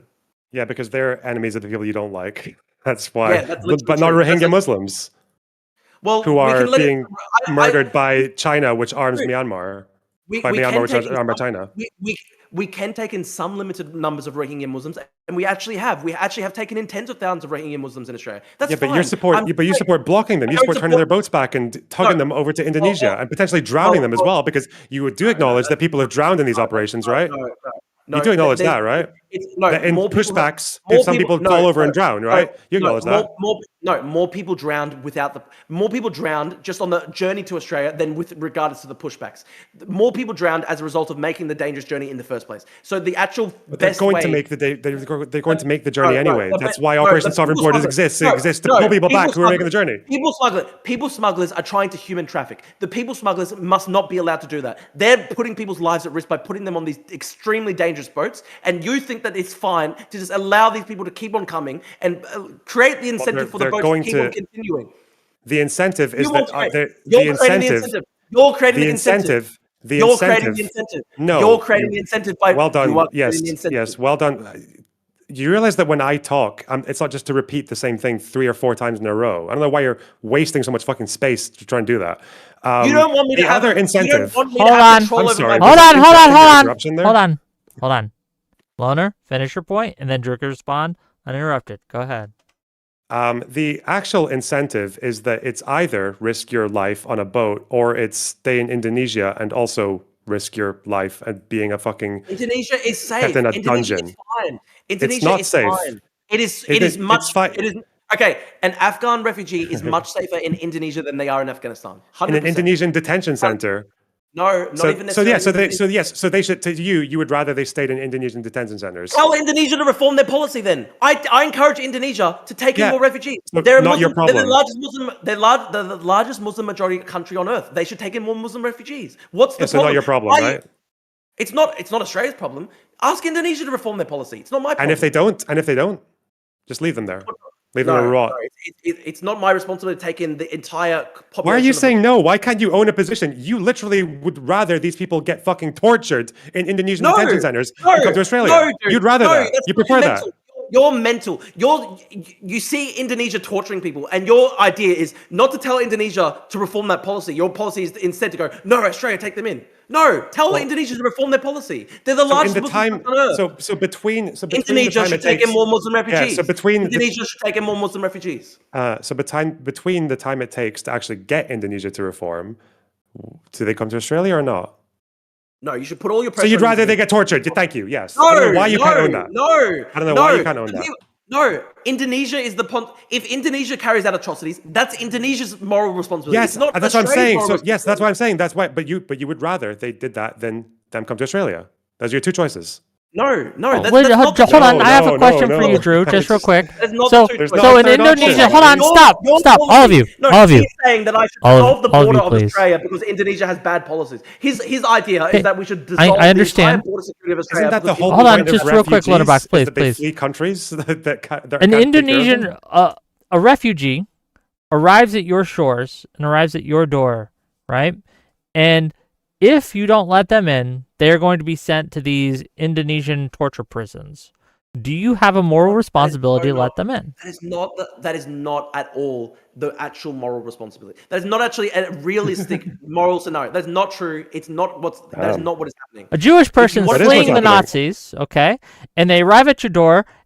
Do you have a moral responsibility to let them in? Indonesia is not carrying out a Holocaust, dude. Indonesia is not the Holocaust. Indonesia is not Nazi Germany. It is the largest Muslim majority country on earth, and it is a democracy. Tell Indonesia to change their policies.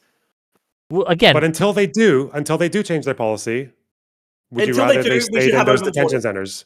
No, until your idea is that until Indonesia reforms its policies, that Australia should have open borders. No, that is not acceptable. No, Australia should have vetting. Do you acknowledge that, by the way, almost over 80% of small boat arrivals from Australia succeeded in their asylum applications? They were legitimate. Of course they were. They came from Syria and Iran and Afghanistan and Iraq and Yemen. And of course they had successful applications. They were legitimate refugees, every single one of them.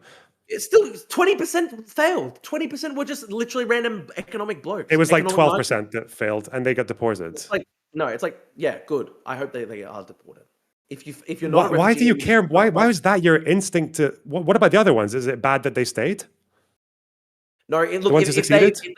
if they followed if they did end up getting vetted and they were not a threat to anybody, then I'm okay with them being here. But they have. But these are the people that you want to push back on the boats. Well, we have to have a policy that is strict so that more people don't come into the future. So you don't want the people on small boats who succeeded in application. You'd rather they had not made it. No, well, the people that already made it, then we have to process them, but we want to try to stop them from coming in the future. And But so it would be better. It'd be better if they hadn't made it. It'd be better if they'd got fucked in Yemen, right? Or stayed in Iraq, or stayed in Afghanistan. Yeah. Well, it would be better if random foreigners who, if they found safe asylum in another country, yes, it would be Obviously, it would be better if they found safe asylum in another country, but obviously they didn't. That's why they end up in Australia.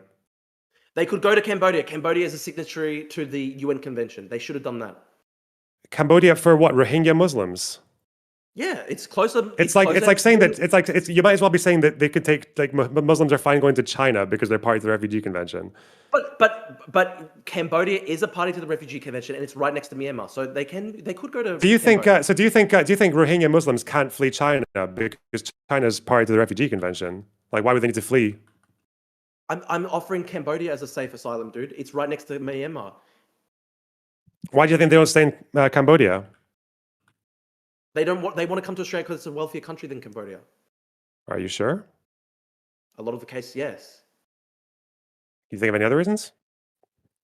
Yeah, Australia's a more attractive country than Cambodia. I'm aware of that fact. That's not the only reason, okay? Like, Cambodia is also quite rough on Rohingya Muslims, but whatever. Okay. I think we've. It is late. Papua New Guinea in the offshore processing centers. Well, Papua New Guinea is party to the convention, so they could go to Papua New Guinea potentially. Have you seen how people were treated in Papua New Guinea from the offshore processing? Australia paid for that, by the way. It's regrettable. Because Australia is basically paying these countries to take the load off them, basically. That's actually a problem as well. Is like when you are trying to send someone who's coming to your border away, you kind of need the consent of the other country to do it. That's why you said you care about people smugglers. Well, we know that Operation Sovereign Borders people, because of whistleblowers, have actually been paying smugglers just to take people back, because it's otherwise they might just stay in the middle of the sea and drown. We know that when Australia was trying to offshore process people in Nauru and Manus Island, we know that when Australia, I'm not finished. We know that when Australia was trying to process people in Nauru and Manus Island, they had to pay for that to happen. It actually cost them millions of dollars per person to keep them there. Yeah, it was more expensive than putting them in a fucking 5-star hotel in Australia. And what was the result of that again? Where are most of those asylum seekers now? Oh, they had to get medically evacuated to Australia. They're in Australia right now. It's regrettable. It was a fucking failure. Look, at the end of the day, it did stop overall the boats, though, because the arrival. And that's what matters. Yeah, that's what matters. Keep them out. Yeah, I know. I understand. Well, the good thing is that there are no large-scale migrant movements through offshore boats. That's a good thing. Australia was able to stop that. I'm happy that they did. Even though the number was completely compensated by the number of plane arrivals and asylum claims. Yeah, turns out that when people are fleeing, they'll find a way. I'm sorry, like it's just what happens. But here's the thing, Lonerbox. I don't want the plane arrivals either. So you're trying to be like, oh, you're a hypocrite. Like, yeah, but how do you stop someone coming on a temporary visa and then saying I can't leave? Sorry, deport people on temporary visas. Deport people to countries they're fleeing. It's been about 3 hours. Here's the thing, though. Here's the thing, Lonerbox. A lot of the time, they're just economic migrants who are lying about being refugees. No, majority of them, like you said, like you acknowledged or you admitted, majority of them succeed in their applications. They were successful. Because they were valid refugees. Here's what we're gonna do. No, couldn't possibly. I'm gonna read these last 2 super chats, and we're gonna get closing statements, and then we're gonna go because I'm tired and it's been 3 hours past my bedtime. Okay, and yeah, that's what we're gonna do. So real quick. $5 from Super Platano Man. I can't believe Drew went from supporting Uyghurs in China. I wonder how those Muslims feel about him becoming Tommy Robinson. And then 10 I'm not Tommy pounds Robinson. from Freshly Exhumed to say, here in Britain, we have assimilated many different cultures: Chinese, Indian, Irish, Polish, African, Caribbean, just to name a few. I see no reason why we can't do it again. Thank you for the 10 pounds. And with that, if you've enjoyed the show, hit that like button, hit that subscribe button. I'm going to give closing thoughts to each of these people. What we got coming up, tomorrow I'm going to do call-ins, so if you have a problem with anything I've said, just call in and we'll talk about it.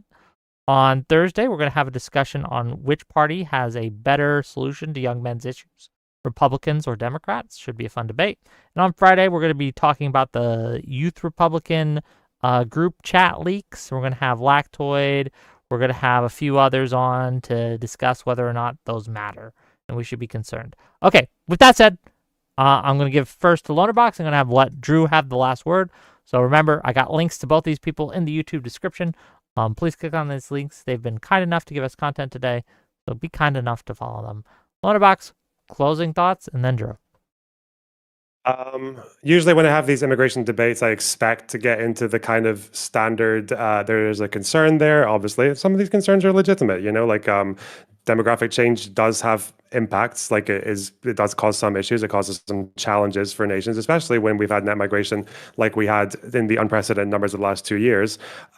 Usually these kind of debates go in a way of like reassuring people that you can't just come to the UK and claim benefits or get a council house. For the work salaries now, that is literally what's happening. No, it's not. You just don't understand how time works.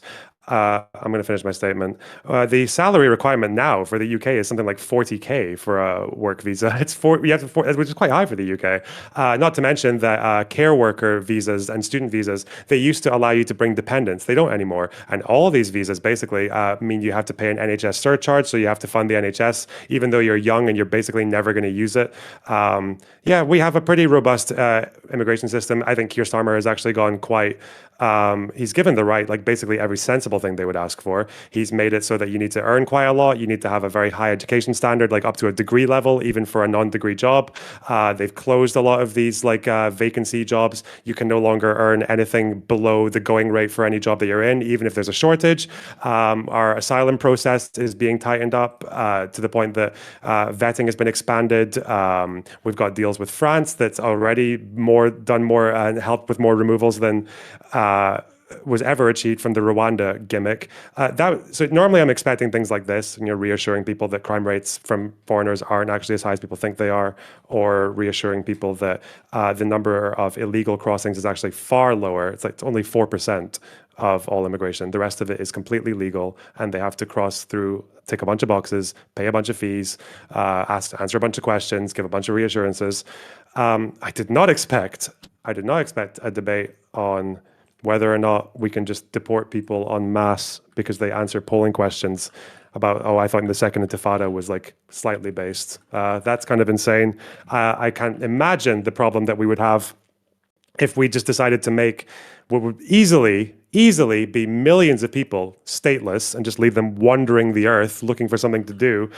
Typically, statelessness is bad. Bin Laden was made stateless. Stateless refugee camps, people in Syria and in the Rohingya camps in Bangladesh. By the way, most of these countries, these are the countries that take most of the refugees. Most of the refugees in the world are in places like Iran, Bangladesh. They're in Jordan, like Turkey. They're in neighboring countries. The people who come to Europe and Australia are a tiny minority of the world's refugees. As the wealthy countries of the world, as the countries that at one point in time made a lot of our wealth off of exploiting the rest of the planet, I think it is there's a fairly modest humanitarian thing that we. You hate white people. No, it's a modest humanitarian thing because the alternative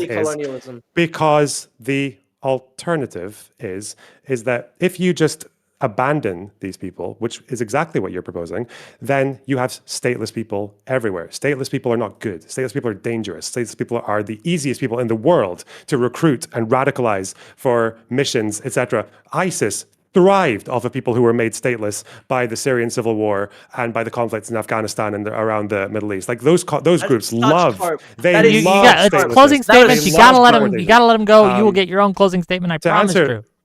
To answer the question about safe first country, the reason that exists nowhere in the Refugee Convention, and actually the reason the Refugee Convention says, quite clearly acknowledges that there should be international cooperation on the issue of burden sharing, is because if you just allow the neighboring country to take in and force them to take in all the asylum seekers from whatever crisis or war is happening next door, then you are actually imposing massive, arbitrary, disproportionate burdens on single countries. The only way that we can deal with the issue of global refugees is by sharing is by taking a share of the burden, because otherwise you have issues of massive buildup of stateless people who are ripe for radicalization, who are ripe for militarization, and generally, just as a humanitarian, it's a good thing to do. That's why Drew is so desperately uncomfortable to admit that he would rather an Rohingya Muslim go into an Indonesian detention center. Not least, Drew Pavlou. Closing thoughts, and where can people find you? Lonerbox has an extremely evil and mentally ill, insane ideology. He basically thinks that all nations on the planet, particularly Western nations though, because they have the burden of colonialism and they must shoulder the burden of historical colonialism. He thinks that basically every Western nation should essentially dissolve itself because of the burden of colonialism. He thinks that it's actually fine and normal to have 40,000 Islamic extremists in Britain who answer polling questions telling them that they actually fully support suicide bombing attacks. When I said that I think people who outright support suicide bombing attacks should be deported, he accused me of being an extremist, not the people who actually want suicide bombing attacks and want to kill us all. According to Lonerbox, there would basically be a mass dissolution of the British nation, and he's fine essentially with, I don't know, Islamic extremists just continuing to grow in strength and organize in Britain with essentially no consequences. And he's just apparently fine with all these people living in Britain as foreigners supporting suicide bombing attacks and Islamic extremist terrorist attacks. It literally does not make any sense. Nothing I've said at all has been extremist. All I've said is that people who outright support open violence against the state, open violence against democracy, the mass killing of religious minorities like Jews, those people should be deported. I'm not talking about ordinary Muslims. I'm talking about outright Islamic extremists, people who literally say that they want suicide bombing attacks and Islamic extremist attacks. There's nothing Tommy Robinson about that. There's nothing extreme right about that. Mine is the moderate position, because I'm just simply saying that a moderate goal of the British state should be removing foreign nationals from the country who support suicide bombing attacks and mass murder based on Islamic sectarianism. And I think it's a very normal thing to argue. I think it's very normal to say that it's bad to import Islamic extremist terrorists into your country. Where can people find you if they want to find you? I know that the audience will be 99% against me, so no one's going to go to follow me, but it's just at Drew Pavlou. You know what? It's okay. 99% of the audience is against me too. Okay? Like, no one hates... Fine. I will literally speak. Wait. Even if I'm the only person in the world with this position, I believe that I am the common sense, normal, moderate person. I think the extreme position is to import people who literally support ISIS into Britain. For some reason, like Lonerbox thinks that's a normal common policy. sense if you're the only person in the world having the opinion. Well, if the entire world is filled with mentally retarded leftists, then what can you do? What can you do? Well, thank you both for coming. I do appreciate it. It's been a spirited one. So I do appreciate it, gang. Once again, Lonerbox is literally mentally insane. Lonerbox is literally mentally insane. His ultimate position is essentially the genocide of the West. Okay, Lonerbox, the Arab, the genocider of the West, and I didn't say Drew he's Arab. Pavlou. Me and him basically have the same ethnic group. I'm Cypriot. He's Lebanese. It's a reference to the Ethan Klein lawsuit, but where they refer to him as the Arab streamer. But anyway, I will talk to you guys later. I'll see you guys tomorrow. I thought he was Israeli. I didn't know. I love you all. And I'll talk to you guys then. Peace out, Girl Scouts.